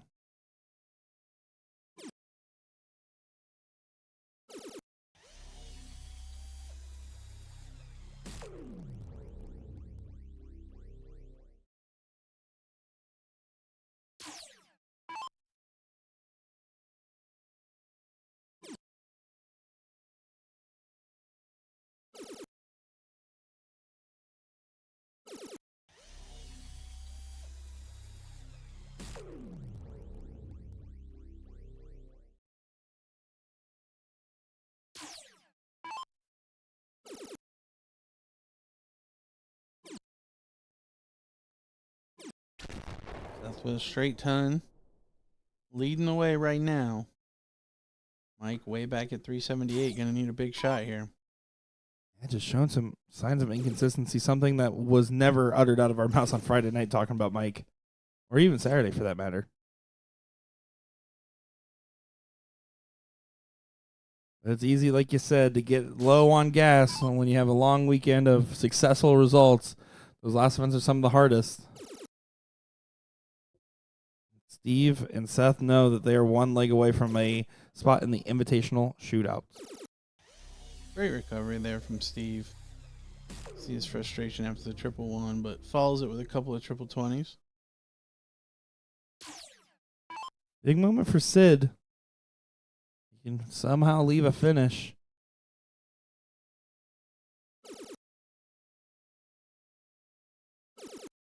Does do so, and that's a hard to place dart in that bottom right corner. I did not think there was any room on that side of the treble, but gets themselves out of trouble.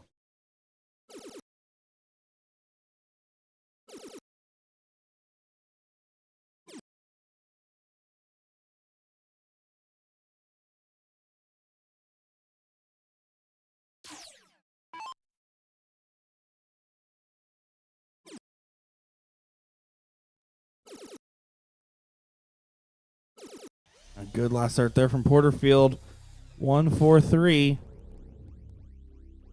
Hilger. Yeah, no finish from 165.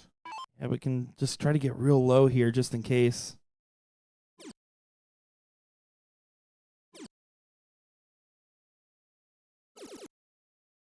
Not real low, but low enough that if Sid doesn't take out the 140, Seth gets a shot at 141. But Sid gets the look.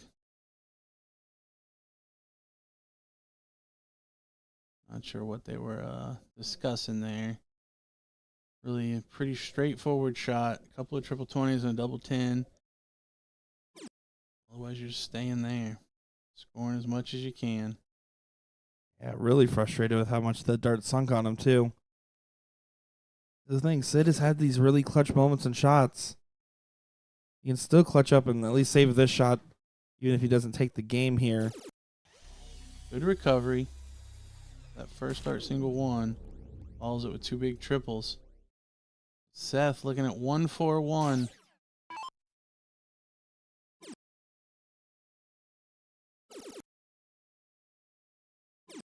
And he's only going to score 61. Now possibility of a freeze from Mike, even if he doesn't take out the 143. Only needs to get below 58. Very doable here and detrimental for Seth and Steve, who felt like they were in good control. Needs both triples now. Oh, no, doesn't get it. I can't believe that. That's normally a shot Porterfield would hit 8 times out of 10 to set up. Porky knows they got away with it. He has to take this here. Does Steve go at the 20? He does. Double 10. Now, a fat freezes. It's exactly 100. Mike Porterfield's on 100. This is another situation where you have to play it very aggressive, but he does get the double.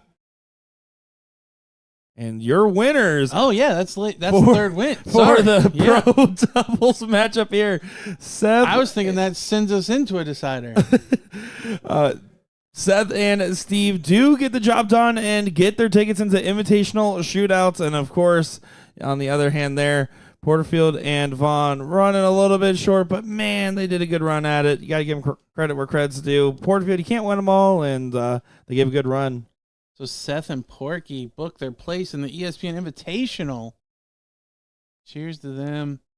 Look forward to seeing them mix it up in Rock Hill, South Carolina come August.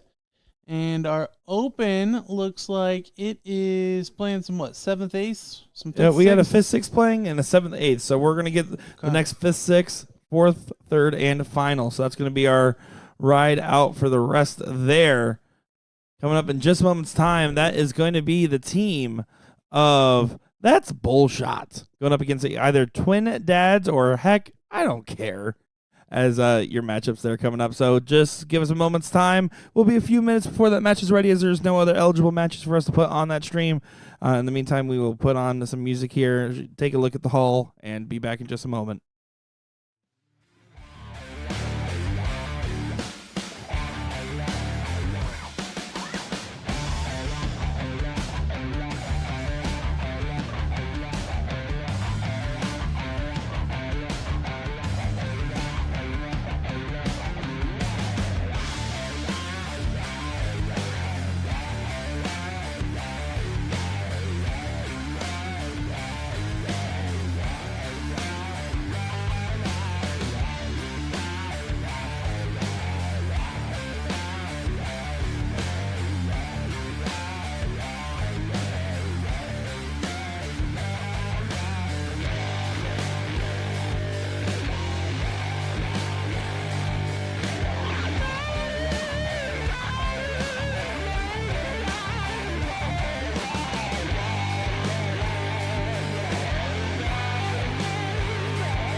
Welcome back, everybody, to our coverage here of the Pittsburgh, Pennsylvania Regional for the 39th Annual BullShooter Regional and World Tour.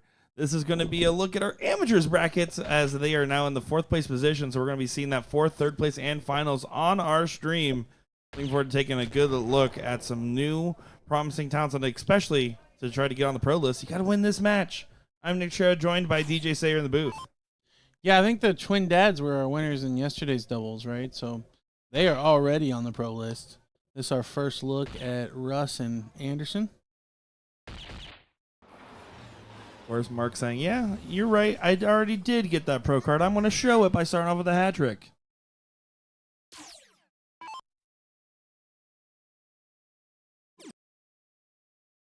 Interesting to see how this plays out. Winner of this will play Team AJ. And then in that finals, Team Hillbillies. Sitting over there nice and pretty.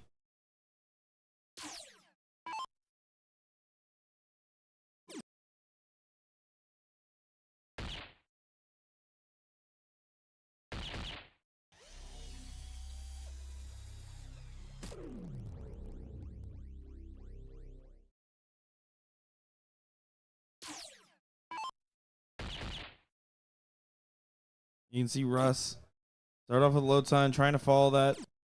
Doesn't get there. After that first start hitting a double bolt to not collect on the other 2 darts. It always feels so frustrating, especially in a fat bowl format where you're like, come on, I was dead on, and now I can't get any more. What the heck's going on with this?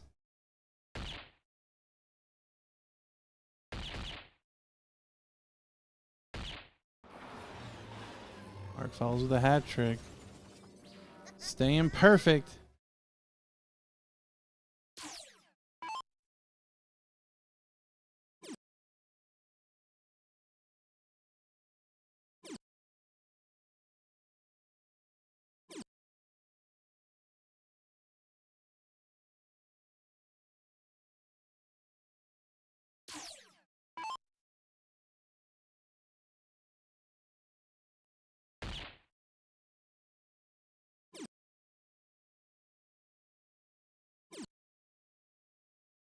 JD showing some frustrations there, but out in front of Anderson, so Mark's still going to be in just fine position.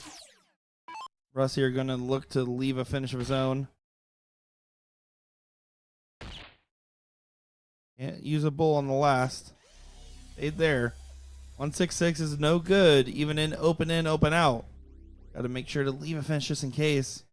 In this case, it didn't even go, so no harm, no foul at the end of the day. Mark going to continue on for the potential 10 darter. I said it out loud.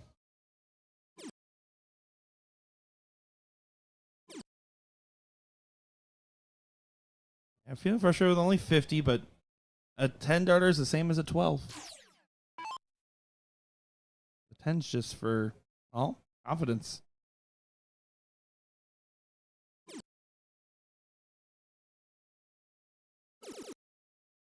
Anderson giving up on that bull with the first 2. Goes back at it with the 3rd, but coming away with only 57 points.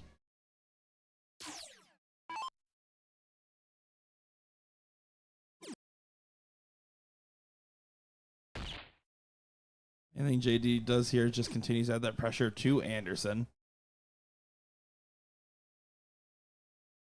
But Russ can try to set up a better finish than the 151 just in case, and hope for a chance to not be frozen on the return. It is just race to 2 in this format. Odd hat trick there from Russ, leaving 54. Almost certain he's not going to get the throw at it, though, as he'll probably be froze. Talking with the partner here, but you shouldn't need to change up your strategy. 2 bulls and a trip 17 is a perfectly fine way to approach this. No reason to like stay on the hat for 1, for example. Now just going to try to leave 36.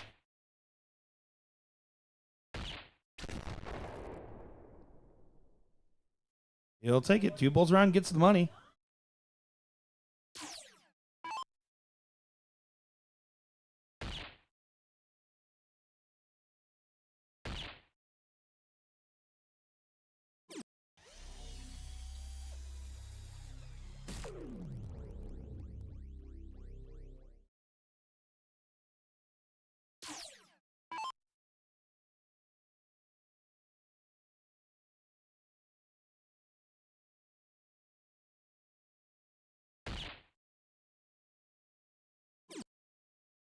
Oh, sunk that dart well low.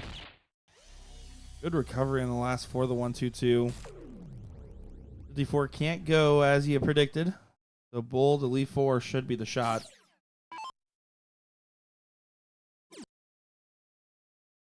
Double 20 for the fans. Double 19. One of those. Kind of lost focus on the last there. 36 for Mark to take a 1-0 advantage.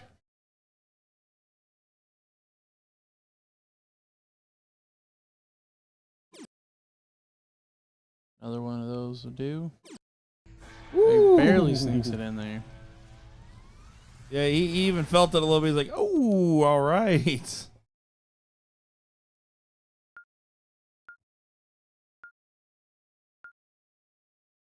Twin dads get a leg on the board here against the darts, and just Russ and Anderson are going to have to make it just stand here.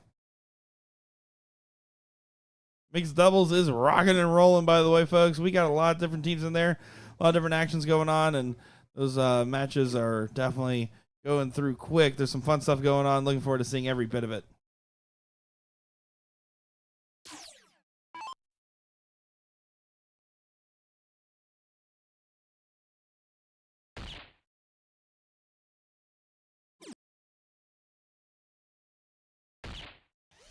Mark, no hat trick on the start.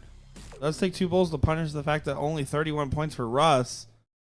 Base Lizards having trouble getting the rhythm going in their favor here, it seems.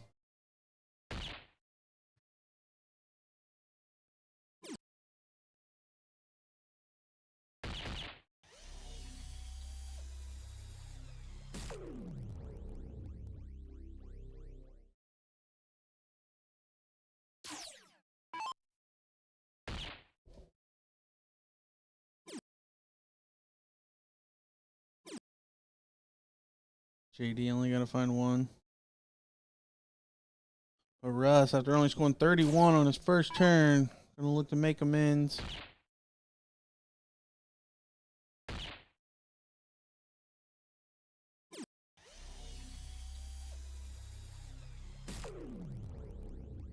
It does start the amending process, but doesn't finish mending the bend. He's a little bit more than that. Just knowing that Mark's been pretty consistent in finding at least 2 bulls. The throw's already been taken away from you in a match point scenario. It does get let off. And that was your opportunity, with especially with that low 10 that Russ hit before. Anderson hit on the first. Let's continue to go on.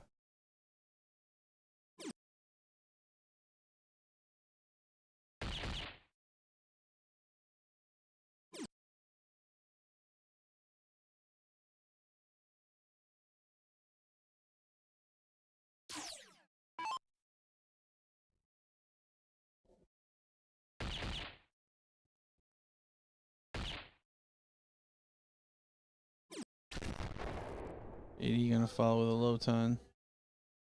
So Mark and JD, very marginal leads in this leg so far.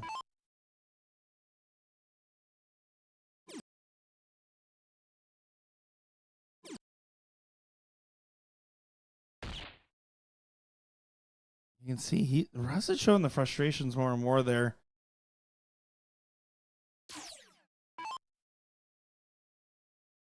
Blocked it on that last start, but just wanted more. You don't blame him.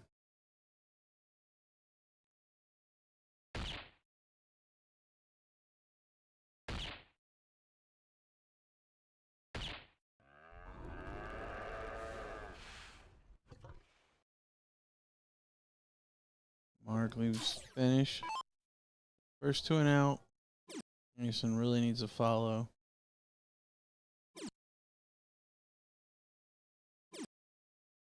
Only going to score 15 points, so it's looking like the twin dads are primed to take this one 2-0.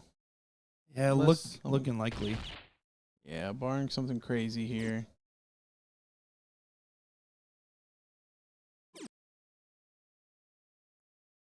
JD not happy with that turn after a first start double bull, but no immediate danger. Russ needs to leave a finish here.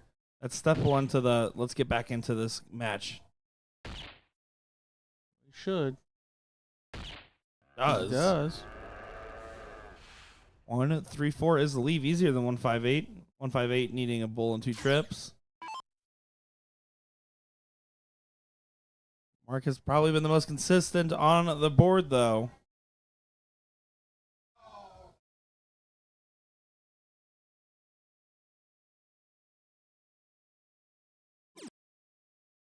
Sinks the first one well and basically says, don't worry about the overthinking aspect of it. Thinking, okay, what if I play for the hat to force Anderson to hit perfect was probably the conversation there. You have to hit at least 2. Only hits 1. Anderson can collect here. Just get it together for one good shot. Make sure Russ doesn't get frozen. That's all you're thinking about right now. And can't put too much weight on your own shoulders, but this is the moment to rise to the occasion.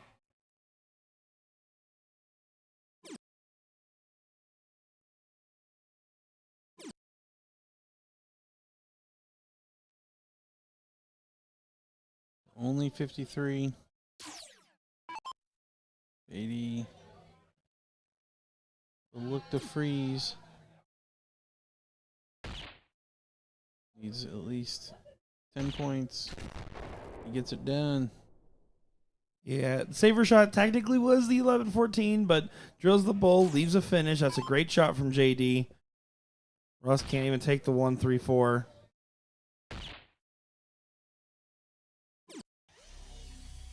Brings it on down. 87 now for Mark for a 2-0 win for Twin Dads.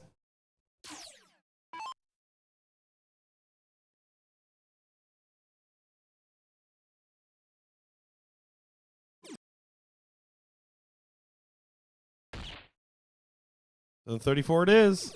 And it goes. Twin Dads move on to the third place match against AJ. What should be an interesting matchup there. And unfortunately, Space Lizards just couldn't get the rhythm going there, DJ. No, tough matchup. Mark played well. JD filling in the gaps there. So we'll get our first look at AJ coming up to take on the Twin Dads. Don't go anywhere. We'll be right back.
Welcome back to the third place matchup here in our amateur men's doubles bracket for our Sunday coverage. We're getting down to our second to last match of coverage here in Pittsburgh, Pennsylvania. It's sad that's coming to an end, but we've been having fun every step of the way. My name is Nick Jarrett, joined by DJ Sayer in the booth. How you doing, DJ? Tired. You feeling it? Yep. The weekend is coming to an end.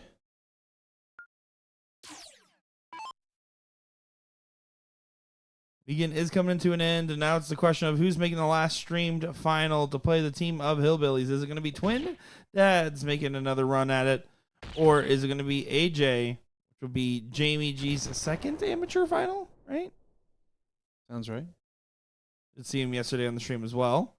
Jamie G becoming a frequent flyer this weekend.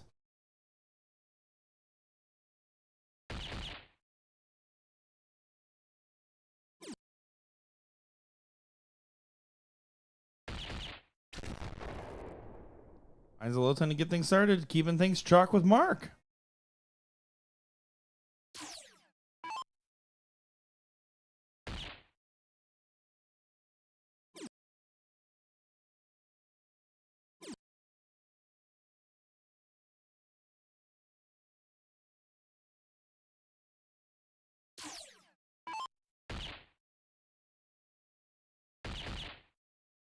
Not the first time we're seeing Andy either.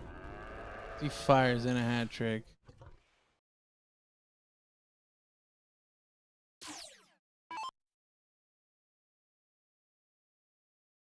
Good shot there from Andy, indeed.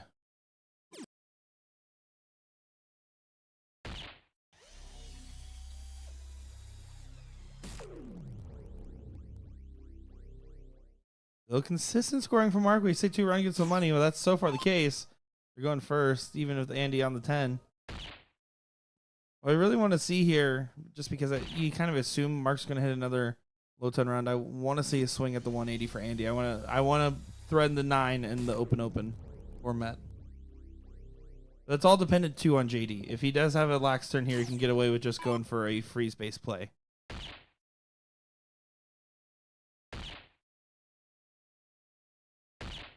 Yeah, I think you take the first start at the trip 20 here.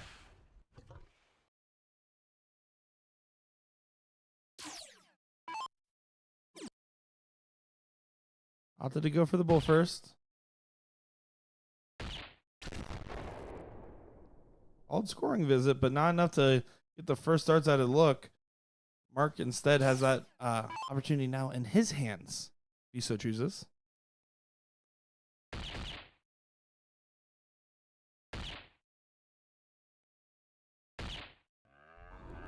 Mark finding a hat trick. Setting up 125.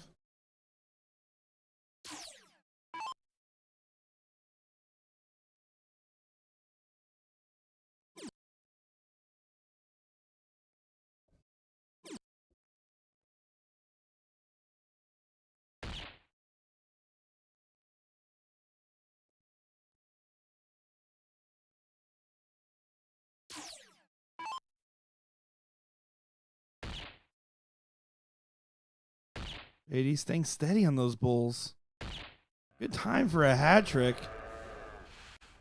And with both Mark and JD on finishes, Andy needs the pressure by setting himself up kindly, get himself to at least a nice 3-dart finish. Preferably would have wanted to leave the 100, but he'll settle for a 140.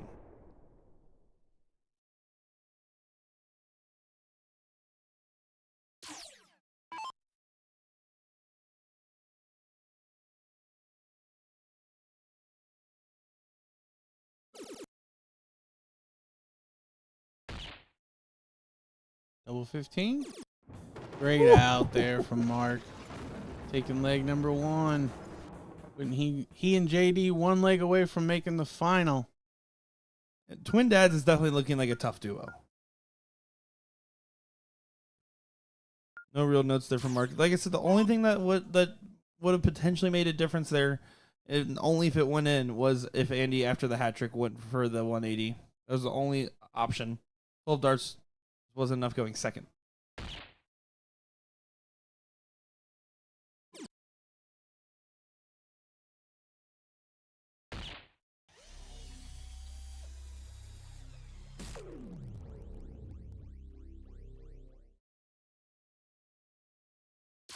Jamie does still collect 2 bulls on his open here.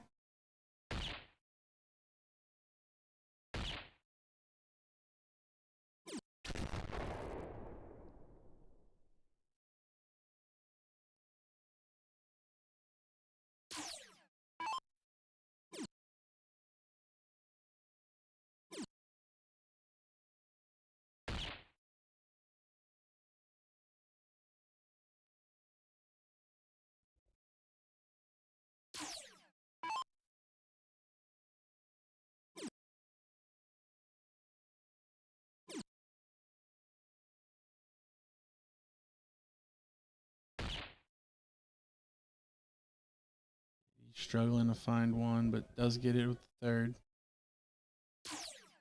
Jamie in the prime spot right now, going first. Only 4 points off the lead.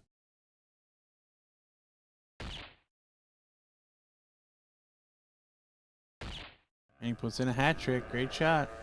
Yeah, Jamie G getting what Jamie needs.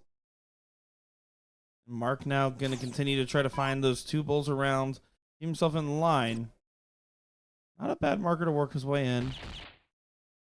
Does do a good job of doing so. Last one sails high, so now Jamie's on a little bit of a breakaway, 67-point difference. Andy and JD being at the same ballpark here of score means that it can get a little interesting if we have a big miss or a big hit.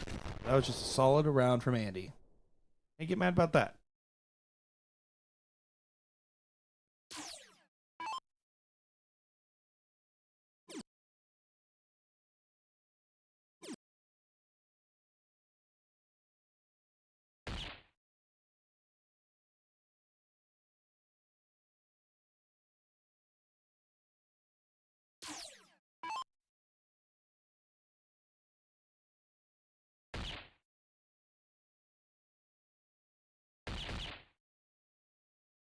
Jamie's staying hot. Not want to lose. Yeah, I mean, no one really does. So, no, I get what you're saying, though. Consistent scoring from Jamie, which is funny because when we saw him play in the Friday night amateur match, we talked about a really good game of cricket and some very lackluster 01. And I was like, it almost looked like his stroke was different on the bulls from the way it was leaving his hand to the triples in cricket. Not really the case here. He seems like he's pretty comfortable and makes sense considering how deep into this full bracket he is with his partner Andy, who's also been doing a great job as well.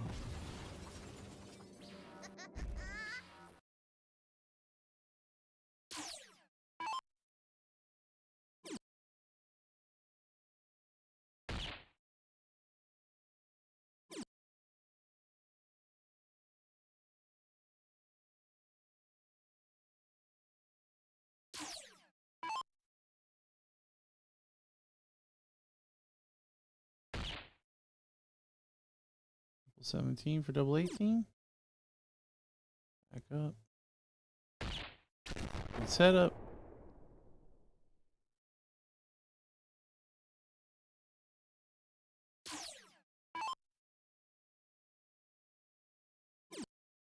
You expect Jamie to take the 20 on the next go. Expect the freeze to be in play anyways, but if you're Mark, you can't be thinking about that. You have to think, just get low myself just in case. You're relying on Andy to have a weak turn and JD to have a strong one. This is pretty much poised to go 1-1.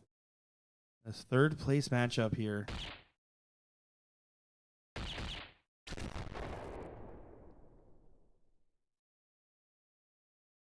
A 180 wouldn't unfreeze. So now JD has to think, okay, leave myself a finish. And hope it comes back around. Not going to be able to do that. Jamie gets the approach for a big old single 20.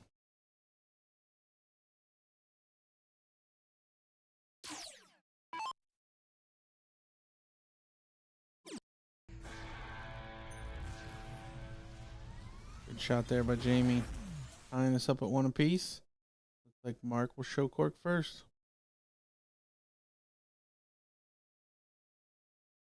After he coughs all over the place, like covering his mouth.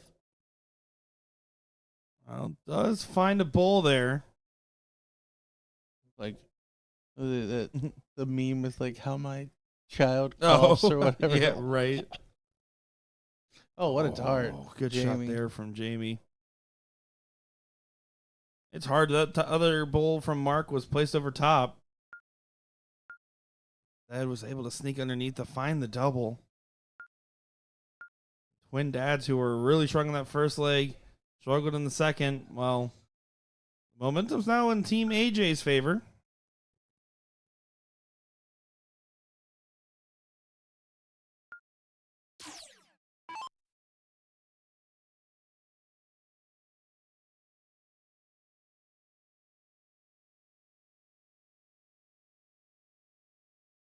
Jamie setting the tone here early. Important to try to find those two bowls, continue that consistency, and no, starting to evade him. Does get there on the last.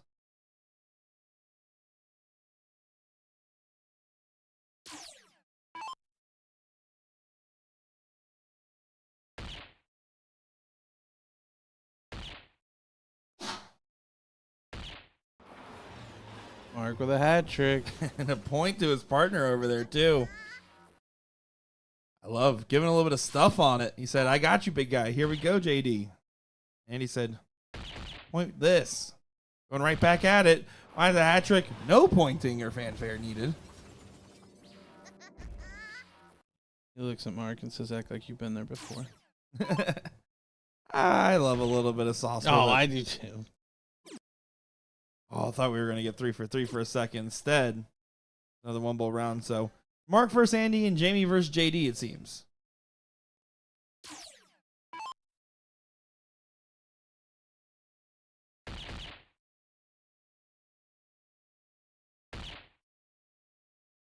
Question does rear its head, though. Andy opened up with a head. Jamie sitting with 2 bowls and a decent fallout to set up. Should Mark consider one dart upstairs? See if you can potentially leave the 171. Everyone heating up.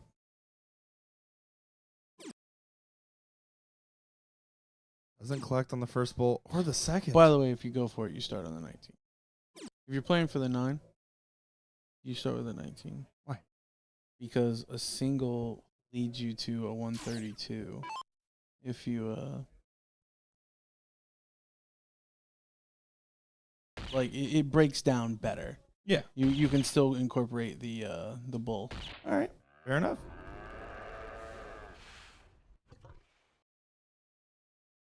I like the 171 to then leave 180, but if you hit the single 19, you go back at the bull. I guess it's 92, right? Yeah. 92. No, I get what you're saying 82. there. 82.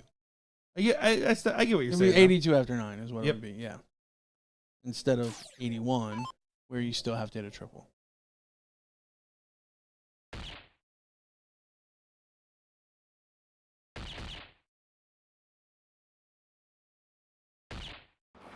Back to back. Looking like AJ gonna take this. Our doubles champs may not sweep the doubles this weekend. Looking less and less likely, despite that first leg being so strong. And as that one.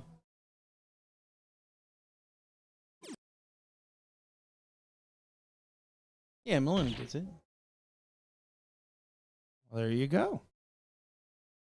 Thank you, Mr. Backwards Hat Man.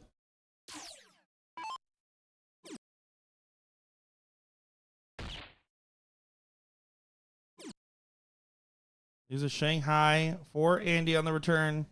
No outshot from Mark. No ability for JD to set up one. There's a lot of things that need to go wrong for AJ and right for Twin Dads to somehow get out of this situation.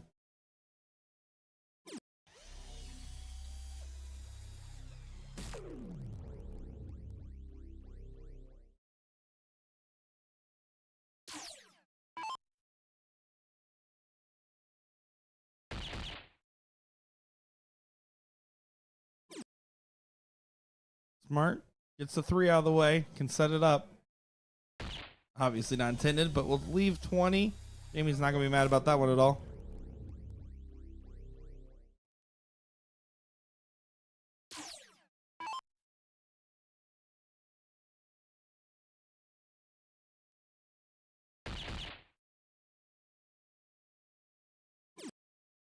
Mark needs to leave a finish just in case. Does do so at the 1-4-2. Shanghai opportunity for Andy, though. More likely going the bull single 20 route.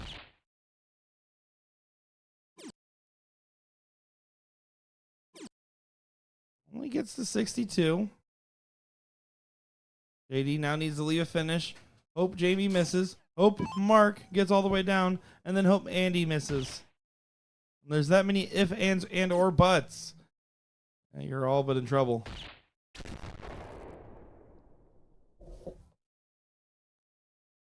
$20 to do for Jamie G.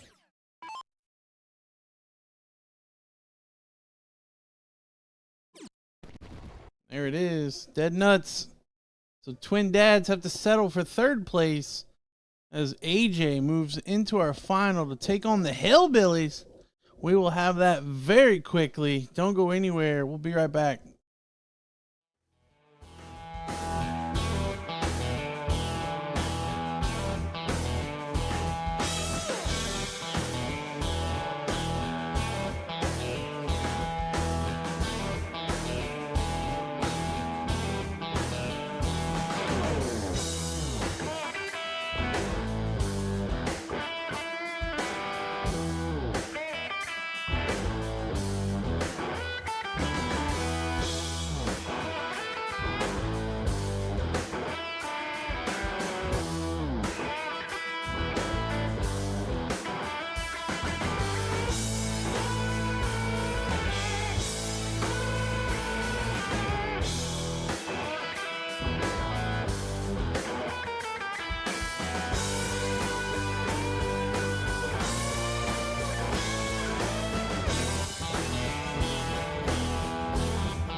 One more time on the one time for Pittsburgh, Pennsylvania for our 39th annual BullShooter World Tour.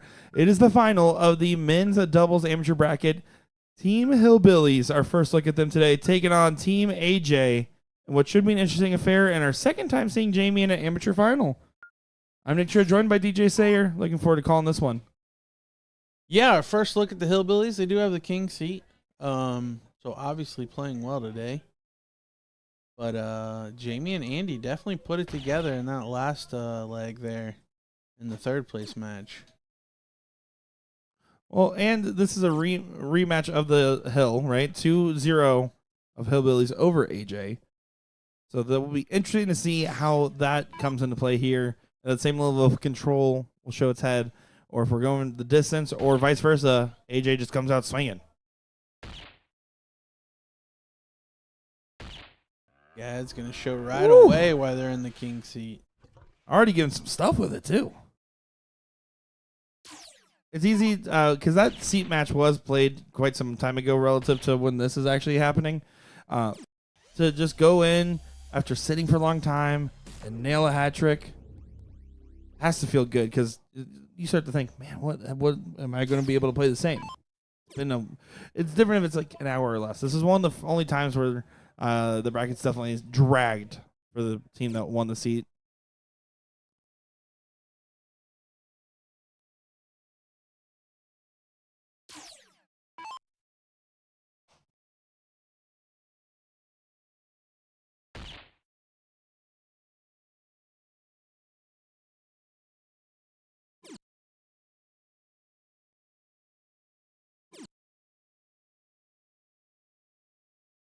Jamie only able to find one each time. And because Dan didn't hit a bull, Gads may need to run away with this one and win it quickly. Gads is looking sharp. Even gets rid of the one.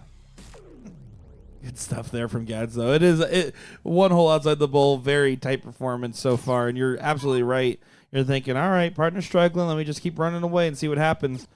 The note of the last match was the fact that Andy was also just really dang consistent, though. He didn't really drag too much. Was normally finding two bulls around, although slacking just a little bit there. Dipping to a 32.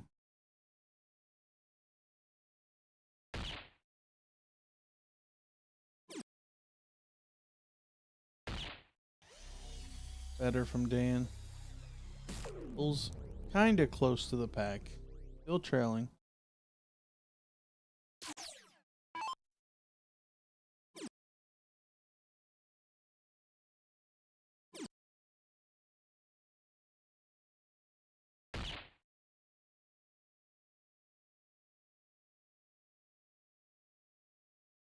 Yeah, solid scoring run from Jamie, just falling a little shy of where he wanted to. Gads. He's finding two bulls around. We'll be at a finish here. Oh, no. That's where it starts to slip away. He goes three bulls, then two bulls, then one bull. Don't want to recede in a moment like this.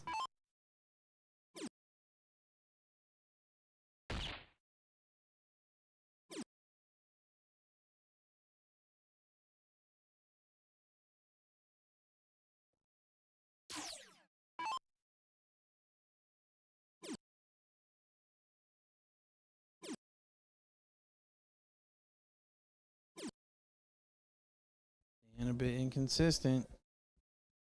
If Jamie can put in a big shot, he'll get the first shot on an out.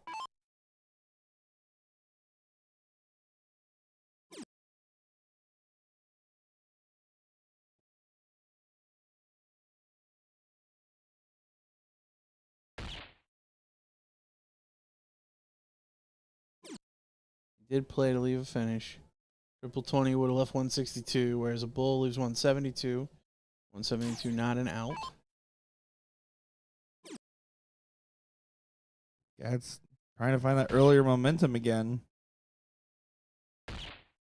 Does get the two bulls, gives him a self a nod of approval, saying, yep, that's all right. We'll take those.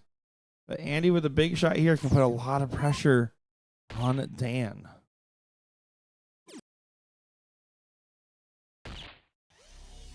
Solid scoring visit.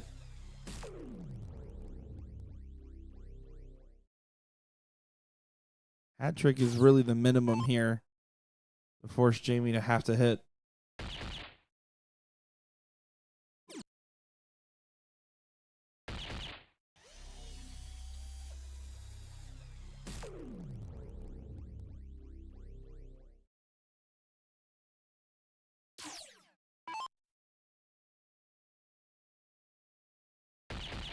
Jamie, make sure Gads does not get a look. Yeah. Another bull will do it. Yeah, you gotta just drill the bull.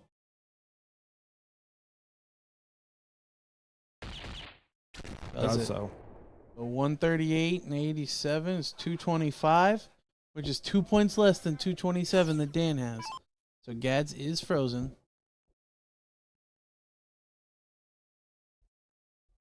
I love watching people like do the math and the realization come across their face. It is it is definitely funny at times to see. Because typically, like when you play locally, the boards will just say frozen. And here they don't do that. So it's a bit harder, and people actually have to do the math. Because if you take it out when you're frozen, you do lose the leg. And we saw that on the stream finally for the first time this tour. Not too long ago. Can't quite recall if it was, I believe it was Houston where that was.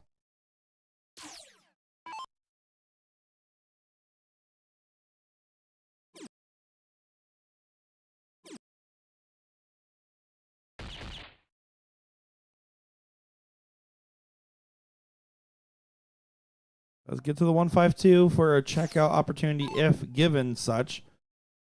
Team AJ looking not likely to indulge. Single 18. Gets it there. That's a leg on the board for Team AJ. Something that they didn't do in this heat match of this dichotomy here. Yeah, halfway to the first dip. Jamie not setting the board up. Yeah. Somebody must have needed to use the restroom or something. I'm not exactly sure what's going on. It looks like it's like everyone realized that don't need to do it right away.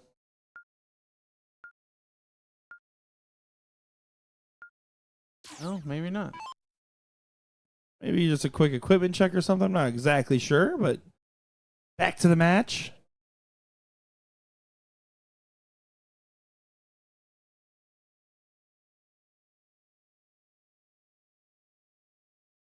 I think Jamie might be confused. I think Andy and Jamie believe that wasn't the first game.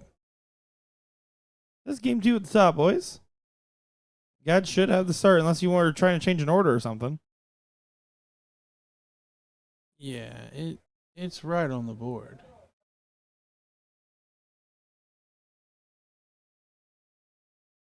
Are we asking the audience? All right, they're having a laugh about it now. All right. A little bit of confusion there. I think Jamie and Andy thought they won the first set. It has to be the case. Yeah, I think they thought they needed a cork for a new set. Here we go. That's an interesting sign there. Let's see how it affects everything, as it did not affect Gads getting 2 pulls on the start. It's always important, and it's easy to get lost in it sometimes about where you're at in a match. Not but not in the best of 3. Yeah. Like that's just signs that you've been playing all day and all weekend. Sunday darts at its finest, folks, but gets 2 bulls there for Jamie G. Dan's the one that needs to pick it up. He struggled pretty heavily in the first leg.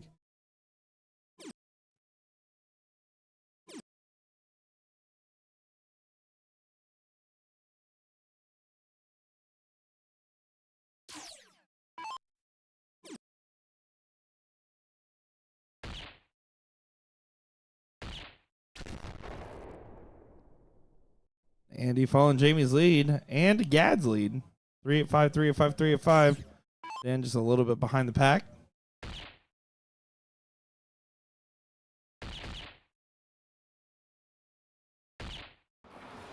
That's 5 out of 6 on the bull to start the leg once again. He's been starting off hot and then would just taper off towards the end there. Can't afford to do the same here, especially just for the fact that he just wants to continue to be settled. When the bulls are going, they are very convincing from him for sure.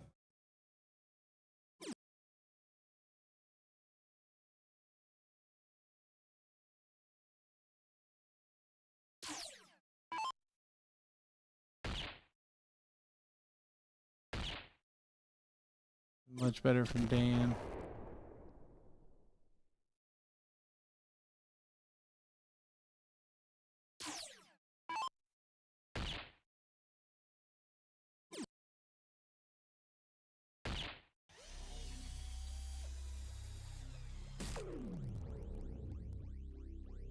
You see Gad's quick to approach the line here.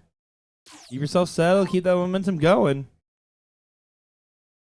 He has his mind already set on a 1-to-1 scenario here.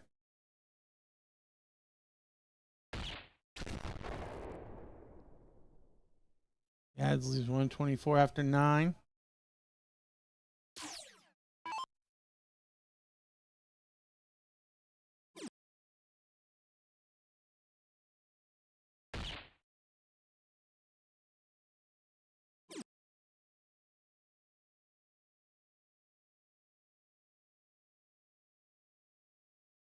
The one bull turn there from Jamie doesn't put any pressure on Gads and puts some pressure on Dan, who you wanted to see leave a finish. Couldn't after the second dart. Could have went trip 20 for the 177 in this format. But decided to just go ahead and make sure I'm supporting my partner going first. No reason to go for a fanfare finish. Make sure the freeze just doesn't come online for the Hillbillies team. 1, 2, 4 for Gads. 12 dart hole to throw.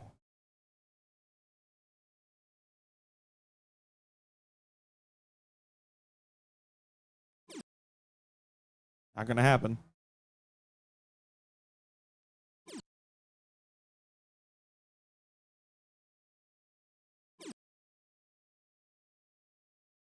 Yeah, Gad's a little bit of finish line-itis here.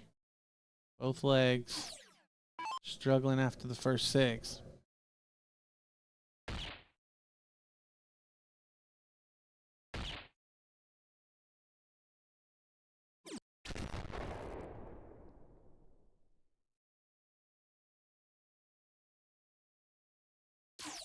Dan can freeze with a hat trick.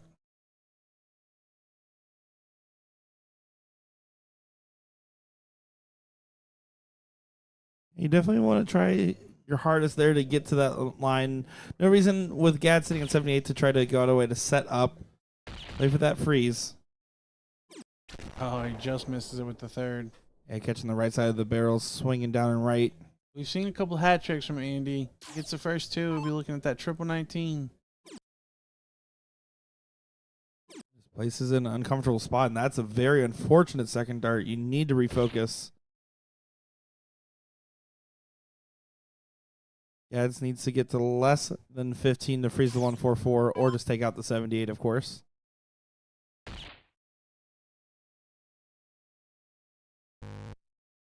Got to make sure he goes inside if he misses. That's Fine. well done. Yep. That's fine. So 14 and 82 is 96. It's a freeze by 1 point. So Jamie, no shot opportunity here. Bull, maybe a trip 14 or double 20.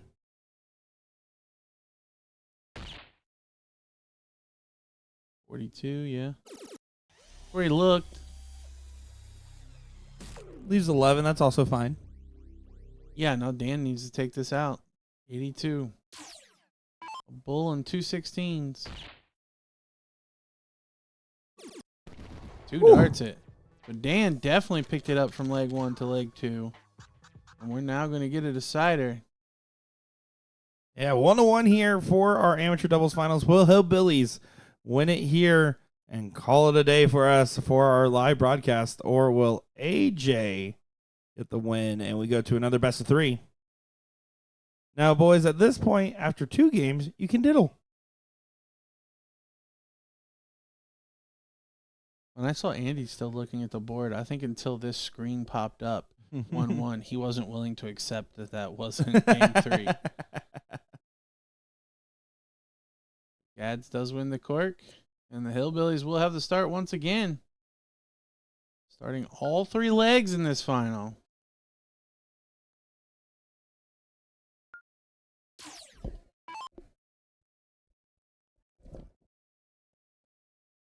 Here we go. Time to get things underway. Gads has definitely been the highest octane player as far as early performance in legs. Until it's a last leg decider as he fails to get a bull, and now you're just going to have to say, all right, I guess I'm going against the darts. Very frustrating, especially if Jamie punishes. Even just 2 bulls feels like a punish.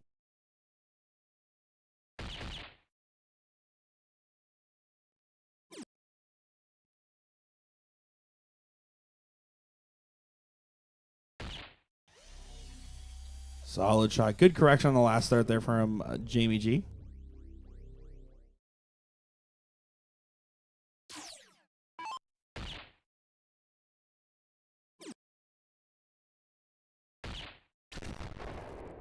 And definitely playing better now.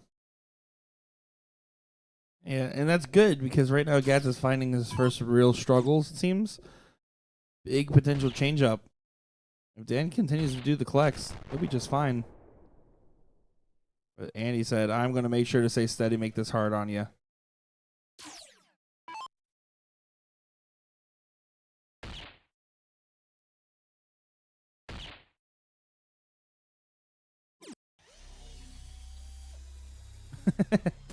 Not happy with that last dart. Was well thrown, just didn't go inside the wire. Jamie has taken the darts away effectively.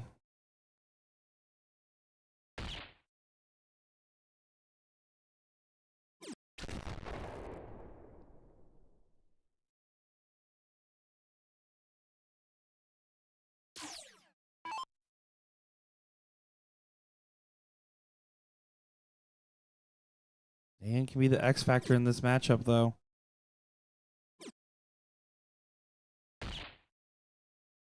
Just 1 bull. He wanted to try to challenge Jamie. Jamie did not receive no challenge.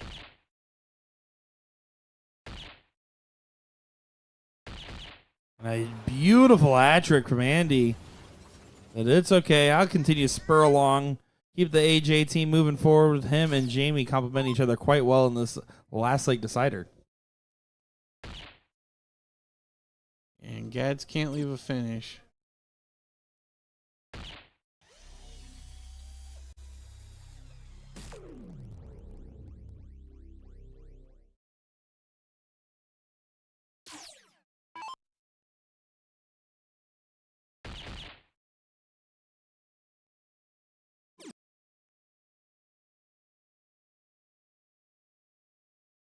Jamie can't leave a finish here. Even a triple 20 would leave 163, which is not a finish.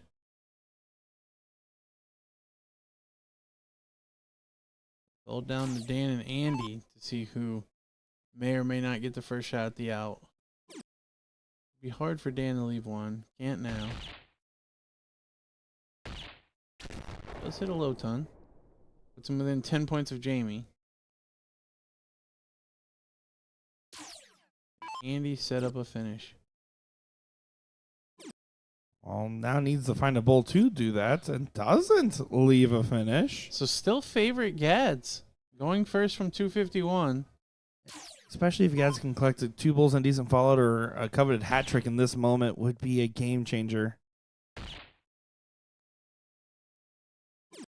Oh, good look on the last, but 1-3-2. That was the good fallout portion of that. 2 bulls and a double 16. Take that all day.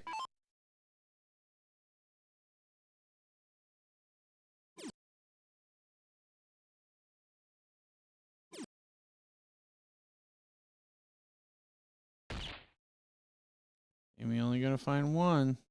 This is going down to the wire. It seemed like AJ as a team was on all cylinders going off the rocker towards the end. And needs to do a supporting job here. Find at least 1 bull. That helps the cause. Andy now is going to try to pressure Gads by finding himself at a finish, ideally 34. After the first, he may go up to try to freeze. Try to play the freeze, yeah. He didn't.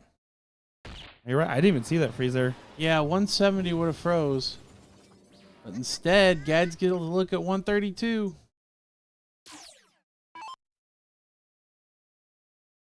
Old Bull double 16. Actually, he only needed 160. He didn't even need 170. Double 16. Oh, sails it. You wanted it bad, you can tell. You wanted it bad. But it doesn't go, and now 122 is the opportunity. Bull double 11 or 418s for Bull. That's fine. Bull trip 19. Yeah, it's a good miss.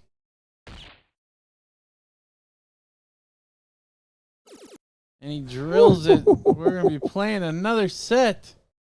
One more time on the one time.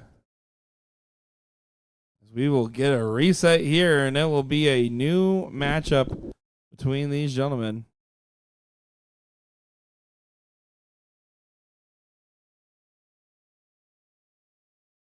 Yeah, it just needs to settle himself here. It's just the first set. You didn't lose the match yet. You got to just have a short memory. It was one missed match dart. Oh, it was.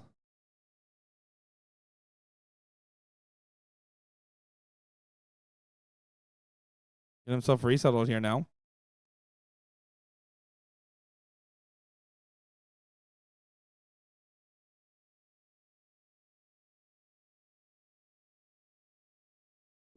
And Gads tells Dan to cork. Dan puts a good dart on it. Honestly, considering how much adrenaline he just had right there and everything, and how well his partner did it, it was a good call. Even if it does get bested by Jamie, but doing another great placement on the diddle. I do think that was the right call, though. Hillbillies still found a decent bull shot there. But here we go, AJ and Hillbillies. Let's see how this one finishes out here.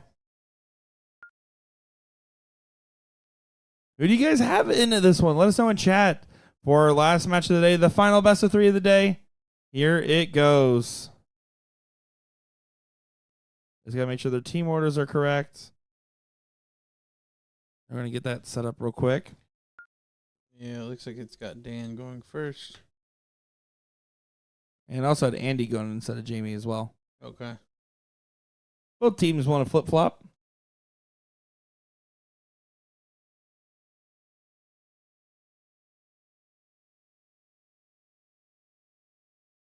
Some smiles and laughs between Gads and Andy in the background there, off screen.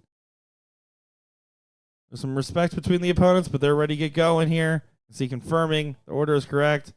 It is. So here we go. One more best of 3 for our coverage. We're approaching 7 hours of live time today. We were live for 7 hours and 45 minutes last night, on top of the fact that we spent some time cooking some content and working with our team here and talking with everybody out in the Dart Hall. I always love getting a chance to interact with all the different players, faces, names, and alike. It was wonderful to see all you guys out there.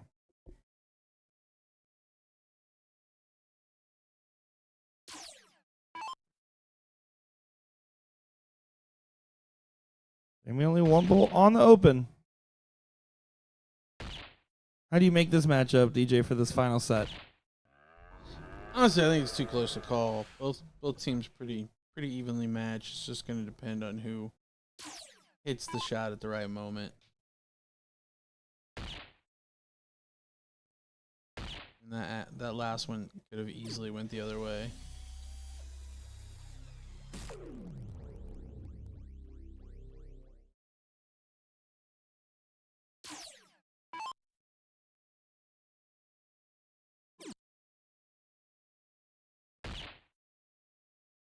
Definitely could have gone either way in the last one with Gads just sailing that 32 high at the end into the 8. He clearly got over it, though, with the hat trick open that he found.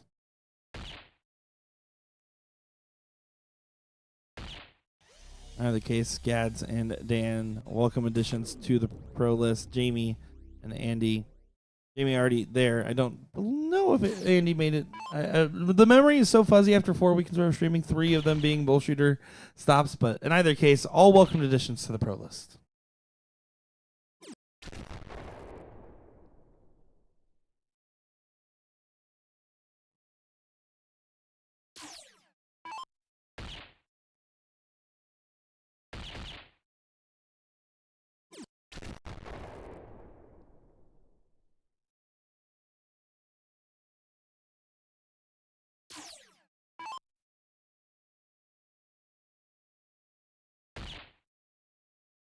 Working his way up on that first dart. Take the second one low. Was able to find 2 bulls on the turn.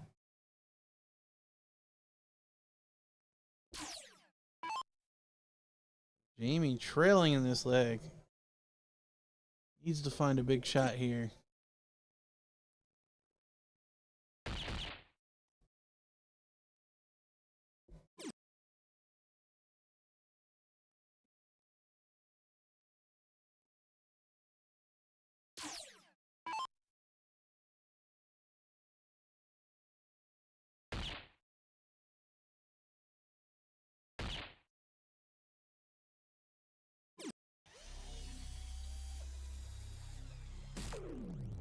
And there's solid 2 bull rounds. Yeah, Gad sets up 123 after 9. Only missed a couple darts in this leg. Andy looking to set up 116. Oh, but he flights into the 10. Still leaves a finish, but it's a tough one. And Dan's just going to make sure that Gads gets a nice opportunity at this 1, 2, 3. Maybe leave himself a insurance finish here. 2 bulls will not be able to leave him a finish, but I don't think he's minding that at this moment. Sails that last out away. See how frustrated he was as it left his hand. So 180 will actually freeze by 1 point. See if Jamie knows that.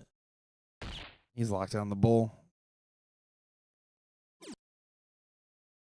You always have to do the math when you're on either side of the line, because sometimes even here in the commentary booth, I get a little lazy with it and like, oh no, yeah, they're just going to keep doing this. But if you're playing in that match, anytime you can have an opportunity to freeze the other team or prevent a freeze by hitting a certain shot, you have to always factor that into your selection every time, especially in doubles, right? Because it's doubles play with freeze rule. You have time to be able to analyze the game state to kind of get a good idea going into it. Yeah, I have a feeling Gads is not going to get to throw at that 19. Andy went for the out, though. Even though he only hit 1 bull, does score 90, so still a decent shot there. And if it were to be right now, Gads would be frozen. So, essentially, Dan's going to have to outscore whatever Jamie does behind him by a good margin. Yeah, and then quick to switch up to the 20. You can't do that there. I understand that you were trying to get as much points to give Gads an opportunity, but after that first you're thinking, okay, you need to leave yourself a finish because more likely Gads is going to be frozen.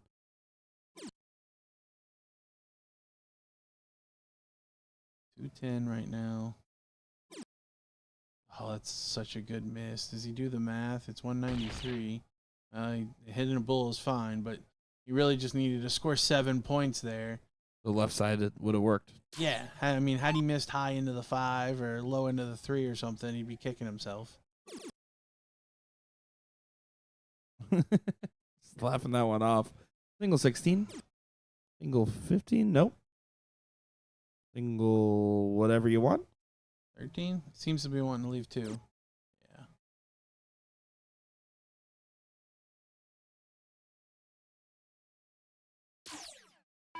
With Dan not on a finish, AJ looking likely to get match point advantage in the second set. Trip 12 for the fans, but it's always double 18. Double 18 doesn't go. Well, the good news for Dan and Gads is if Dan hits a hat trick, well, if he hits a 160, 2 bulls and a triple, he'll freeze. That's not going to happen.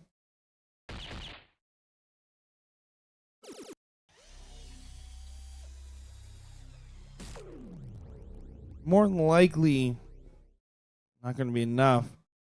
Jamie should be able to take the 77 here. He's thinking, all right, I've had enough time with this. I'm going to go ahead and send her here. Just can't bust. Get below 35 or less. Leaving it to chance. But he hits it. That was the riskiest way possible to do that. But he got there nonetheless. Back-to-back turns, needed a marginal shot and hit the bull both times with the last dart. So well done there to Jamie to take leg number 1.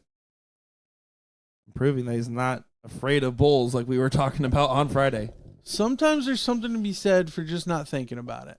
Just walk up there and throw your darts.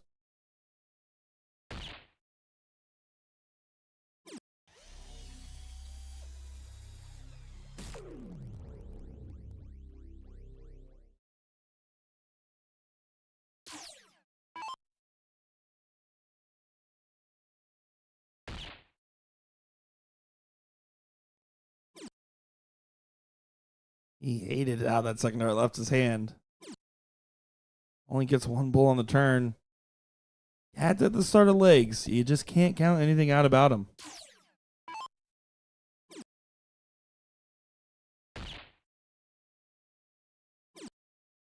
Fun fact, the tournament team here is ordering at your restaurant tonight for dinner. My restaurant? Yeah, it's called TJ's. Yeah, nice. I assumed affiliation. Barbecue. Who doesn't like good barbecue? You know, Pittsburgh's known for its well, it's not its barbecue. That's for sure. Yeah, other than Primanti Brothers, I have no clue what Pittsburgh food is like known for. Probably high sodium, if I had to guess.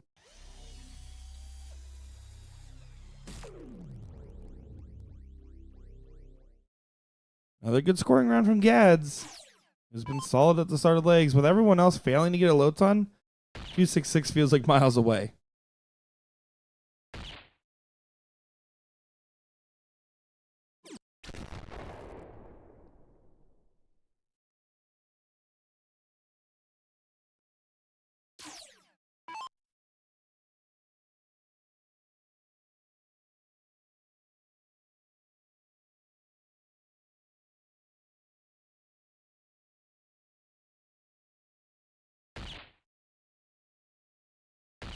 Here comes Dan.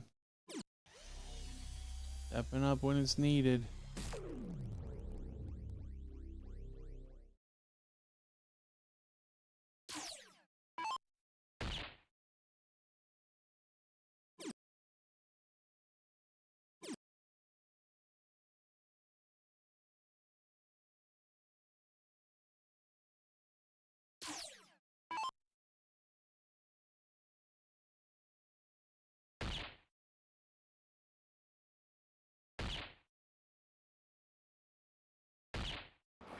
Yeah, it's finding a hat trick. Leave a very manageable 116.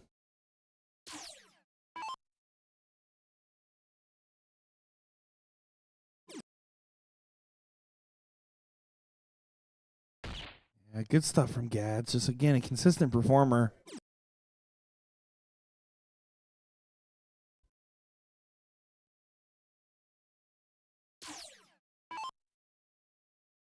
And just, again, controlling that supporting roll territory in this leg.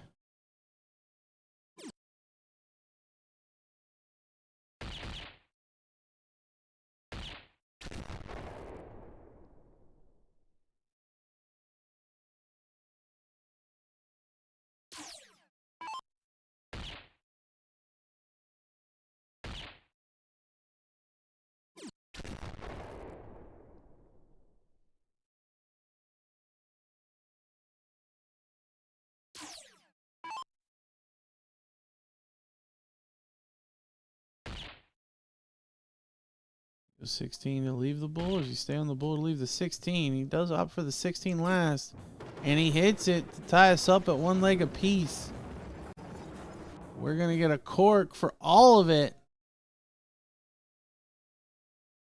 The drama continues. We love the drama. It is the law of live streaming. If it is the last match of the day, it will go the full distance, the full speed, and I'm here for every bit of it. Jamie to throw first on the diddle and goes outside, down and right. Beatable. Dan diddled last time, but Gad says, I want Gads that. has been better on the bull. I want that job back. Yeah. Good dart there from Gads. So Gads will lead us out.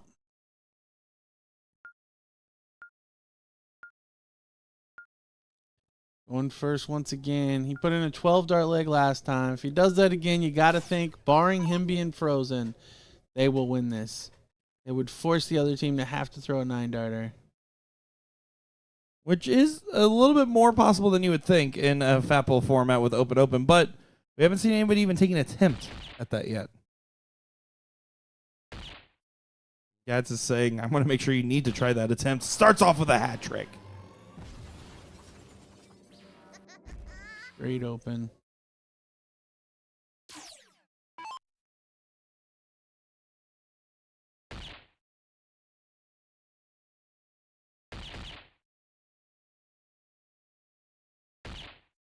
That's the most steady I've seen Jamie look in some time. Yeah, he started off this final steady, but then kind of tapered. The fair analysis is the 150 at the right time is huge.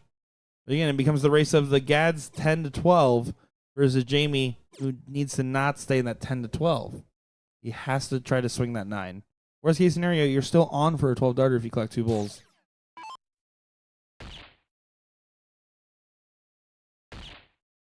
Yeah, but with Dan only hitting 1 bull and both Jamie and Andy hitting 3, the freeze rule is in play. That is true. It is a little different of a dichotomy now, especially with Andy falling with his own hat Honestly, trick. I wouldn't be opposed to Gads taking a shot at the 19 here. That's an awkward first start. Can you fit another one in there? He can. Back-to-back hat tricks. He's just going to play it safe on the tee up, and you're right. It's a potential freeze. We saw it a couple times earlier where 12 dart runs got frozen on the pro side.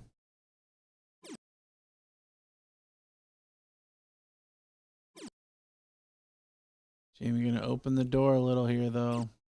Not hit anything. Only 43 scored, so big opportunity now for Dan. Really just needs a couple of bulls to hang tight. It would just need half a pile of bulls. Right? Is that the right ratio? 3?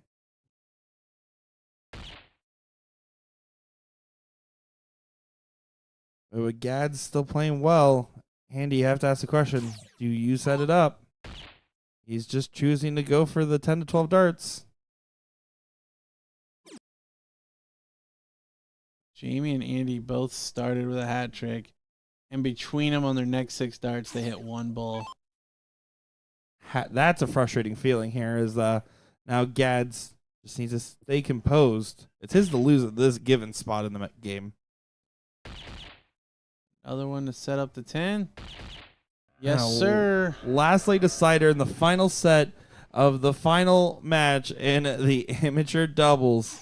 What a time to come alive for Gads.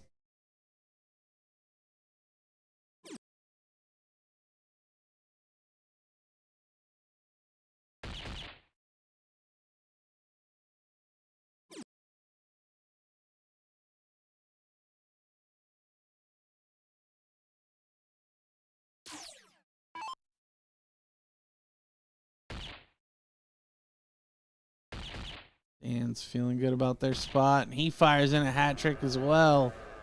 Everybody's had at least 1 in this game, but Gads has had 3 of them consecutively. Yeah, he's on one right now, and he's trying to just get it done right here. Gads for the 10 dart perfect 0-1 game to end things in the finals. Don't overthink it. Just drill it like you have been. And he does. You see the excitement there. Great 10 dart leg in the decider. So the Hillbillies getting her done. See what I did there? I like it. Get her done. Get her done. Wow, a perfect 10 at Dart Lake for Gads. Absolutely incredible. You can see how much it means to him, how much they wanted. You saw how much it meant to him when he missed the one match start earlier on in the first set. Incredible. And guys, that will do it here for our coverage in Pittsburgh, Pennsylvania.